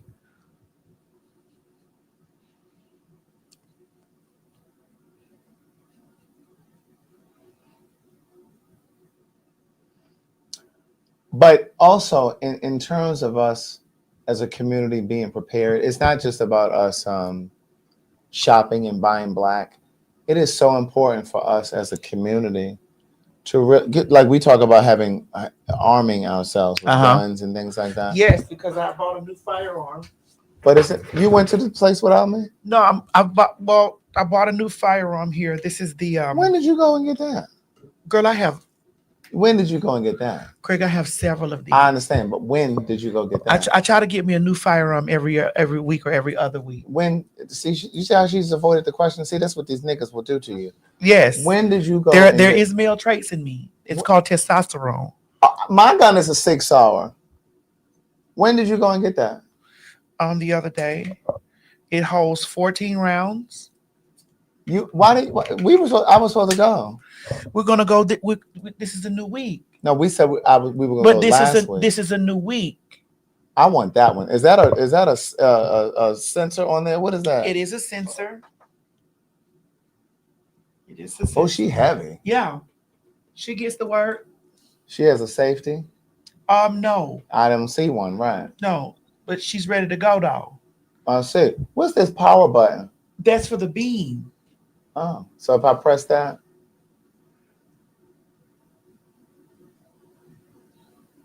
How you turn it on? It's on. Ain't it? No. Girl. You need instructions. Girl, I done got this oil all on my hand, girl. Hold on. I think this is button. That's the one I pressed. There you go. You don't see the beam? Let me see. Oh, we careful. We're not touching the trigger, niece. No, niece. We know better than that. Yeah, we're not crazy. My friend came over here and cut the off on this. Let me see. Girl. Yeah, see, I need something like that. It's got weight on it, though. You see that weight? Mm-hmm. See, I need one to put. I got one in my nightstand, but I need one somewhere else in the house. Well, I have them all over the house. I know. Yeah. I like this. How much was this? This was $800. Oh yeah. Mm-hmm. That's how much my other one was. Because, like I said, I have a 6-hour. Mine is the one. It's like brown. You probably saw it. I got a nice revolver too, with a beam on it. I keep the revolver with me a lot because if I gotta hit a bitch, I don't want no shells to be on the ground. I got an AK-47. Is that what you had at the Halloween party? No, I didn't have that at the Halloween party. I had a pump. There was something in that bag when I went in there to get my little wand. I brought a pump to the Halloween party. A pump. Like a super soaker gun? No, it wasn't a super soaker. I have a pump. I have a pump. And that was because there was conversations going around that I was going to be touched at the party. And I was like, okay. I'm going to touch you too. Come on. And if anybody pull outside of any one of my properties and I'm home, you're gonna die on the spot. Okay, I'm not waiting for you to come through. I'm not going through all that. Says. I'm not arguing with you online. Right. I'm not going back and forth with you. I'm not doing none of this stuff. If anybody done put a battery pack in your bag and told you to pull up anywhere I'm at, yes, ma'am. Anywhere I'm located at, that's fine. I'm gonna put the hole is gonna be big enough for your peoples to plant a flowered pot in there. And that's that. I'm not going through that. It's too many deranged individuals on the internet carrying on and doing all this type of stuff and doing these things or whatever. Hey, do your thing. But when you come to where I lay my head, right? Yeah. My mortgage is $10,000 a month. I know that's not a flex or whatever, but I pay that thankfully every single month. Ain't no way I'm gonna feel unsafe where I spend that kind of money. That's right. That's right. That's right. My mortgage at that other house is damn near $4 a month. Ain't nowhere I'm at that someone on the internet is gonna tell me that they're gonna come where I stay. I'm not arguing with you. Come on. I know that's right. You got the address. You know what it's at. All you got to do is pull out there. You will not back up. Right. Yeah. I'm with you. That's just the way that works. I'm not going through all of that. I'm not doing that. I'm not arguing. Not about nobody saying they're going to whoop me. Yeah. No. That's not, we're not doing that. Whooping me, stomping me at my residence. Right. Or at any place where I throw an event, you're gonna come whoop me, stomp. You're gonna come do this stuff? No. Right. So yes, what you saw in my thing, in that was a pump. That wasn't my AK-47. Right. That was my pump that does that. Right. What'd it do? My pump. When you went through the suitcase, you said, "Oh, I'm going through the suitcase looking for." I said, "What is this we have here?" I said, "Oh, it was for anybody that felt the need to let somebody on the internet tell them to big balls them to tell them that they were gonna roll up on the T and the S at anywhere where she lives." Right. And tell her that they was going to whoop on her. That's never happening. Yeah. You never going to get a conversation back and forth about that, like about doing this or beating on me or coming to where I live. No, I'm not having those types of discussions. Yeah. Do what you say you're going to do. Right. Because I'm going to do what I do. Believe it. Do what you say you're going to do. And that's not just for people on the internet. Because I mean, like, we're starting to see more and more cases where ICE is just pulling, not just people of color. They're attacking white folks now. You see it happening more and more with women now. And Mike, what's his name? Killer Mike. He was saying, he was on a panel. We're going to play that clip. He was on a panel not long ago, and he was talking about us as Black people being prepared. And really the lack of preparedness. Yeah.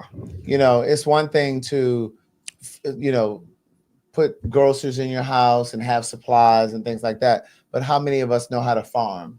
How many of us know how to fish? How many of us know how to shoot a gun?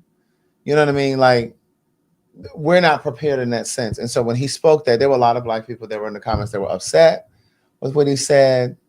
They didn't like his delivery. For me, it was like, fuck the delivery.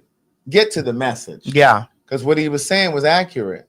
And so a lot of people got really emotional about what he was saying. They didn't like what he was saying. And yes, Sandy, he's been saying that for years. He's been saying this kind of stuff for years. So I want to play this little clip. Killer Mike is from Atlanta. He's going to mention that in this video clip. So just take a listen. I have to say this because I know our spirit and our emotions get stirred. I'm not against nobody on the panel. I'm with everybody on the panel. I'm not diametrically opposed to anybody on the panel. I agree with everything my brother said about revolutionaryism. So let me ask you guys a few questions. We're in the South. We're in the heart of the South right now. Who fishes? Who knows how to fish? Hands down. Who knows how to hunt? Let's hands down. Who shoots on a regular basis, meaning once or twice weekly? Hands down. Now you see how many hands? Who farms or grows their own food right now? Hands down. You ain't ready to oppose nothing. You are as a part of this system as any white person gentrifying in this city. And you can't tell me I don't know what I'm talking about, because I've lived in this neighborhood long enough to know when 2 out of every 5 yards had a garden in the back. I'm old enough to know when the Muslim community was the strongest security force and their own food force in this community. Black people, I love you, and I love you enough to tell you, you ain't ready to revolt shit. You don't feed yourself. You don't hunt your own animals and slaughter them. You don't prepare your own meat. You don't own your own land. You don't have a seed growing in your window. So when you think about revolutionaryism and you think about fighting and dying in the street, you ain't shit if you can't feed your children. You ain't nothing if you can't teach your children to hunt. I've been hearing this revolutionary talk all my life. All my life, I've been seeing leaders get before me and tell me how much of a strong warrior. And how many of you practice a martial art today? Who practices a martial art today? That's what I'm saying. We not ready to fight. You say fight back, fight the police. The police are trained to shoot. They're trained in martial combat. We're not. What are we going to do? Now, I'm not saying give up. I'm not saying you can't train yourself. But what I'm saying is, if you're not training every week, if you're not shooting every week, if you're not knowing how to grow your own food, arguing with me and arguing with the police ain't going to do nothing. And even though this clip is old, it's still relevant. Yes, today. You know, and it's true. Like when you think about it, like we've gotten away from our roots. Like you often hear our older people in our family, grandmothers, great grandmothers, whomever, talking about old home remedies. Like when you get sick, you know, you put a little onion in your sock and that pulls the infection out your body, and like all these little old remedies, right? All that old witchcraft.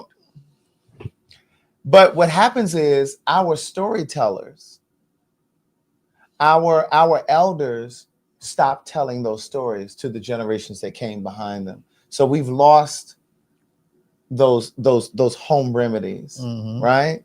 And then we run to the CVS or we run to the pharmacy and get whatever drugs, pharmaceuticals, and we've moved away from the natural shit.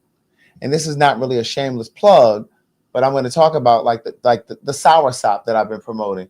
That is natural. That is from the earth. That's from a plant. That's from a tree.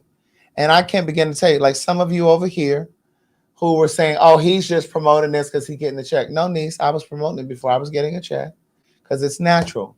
But what my point is in saying that and tying it into this is because our elders, our grandmothers, their mothers, whomever, all of that shit is rooted back to slavery when all we had was the land. All we had was the land. And we've gotten so far away from that, and we don't know, we don't tell those stories anymore. All those herbal things, all of those things, we've gotten away from that. We don't know how to fish. I'm not saying that your father or whomever, you may not know how to fish. Maybe you do. But generally speaking, we don't know how to fish. When I go to the gun range, we're not there. It's white people, white men. And so we're behind in those essential things. Well, I got all that land back there. I be out there shooting. There you go. There you go. I be back there on all my property back there. Boom! Yeah. Boom! Yeah. Yes. I have a scorpion too, Craig. Oh, I know. Well, no, you saw the one. No, I know, but we talked about this before. The thing you saw was that wasn't the scorpion. That was the other thing I got. Right. I have a scorpion too. Right.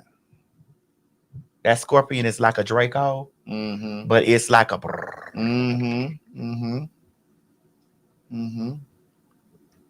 Yeah. I want you to get a scorpion too. So when we go wins, I want you to get a scorpion. Okay. You gonna get a scorpion, Craig? Okay. Yeah. It's one of them. No.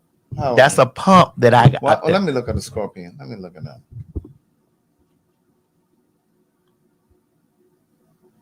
It's a scorpion.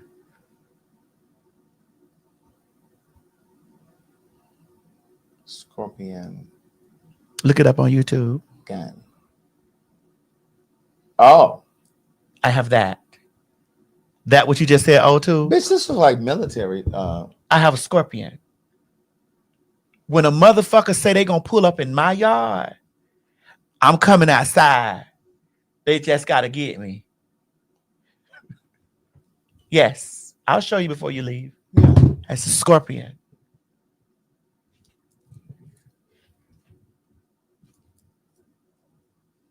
Bitch, that'll take somebody out of here. That's the goal. Cause I'm gonna sleep here. Right, peacefully. While you rest in peace. For coming over here. Okay. I'm gonna be in my bed. Okay. Sleeping peacefully.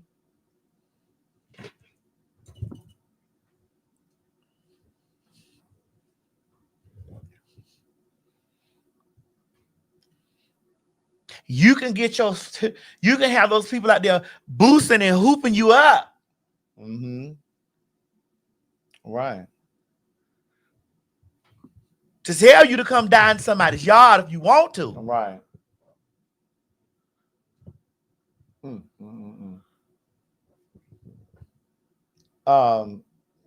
That lady who Marvin Winans? That lady who Marvin Winans turned around for that, bringing that $1,200 up there when he asked for $2,000. She made a statement. What'd she say? Put it up there we can see.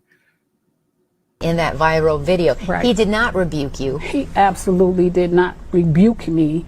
Now, there's a difference. There was a correction because let me clearly state that Pastor gave instruction on the lines to get into. I was calling because the whole church was giving, and it was our day of giving, and the whole church was coming, and we didn't want people standing, the mothers and all that, so I was calling them by increments. And we had someone that had given out of before, and I corrected it, and I told everybody to listen and come when you call, and that's all that was.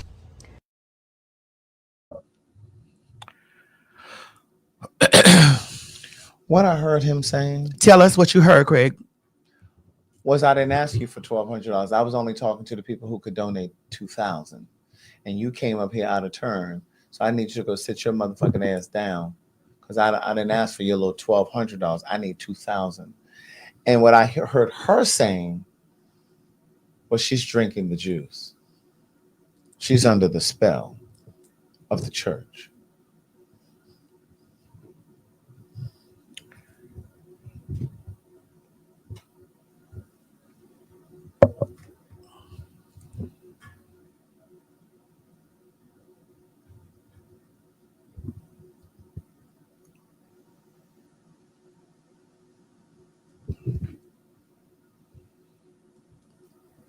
Craig, let's put 1,000 together. And you put 1,000 together, piece, and we go down there to the church and sow a seed. $2,000 just, live over here by this church. Well, and now, ain't that Jamal Bryant? That's Jamal Bryant. Now, to be fair, he did say that instead of them collecting money for the church, this is Jamal Bryant.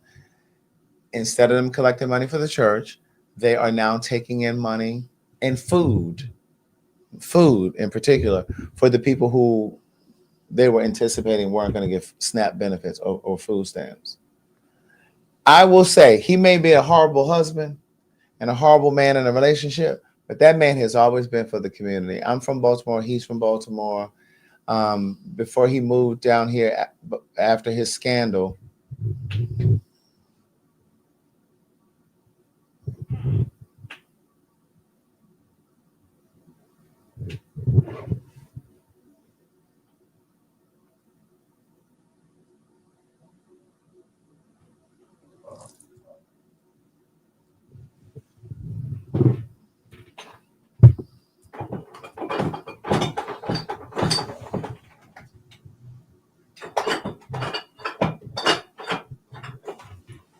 Oh.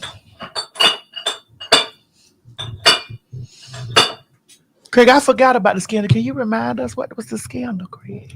Yeah, he had gotten some young girl pregnant while he was married to Giselle from the Potomac Housewives. Oh, the pastor. Jamal Bryant.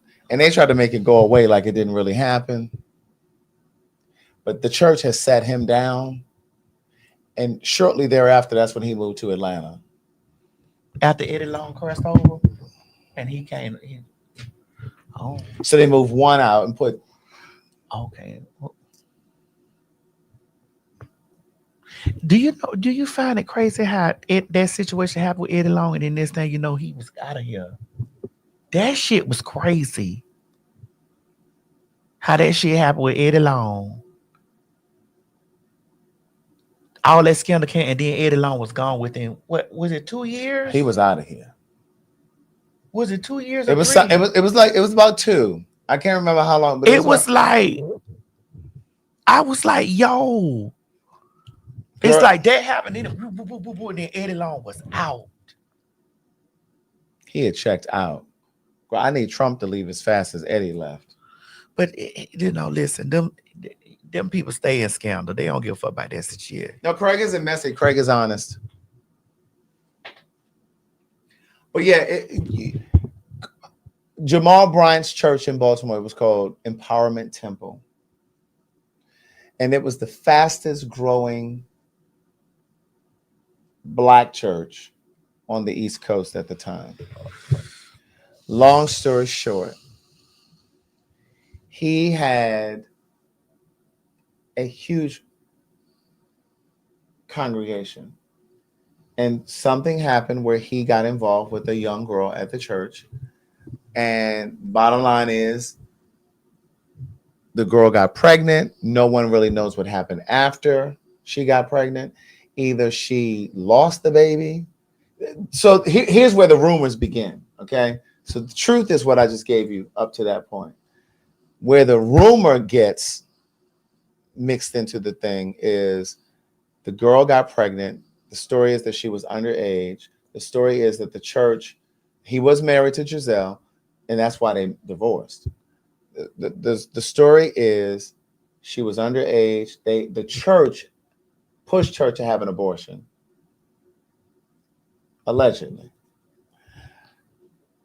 They also said that she had the baby, but they pushed her out of the church. They wanted to sit her down, quiet her, and move her away.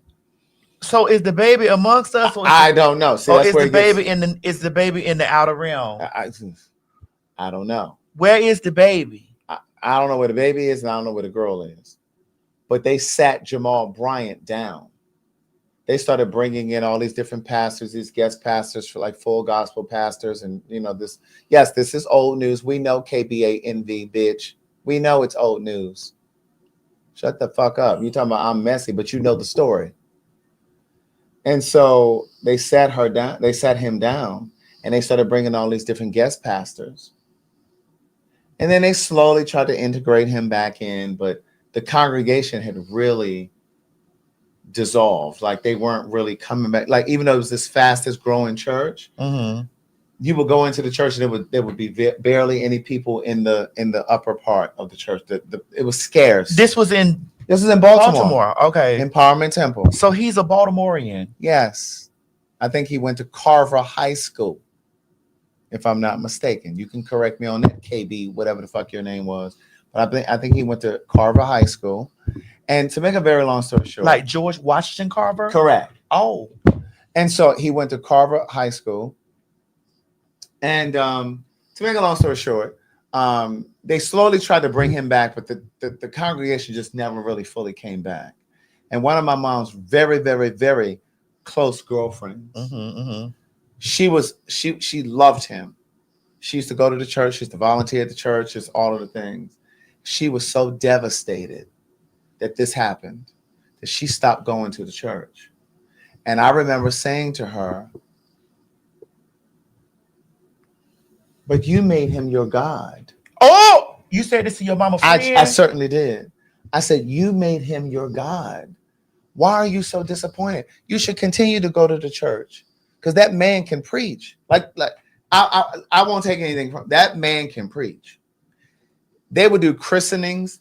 there'd be a line of people with their babies coming up, and he would touch the babies on their forehead and say, I ordain that this child will be a leader. And that, like, he would say all these things off the top of his head. They would move on. Then he would go to the next baby. Like, the man is gifted.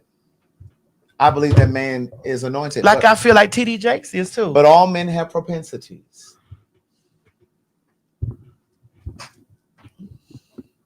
I need an explanation of what propensity mean in my ear. Tendencies. Oh. Well, I mean, you're still a man. And it goes back to what we were talking about yesterday. You're still a man. That's right. You know, it just takes longer for some to develop. Yes. Into that thing. And he was, I'm telling you, he's gifted. He's a gifted preacher. T.D. Jakes is a gifted preacher. Yes, he is. And then next thing you know, Jamal Bryant was here in Atlanta. Preaching over there at the church. Over there at the Eddie Long Church. There you go. You want to go and I do not want to go. Craig, you don't want to come over here and go to I church don't. with me, Miss Mary? No. But my mom's girlfriend was devastated. And I was like, but you made him your God. He's a man. Like, if you enjoyed his word, continue to go for his word. You're not going there because you thought you shouldn't have been going there because you thought he was God. You're going there because he has a message for you. He has teachings for you. I still think that God can use you just because you have propensities.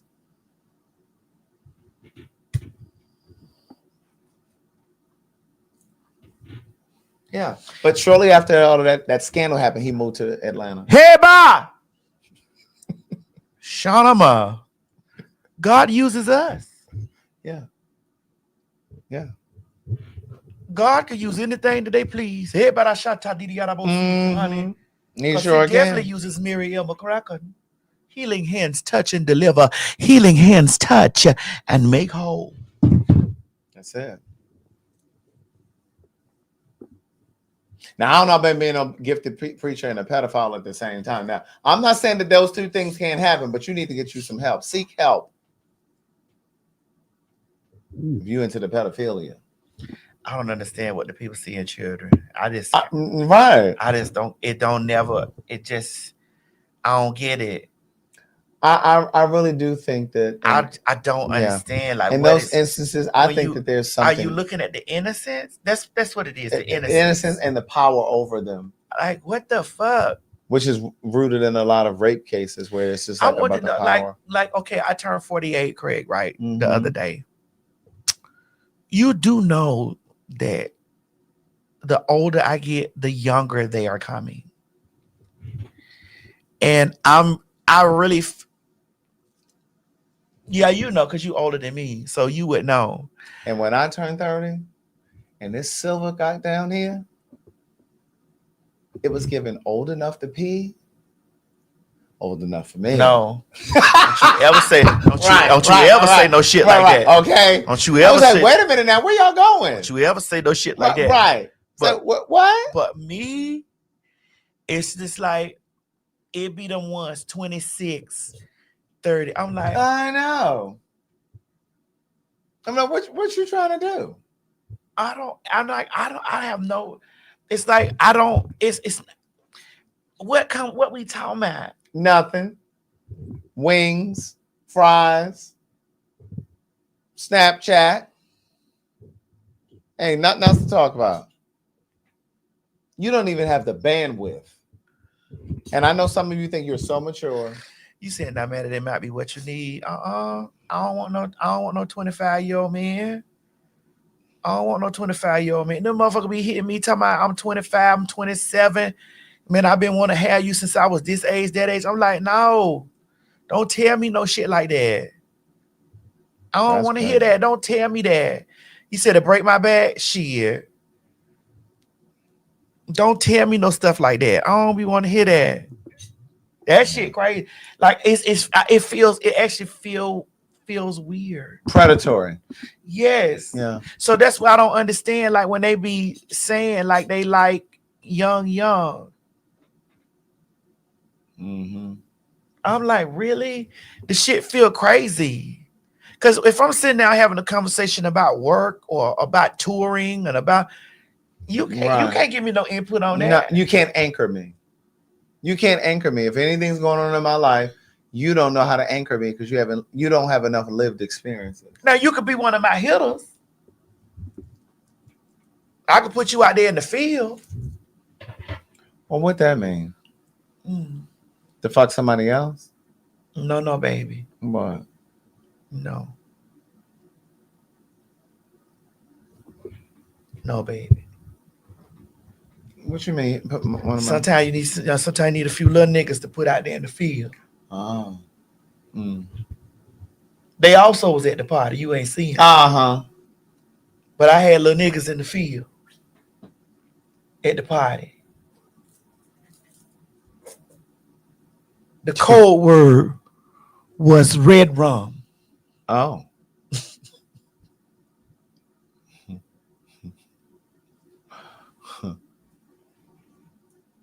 Got to keep them in the field. See, when people be talking about a bitch that I'm an older broad. Mm-hmm. Yeah. You ain't finna just do nothing to me, shawty. No. You ain't finna just do nothing to me, right. Shawty. Yeah.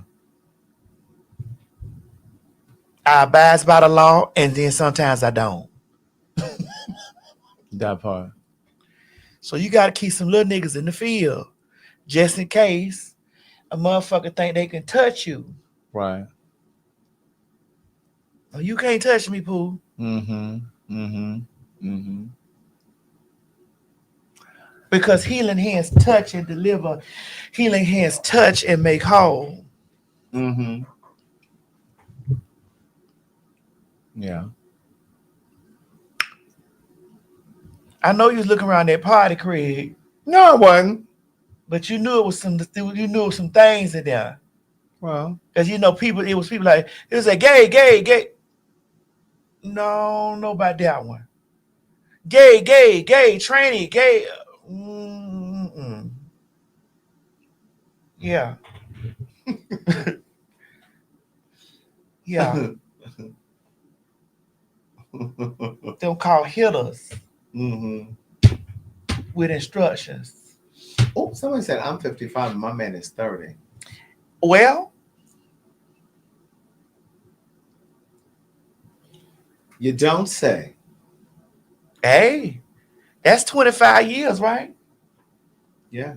I don't want to do that, Craig. I don't either. What you want your oldest man, your peoples to be? What's the youngest I would? You're asking me what's the youngest I would date now? Well, dating and fucking are two different things. That's for sure. Now, the youngest I would fuck 25. Yeah. 25. Now, if you 21 and you really Craig, stop this. Let no 21-year-old people go like this. If you 21 and you coming up to me and you think you grown, oh, okay. I'm gonna handle you like you grown. Craig, let no 21-year-old people go about their business. You gonna come over here and act like you grown? I'm gonna act you. The mind frame I'm in right now. What I mean, I'm 48. Yeah. Angel said, "Stop this, Craig." I don't know. So 48. Oh, somebody said, "Oh, so I have a chance." But wait a minute. Wait, I was gonna say, hey, Centavio. What I was gonna say, well, in terms of the youngest dating,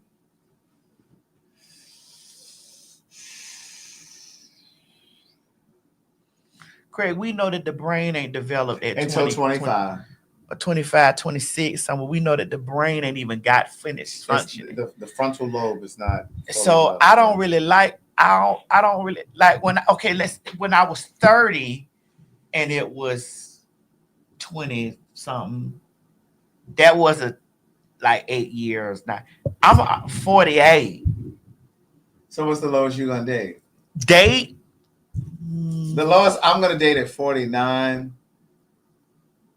is probably like date, like and probably be serious.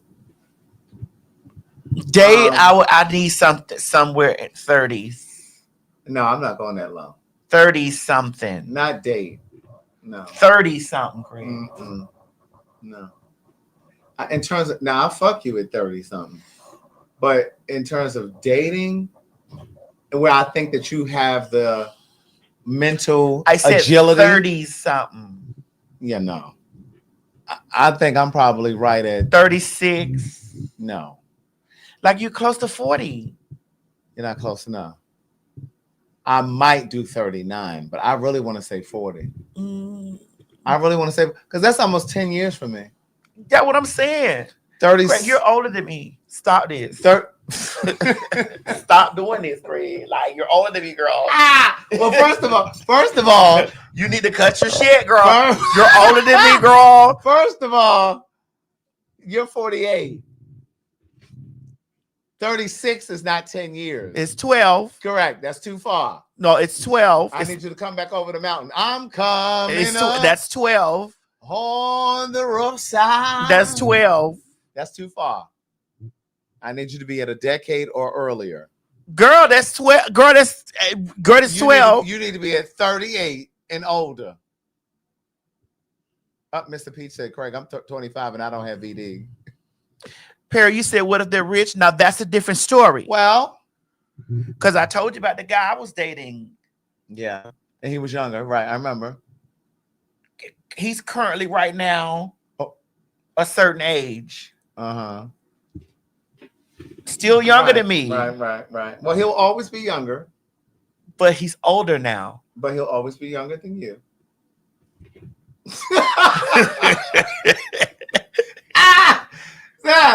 So I said, so Mo's age, Bree.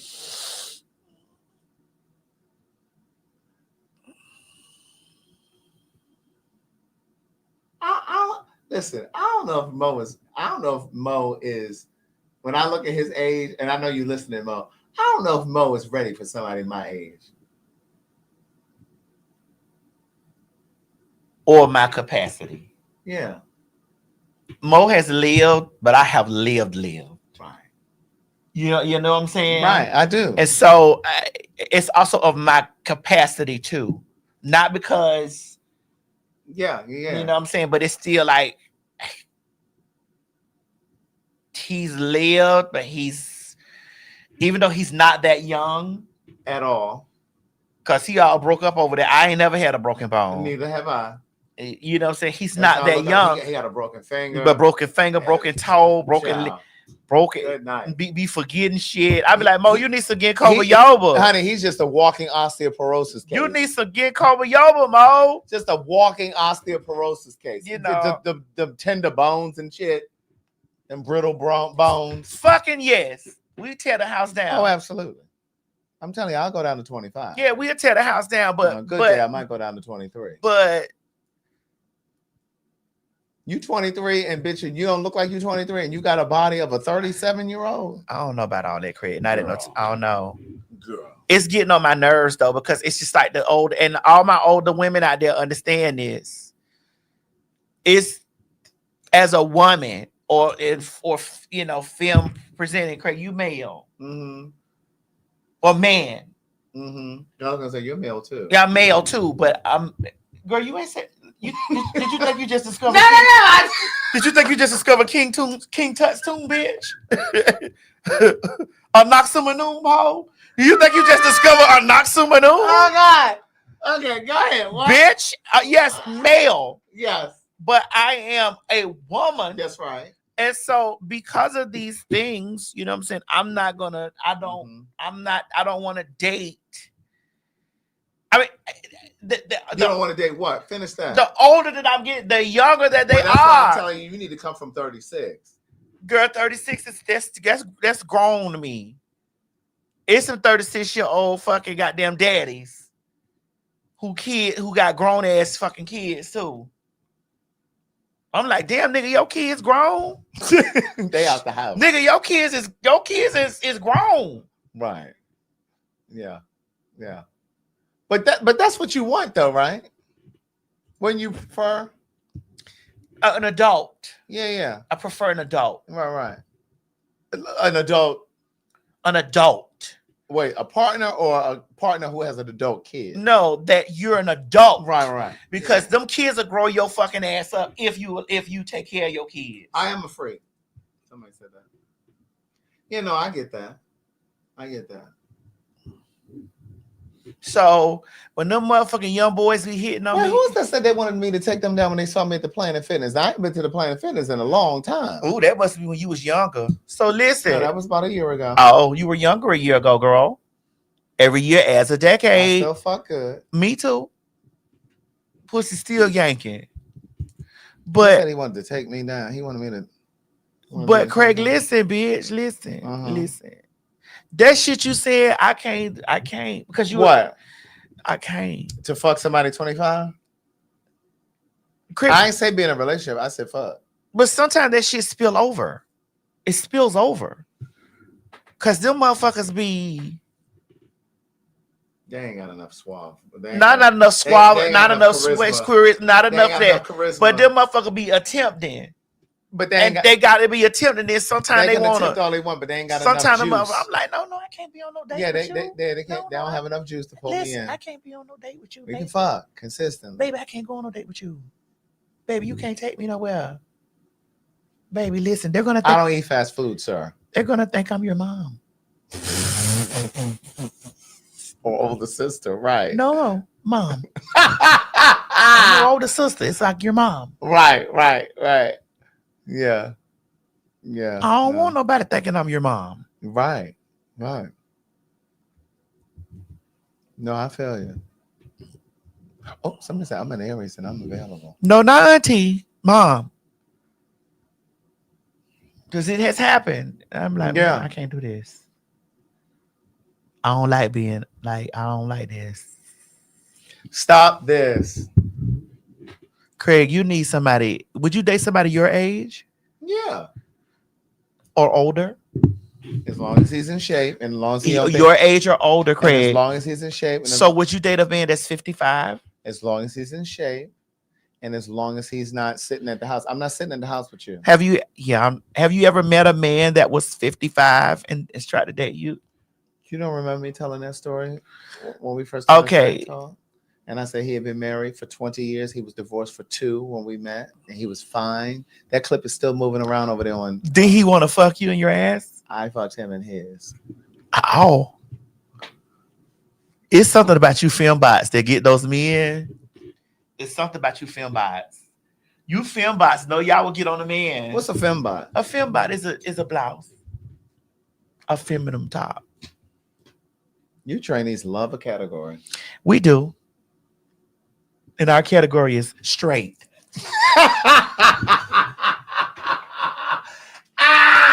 Yeah. That's gonna run the children insane. That's gonna run them insane. Oh, that's gonna run them crazy. Our category is straight. Yeah.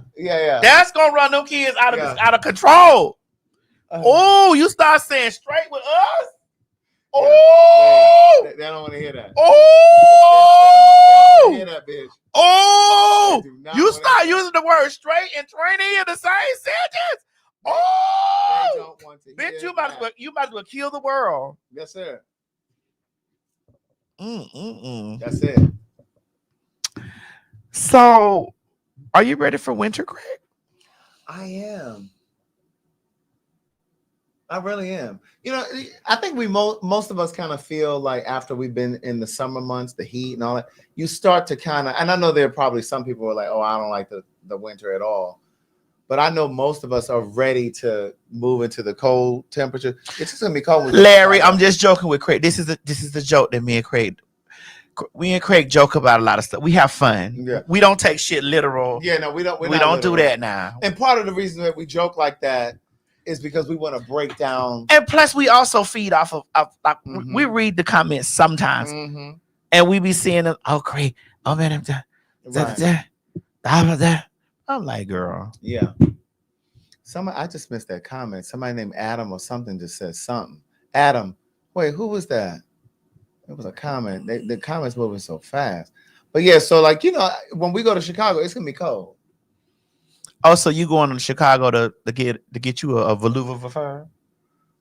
You want to be wrapped up like a piece of veluva fur. I might need to get me another one.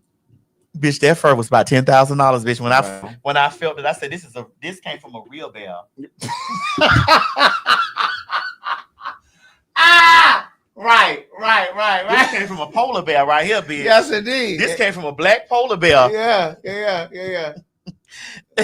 You had put that jacket on, G had put that jacket. I said, right, baby, this came from a real black polar bear, honey. Yeah. This came from the motherfucking mountains of Valeria, bitch. Okay. Honey, bitch, you said veluva fur. Okay. No, they wasn't nothing fox like that. That was a polar bear. That bitch had on that white one, bitch. That was a polar bear. Mm-hmm. That bitch was a bear. Yes, indeed. Somebody said, it goes down in the locker rooms at the Planet Fitness. Not just the Planet Fitness, it happens at the LA Fitness too. The gays don't have no boundaries sometimes. No, not a lot. They said Arctic fur. Girl, what else you got in the system over there, Craig? Because I know you shady. Because I ain't seen what you put in the system, girl. Well, I didn't talk about, none of the people. Please don't, the Murder. People have been really sending me stuff about Jennifer Hudson, but I've given her a rest. Yes, please, Murder. I'm giving Jennifer a rest. What's that? Which one? That right there. This? Yes, what is that? So it's these white people talking about their premiums are going up for their health insurance. Bitch, my shit is $549, Craig. Is that what it is now? Bitch, $549. I only made $18,500 a year. How the fuck I'm gonna afford that? Well, they're saying that premiums are gonna go up 3 times. How the fuck am I gonna afford that? That is insane to me. It's insane. And now this white lady's over here crying and carrying on. But my thing is always like, well, who did you vote for, girl? But Craig, what if they didn't vote for them? Well, I think that maybe some of them didn't vote for him. But I also feel like I'm not vegan, Bree. I'm pescatarian. So that's why he wear that polar bear. That's right. Because polar bears eat fish. Right. And vegans would not wear leather as well. I'm not vegan. I'm pescatarian. But maybe they didn't vote for him. But what I'm saying is I think that a lot of people... Wait, what did they say? Don Lemon said his premium what? What did they say? Said their premiums are going to triple. Yeah, so that's what they're saying. They're saying, like, for example, like this one couple in here, they're talking about they pay like $400 a month, and they're talking about their premium could go up to $2,500. Listen, she got to crying and carrying on. My name is Carla Zimmerman. I just retired in June from 25 years of teaching. My name is Bartley Armitage. I've been in Eugene, Oregon for most of the 45 years. I was a union carpenter for over 30 years and still a member of the Carpenters Union. Our current premium is $443 a month. Through the ACA. Through the ACA, and which is manageable for us, both retirees.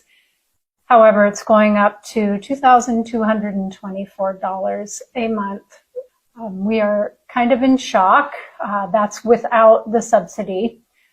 With the subsidy, it's manageable for us. We still live paycheck to paycheck, but it's manageable. The Affordable Care Act, we sort of counted on that in the interim period as retirees to sustain our health care. Without the subsidy, we honestly don't know what we're going to do. Without the subsidy and with that kind of increase, it's like buying another house and trying to pay for 2 houses at the same time. Yeah, so we don't know what we're going to do exactly. We don't know how we're going to have some health insurance and be able to afford it on a monthly basis. The thing that gets me the most is that both of us have worked our whole lives. I always had faith that our government would, when we retired. The government, that our leaders would have a heart and try to find a way to help everyday Americans. What I would say is this government should be about we the people, not about some. I'm with Isaac in the comments. You didn't see this coming? And again, we don't know who they voted for. We don't know who they voted for. But my thing is, I just think that there were too many people who were complacent, who just like right now. I voted the other day, and it's a local election. And again, we have to stop being so cavalier when it comes to these local elections. The election that's happening on the 4th. When is the 4th? Tuesday. Yeah. But I voted under early voting, and it was on the commissioners who are raising these motherfucking Georgia Power rates high as fuck. I remember last year, like around this time last year, I had a $900 motherfucking bill, and I wasn't even here a lot of that time. One month it was 4 something, the next month it was 5 something, and I had my Georgia Power bill on auto draft. Bitch, I called them. I said, take that shit off of there. I'm not paying you that. Bitch, I wouldn't give a fuck if I had Oprah's money. You're not getting $900 from me. What the fuck are y'all doing over there?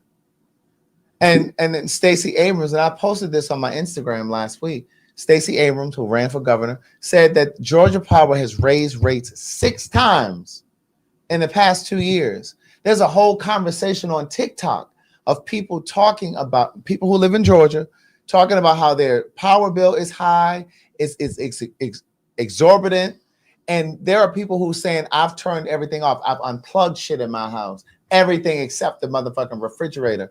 And I'm going to tell you what those people told me when I called down there. I said, why the fuck is my bill so high? I haven't even been here. And when I'm not at home, I turn my shit down. I can control it from the phone. So I turn my shit down and I'll bring it back up when I'm about to come home. They were like, yeah, but we had 2 Arctic blasts. I said, I don't give a fuck what kind of blast you had. We had 2 Arctic blasts. I said, I don't give a fuck. I ain't been here. What are you talking about? But they say that shit because they have people sitting on the commission who are getting bonus checks monthly. And we paying for those bonus checks. So I voted the other day and I posted about this. I talked about this on my Instagram and some of my other social media.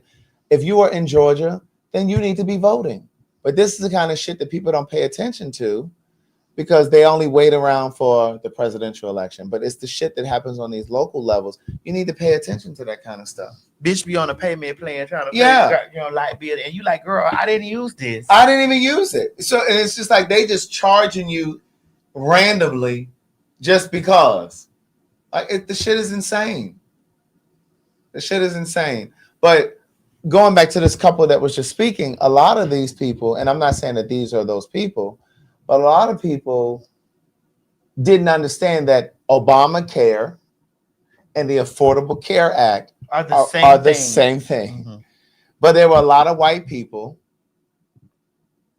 Well, it had Obama's name on it. They had Obama's name on it, and they did not like the fact that a black man finally came through with universal health care. And they didn't realize that Obamacare, also known as the Affordable Care Act, was paying for and or subsidizing medications and treatments that they fucking needed. And now they done voted for this white nigga that's in the House, that's in this presidential, in this White House. They voted for him because they wanted to vote against Obamacare. Sir, you have cancer treatment that's being paid for by this shit.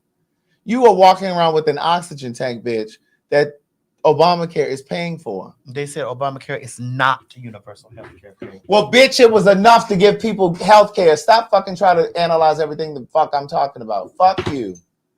I get so sick of you motherfuckers in the comments talking stupid. Shut the fuck up. But anyway.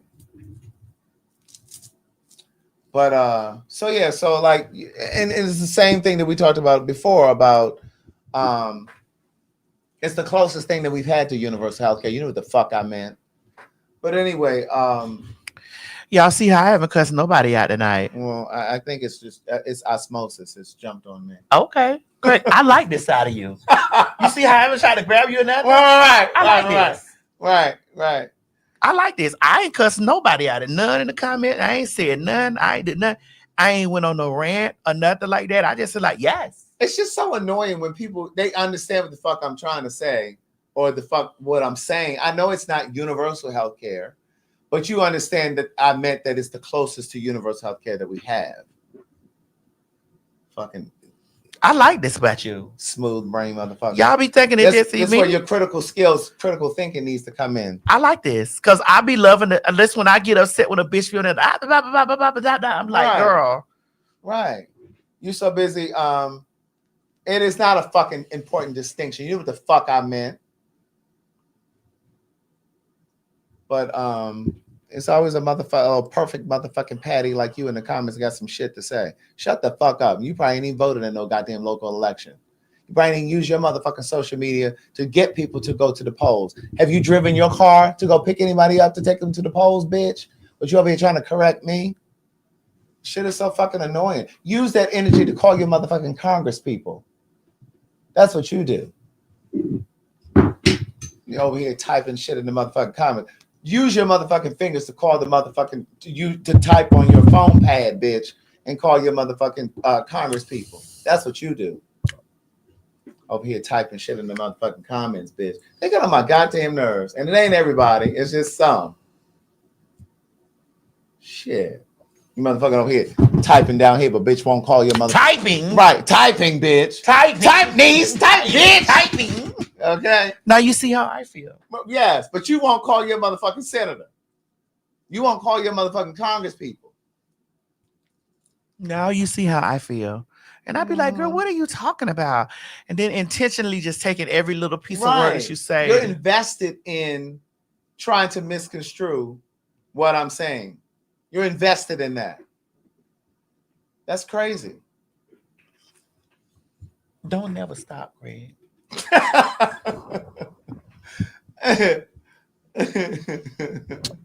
You're not the only one.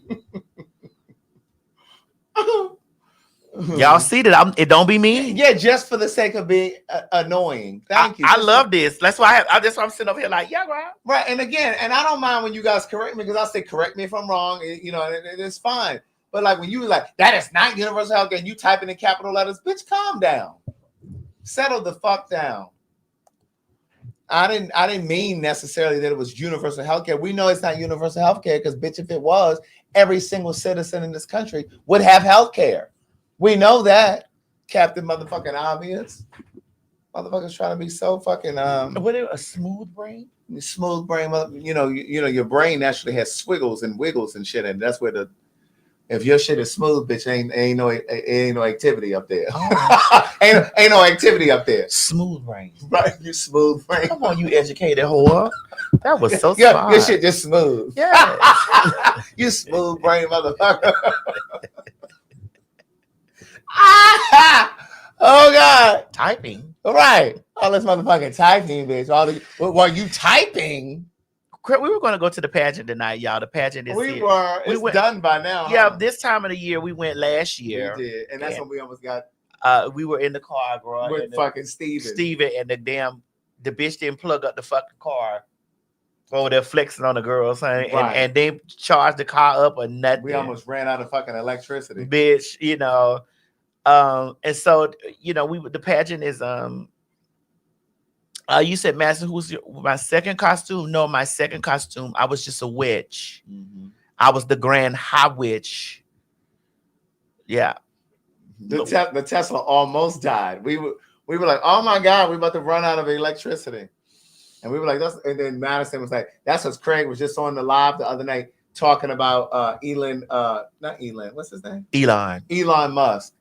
Elon Musk they said that's a year already. Yes, it's a year today. A year. Yes. Yes, a year that today. Was last year. That because we were in the car so damn, you see how the year's flying by? Yes. That's why I was like, girl, we ain't got another 40 in this country. No, we don't have another 40. Not at all.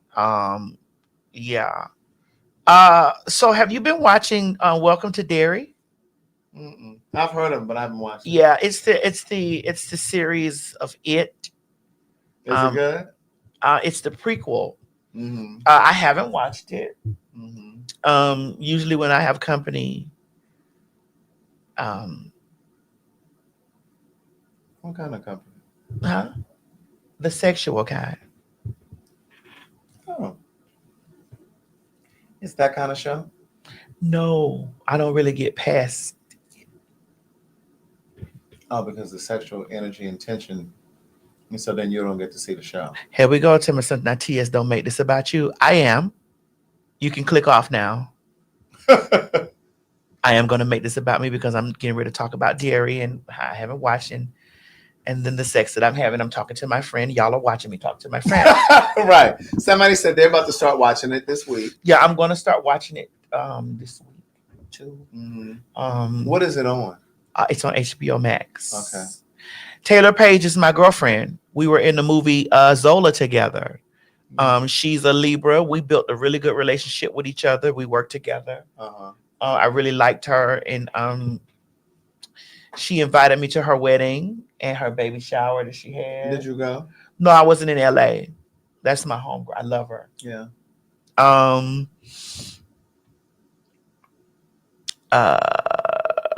So I was intending on watching. I started watching it, and then my friend was like, I was like, "What'd you start?" You said what? That's when you say stop, but you don't really want them to stop. No, I never do. Oh, I'm sorry.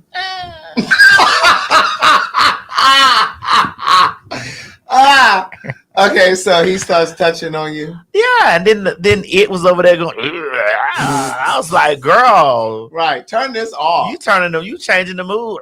Right. So what night was this? Which night? Yeah. Not which like you dressed up, but which as in WHIC. It started before the party, and then nights after. So let me get this straight. So before the Halloween party, you were up here frolicking? No, not the night of the party, because I was really getting things together for the party. Oh, so what I'm talking about the day before. On the day before the party. I was exhausted too. It's like, girl, it's just like it takes so much out of me now to have such vicious sex like that. Ugh. It takes a lot out of you to have. That's why I was like, I don't know. I'm getting older. But what? I still enjoy sex. And I didn't say I didn't enjoy. So what is it taking out of you? I'm trying to understand. I like to be ravished. And it's too much. Like, no, it's never too much because I was did it all week. Ravish me. I rested on the party because I had to go to the party, and then the rest of the time I was. Yeah. Was this the same person? Yes.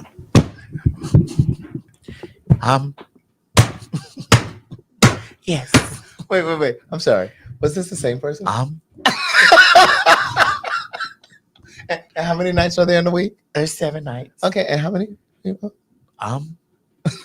Yes.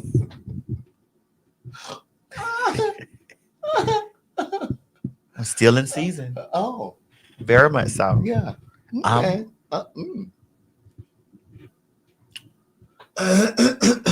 No, these men don't know me like a man knows a woman in the Bible. So they're not a part of the. I think I've caught on. About time. Mm-hmm. They don't know me like a man knows a woman in the Bible. They don't have pieces and fragments of me.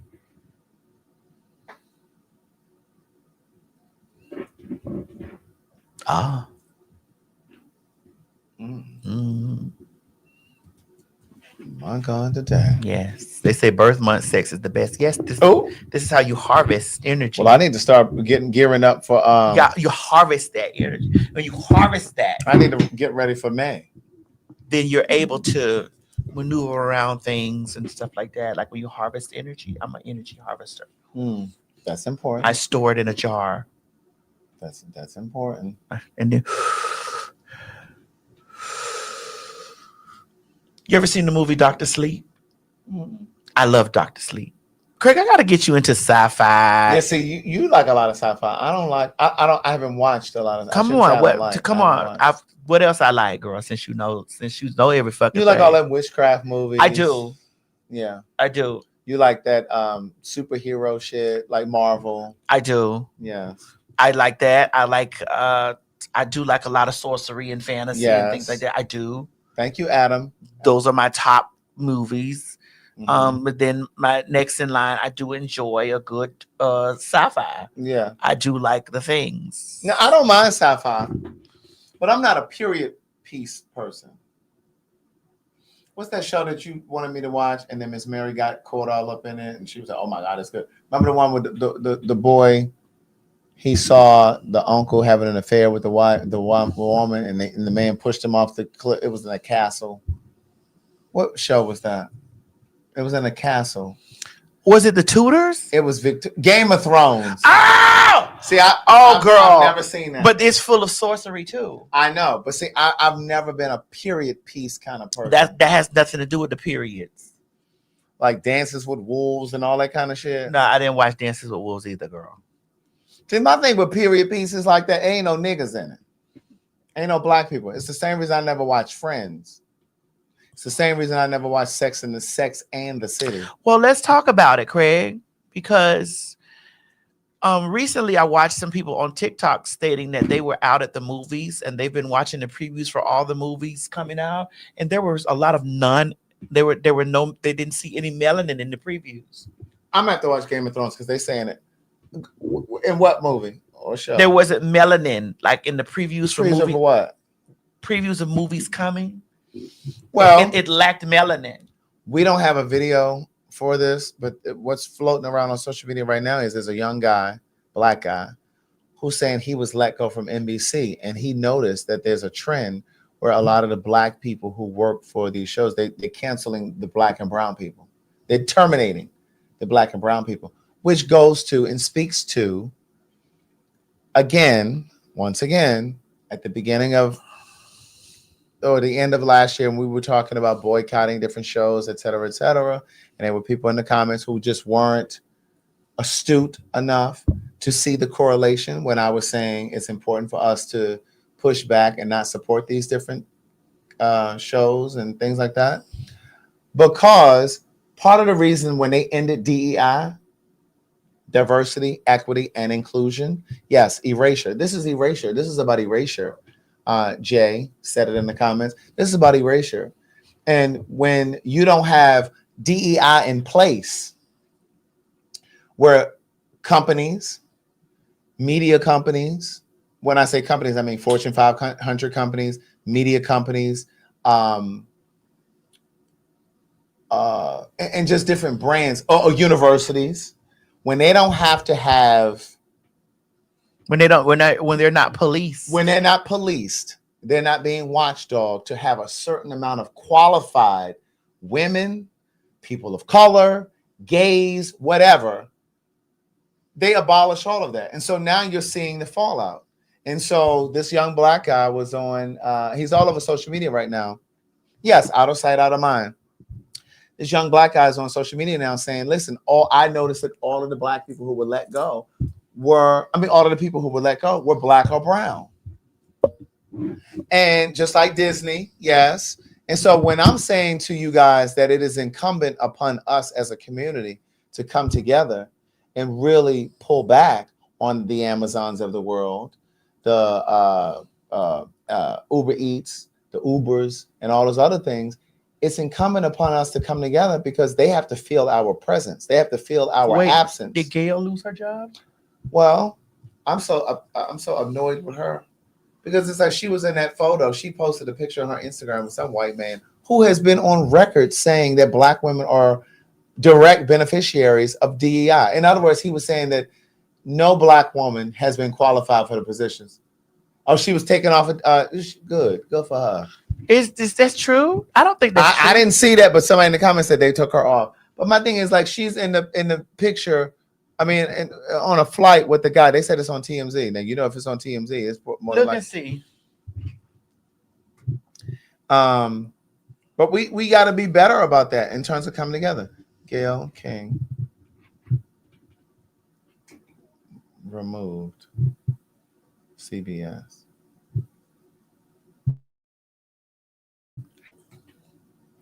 Gail King reacts to being out. Yeah, ousted from CBS. Is Gail King leaving after 13 years?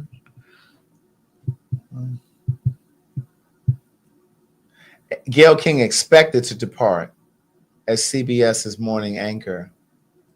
That's what it says. Girl, let me pee. Can you believe that, Craig? Right, and then here's She another. just went up in the spaceship. Right, and then there's another one that says Gayle King says, "If I'm out," this is what TMZ reports. "If I'm out at CBS, tell me to my face." So I don't know if it's been confirmed just yet, but the point is, when we talk about coming together for a boycott, there's a larger purpose. There's a bigger picture. It's not just about the everyday. It's not the everyday of it. Like, I understand that there are people who may drive for Uber. There may be people who drive and get extra money through Uber Eats. But the bigger picture is, we're coming together to support a bigger cause, a larger cause. And unfortunately, we don't always come together. Like I said earlier in this show, there's still people who talk about, "Oh, I'm still shopping at Target. Ain't anybody gonna tell me where to shop." Okay, girl. Well, you would have been one of the slaves that would have held us back. You would have been. You would have been one of the slaves that held us back. It's as simple as that.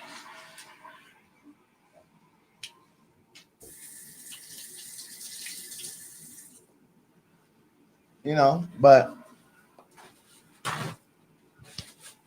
it's easier for these people to release all of the black and brown people from a place like CBS or wherever when there's no framework for something like a DEI.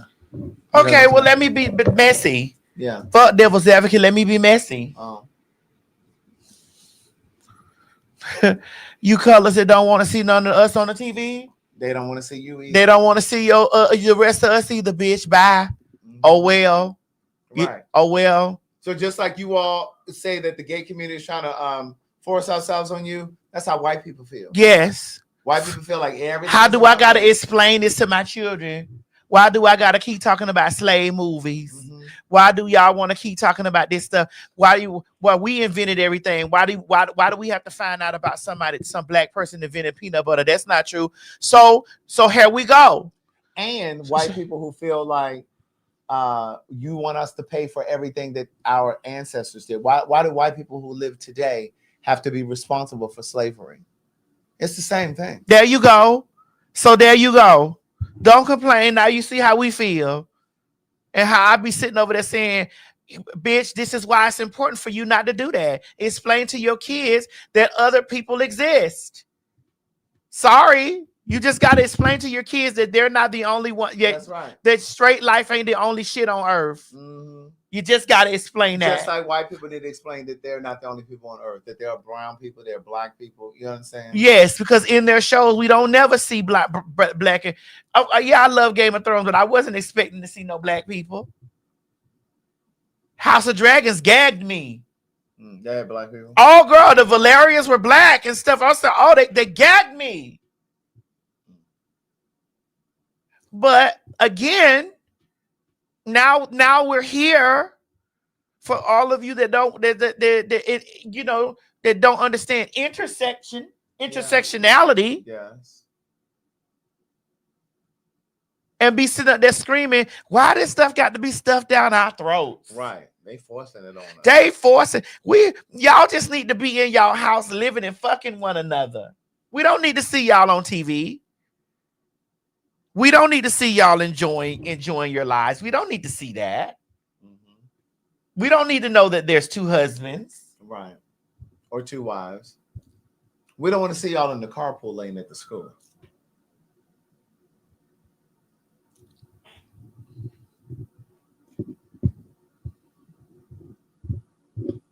So yeah. This gay stuff is just everywhere. Well, they said homosexuality is not a dominant sexuality. But we're not even talking about sexuality. We're talking about human beings. And homosexuality is present in all species. You see it in animals.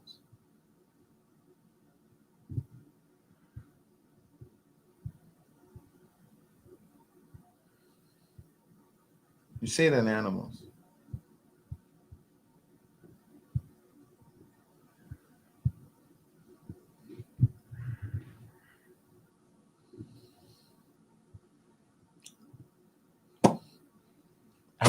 I'm not gonna do it. I'm not gonna scream. Mm-hmm. You said gay marriage will be over by Friday. Hey, you knew that too. Gays for Trump. Right. That's so crazy. Hey, that is so insane to me. Gays for Trump. Hey.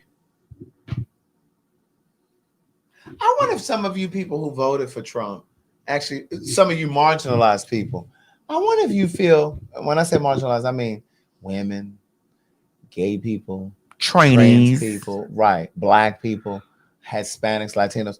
Do you feel foolish? I just want to know.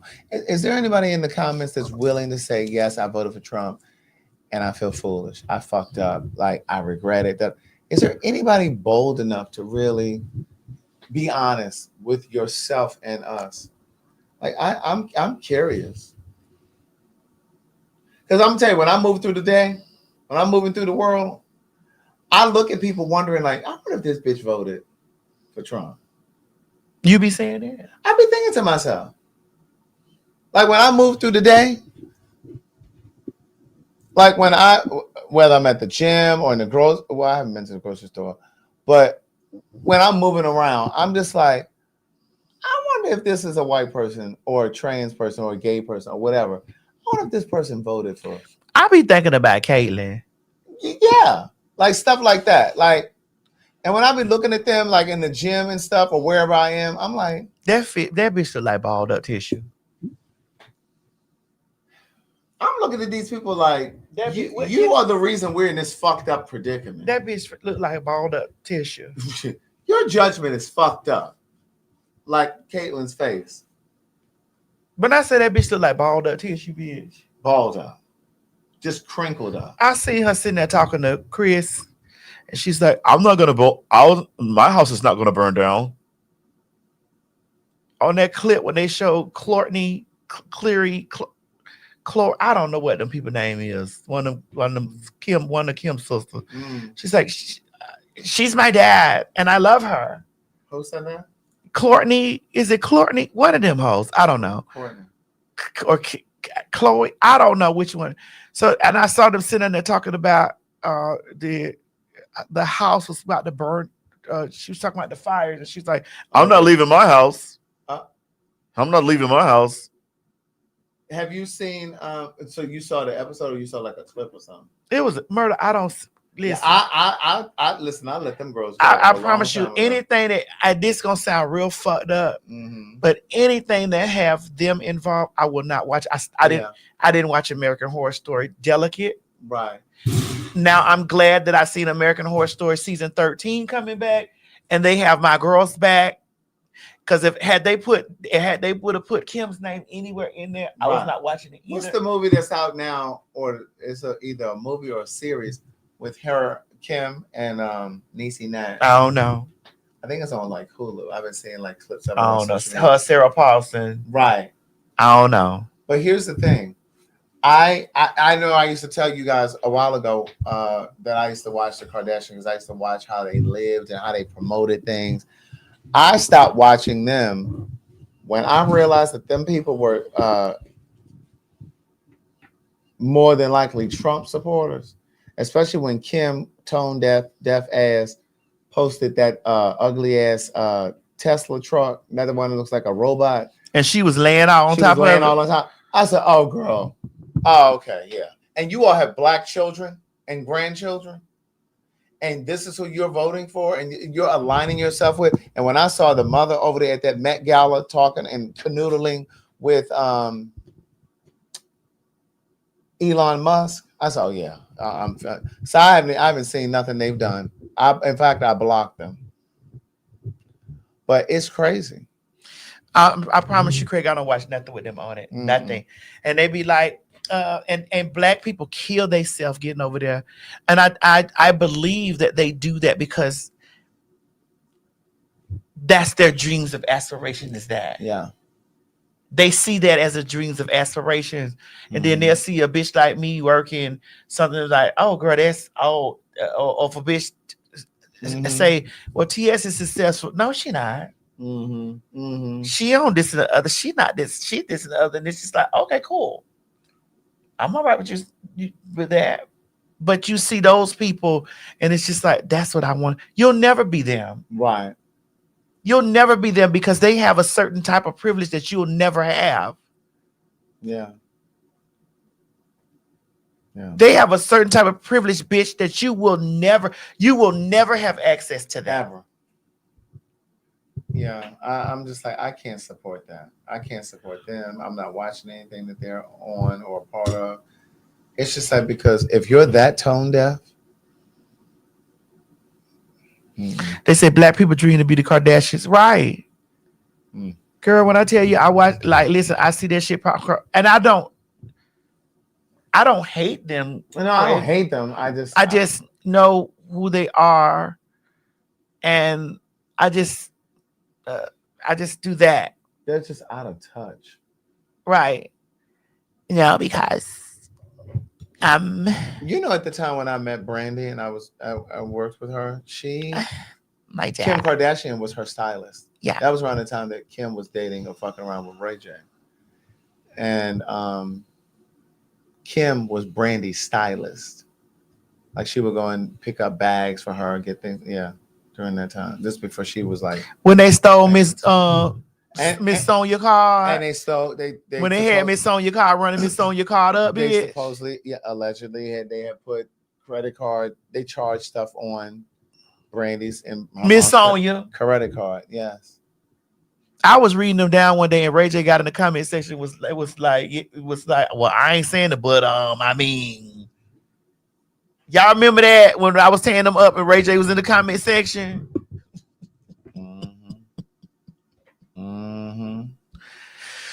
Oh, girl.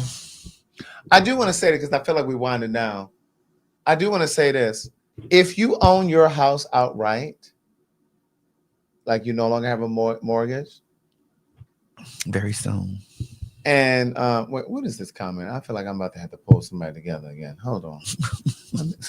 Craig, I live for this. I live for this on you. Do you? This look good on you, bitch. Let me go up here. Let me see.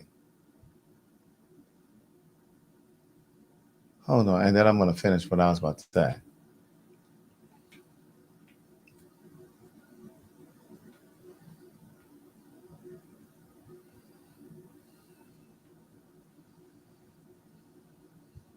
You better be glad these comments are moving fast. Girl. Let me go over here. I thought somebody said something. You see, it was Craig tonight, bitch, not me. I live for it. Craig, I live for every second of it, bitch. Tag here into it is, right here. Tag into Craig done got coin and can't turn his coin pouch loose. What's in his? Oh, I thought you a mess. No. I just came Craig, in. you was ready to dog them out. Yeah, I thought. Listen, it's all good. But no, what I was gonna say was, it is important that if you own your house outright, like if you don't have a mortgage, and it could be your grandmother, it could be your parents, whomever. If you own your place outright, it is very, very, very important to do a deed, to lock your deed, to lock it, just like you can lock your credit. It's important because people can go online and transfer ownership of your deed. That's a real thing. It's kind of like squatters to the second power. Like somebody can literally go in and transfer your deed. People have gotten killed behind that shit. Because once they transfer your deed and it is no longer in your name, you no longer have, it's a long process to try to prove and just this whole thing. There have been people who have been shot down in the driveway of a home that they stole. Yeah, it's called quick claim deeds. Yes, they would do a quick claim deed and they would transfer, but it's only when your house is paid off. It's only this can only happen when your house is paid off. Well, this is the flaw in the system. They need to fix that. It is a flaw in the system, but this is why I tell you guys, you have to put your house in your trust. And a trust. Yeah. Yeah. But I want to share this video because it really broke my heart to see this lady going through this. So this lady in the video is basically explaining that this is her house, and someone switched her, took the deed, you know, it's a quick claim deed. It's a quick claim deed. Hold on one second. Here it is. Please watch this heartbreaking video, and I'm going to give you some tips on how to overcome this or avoid this in the future, because property theft and fraud is happening more than you know. I know, but they have a job to do, right? They aren't here for no reason. We're not trying to create a bigger problem. I have dealt with you multiple times. I know what's going on.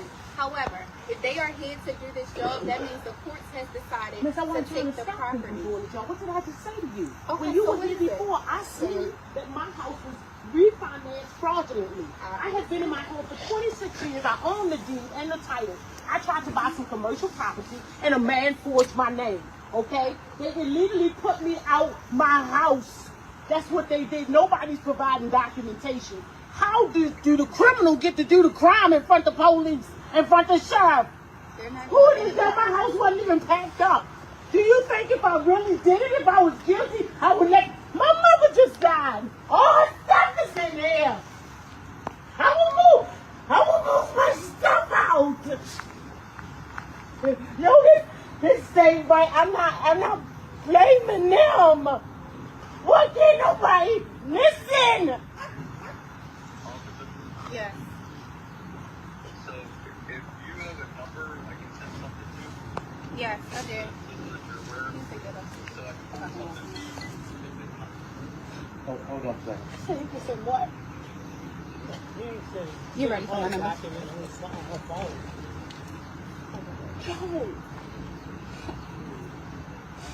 I mean, when I packed up something, if I needed that. So this woman's home was paid for free and clear, yet because of a forged sale, she's about to be thrown out into the streets.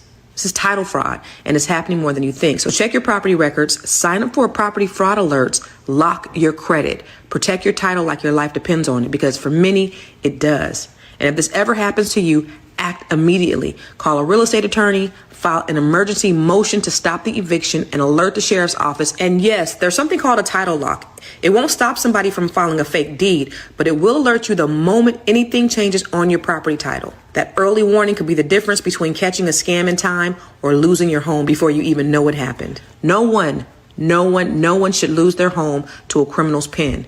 Share this video so we can protect each other, because knowledge can save somebody's home. So in other words, you need to do a title lock. Again, this is if your house is paid off. You know, because people can just go ahead and, because again, they're not going to do this if your house is not paid off, because then they're going to be responsible for the mortgage.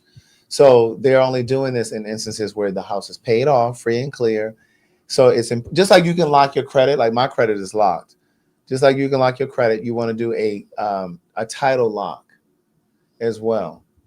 But it's sad. You know what I'm saying? This lady was basically saying her mom just died. Can you imagine going through the loss of a parent and then this happens?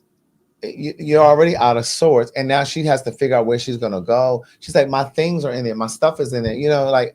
But this similar, I heard about another situation where the same thing happened, and the person who squatted essentially came out the house and he was shot and killed in the driveway. That's what I would do, baby. If I can't live in my house, bitch, you ain't gonna live in it either. That's crazy. That is insane. But yeah, I'd live in the jail cell.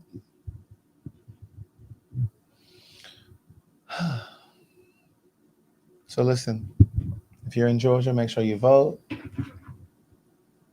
Make sure you vote. Bitch, that shit is crazy, Craig. Oh, yeah, it's insane. All right, y'all, we done came to the end of the show, honey. I got some stuff to do. So what day we going to get some more? Some more ammunition, more guns. You want a Scorpion too? You scared of that Scorpion, Greg? Ain't it? You scared of that Scorpion? Oh, that's a lie. I've been shot up all of the windows in my house. Yeah, you know you only pull that out when a motherfucker say that, when a motherfucker pull in your yard. You come out the door and give them that pressure. Can I help you? You come to see me?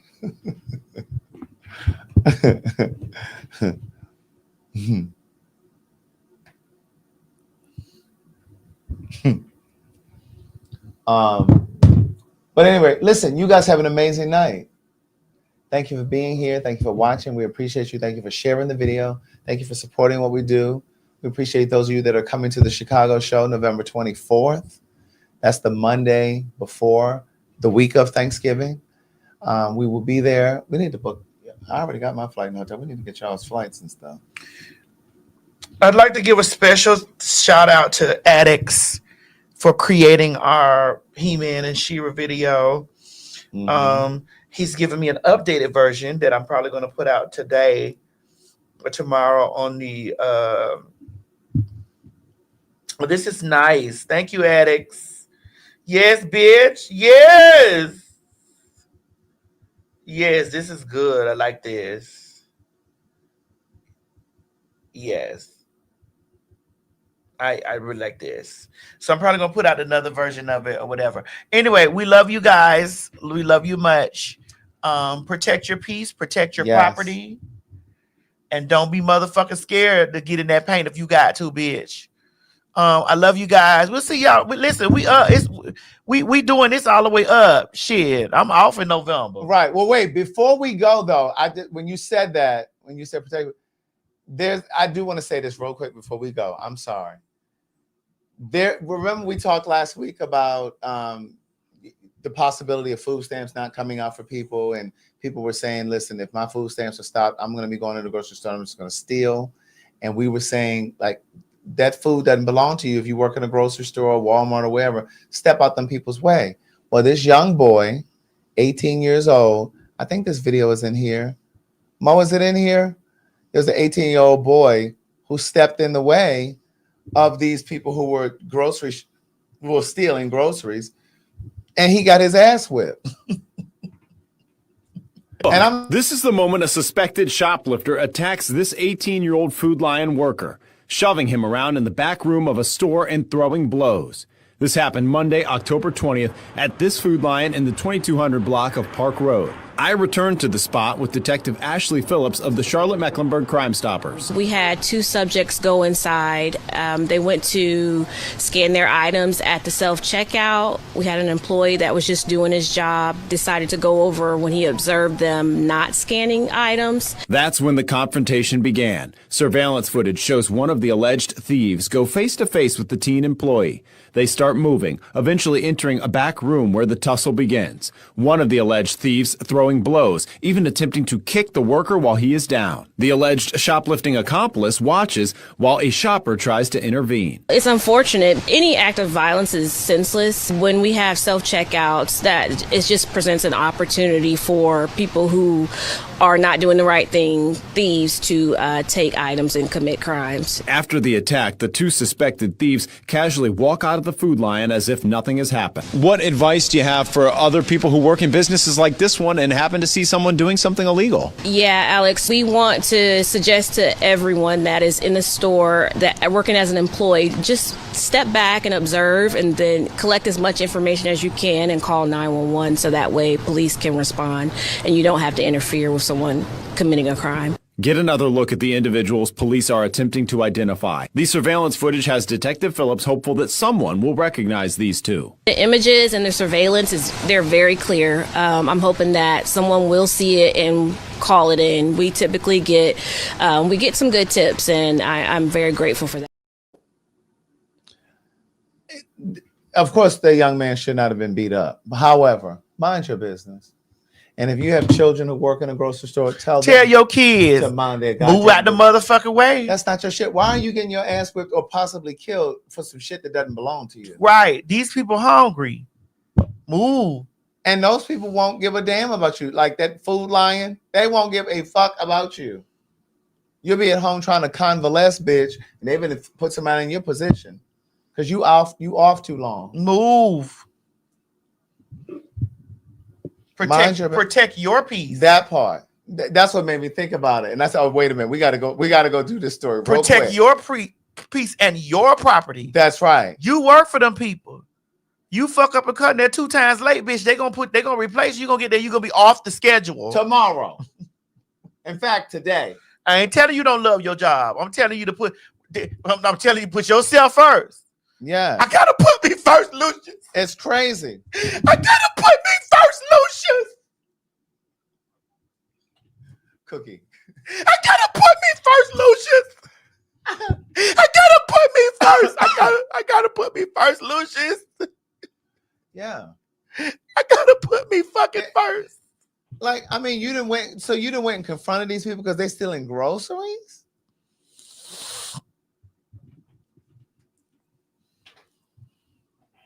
Those people don't pay you enough for all of that. They don't. You are not security. Bitch. Mind your business. Turn your head, mind your business. Those people have insurance for that. And on that note, have a good night. Good night, y'all. Mo, take us out, baby. Hey everybody, this is T.S. Madison, and if you are trying to grow your business, brand, or product, why not advertise with me? Email me at booktsmadison@gmail.com so that you can get in on our comprehensive advertisement packages. Unique visits, unique subscribers, honey, a broad demographic. Advertise with me today. Quit talking and listen. Get over to my Patreon right now so that you can receive some exclusive content from the TS herself. Who you said? The TS. Patreon is filled with one-on-ones, exclusive content, behind the scenes. You can even chat with me in there. Me and you. It's just me and you. So get to www. You met me as me. We wanted them to check for VD. For VD. Now we are coming back to Chicago. Chicago, Illinois. Child, we done mended our situation with the city winery, honey, and they done called their good sisters back. That's right, honey. The Phags are coming back November the 24th, 2025. Yeah, it's Thanksgiving week. You think I can get somebody in Chicago to bring me a little vegan something? What's up, Chicago? That's right, the Phags are coming back. That's Monday, November 24th. That's Thanksgiving week. You know you ain't going to work no way. Come on out and chill with the Phags. Get your tickets, www.PhagTawk.com. That's November the 24th, 2025. Get your tickets. Don't meet us there, Chicago. Meet us there. I sure hope somebody's gonna bring me a plate. We wanted them to check for VD. For VD. And for you ain't I was in my phone. Take your ass down into that welfare. Use a dummy, bitch. Calling all pin mob. Honey, the Phags are going international. That's right, ladies and gentlemen. August 5th through the 9th, 2026, PhagTawk Live in Antigua will be going down, baby. Get your tickets at www.PhagTalkInternational.com. I need y'all to know, honey, that this is one of those trips that you don't want to miss. That's right, ladies and gentlemen. We are going on an all-inclusive resort and spa situation, bitch, at the Royalton, honey, down there in Antigua. I'm not too sure where Antigua is, but the Pin Mob, we're going to Antigua. Make sure you have your passport, make sure it's up to date, and be sure to get the travel insurance just in case something happens, because life happens. The spots are moving quickly. Do not wait until the last minute. You have an entire year to pay this trip off, so do yourself a favor. Treat yourself to a good time and meet us in Antigua for PhagTawk Live. And for my rich bitches, add on the rich bitch option to include a full day with us as we tour the island, and who knows what else we gonna get into. God damn it, don't meet me down there to the ticket place. Beat me at the ticket place. That's right, girl. Honey, meet us down there to www.PhagTalkInternational.com, honey. Low deposit and payment plans are available. Good day, thinkers, thought leaders, progressives, and dreamers. I'm Craig the Writer Stewart, and I'm inviting you to join my Patreon. Don't know what a Patreon is? It's my official video diary with only exclusive content that you won't see anyplace else. It's easy to join. Just visit patreon.com/Craig the Writer Stewart. Here's what you'll find on my Patreon. A day in my life, whether that's dinner with friends or a typical workday. Live Q&As with members of my Patreon about each episode of the T.S. Madison Experience and what I was really thinking. I'll even bring you on vacation with me. The video will make you think that you were right there. And last but not least, For all of my aspiring writers, I give you first-hand, one-on-one, personalized attention, answering all of your questions about publishing and self-publishing. So what are you waiting for? Join now. Swipe up or visit www.patreon.com/Craig the Writer Stewart. I'll see you soon. Oh, and one more thing. Don't forget to subscribe to my YouTube channel. That's youtube.com/Craig the Writer. Do it now. Excited to announce the launch of an incredible new app we've created for our friend and client Craig the Writer. If you haven't heard of Craig, he's the brilliant host of the PhagTawk on YouTube. Definitely go check that out. So we're introducing his new app called Say It in a Card. This isn't just any card app. Say It in a Card offers a unique, heartfelt way to connect with your loved ones. You can send a personalized card, each featuring a special message penned by Craig himself. But wait, it gets better. Do you want to add your own personal touch? You can customize your message to make it truly one of a kind. So download the app now and make sure you support Craig and his team, and I'll see you at the next one. You ain't gonna have no other choice but to see me because I'm in everything. There it is, you ain't right gonna there. have no other choice but to see me because I'm in everything and everywhere. I'm in film, television, streaming, music, bitch, and pornography. Bye. This has been a T.S. Madison and RDE Multimedia Group presentation. Hey guys, if you just enjoyed watching this video, don't forget to subscribe to my YouTube channel, www.youtube.com/TS Madison Hinton. Or if you're already here, click that bell up there, one of them, and subscribe so that you don't miss this or any other excellent content that I have for you. Don't meet me here, beat me here. Ciao.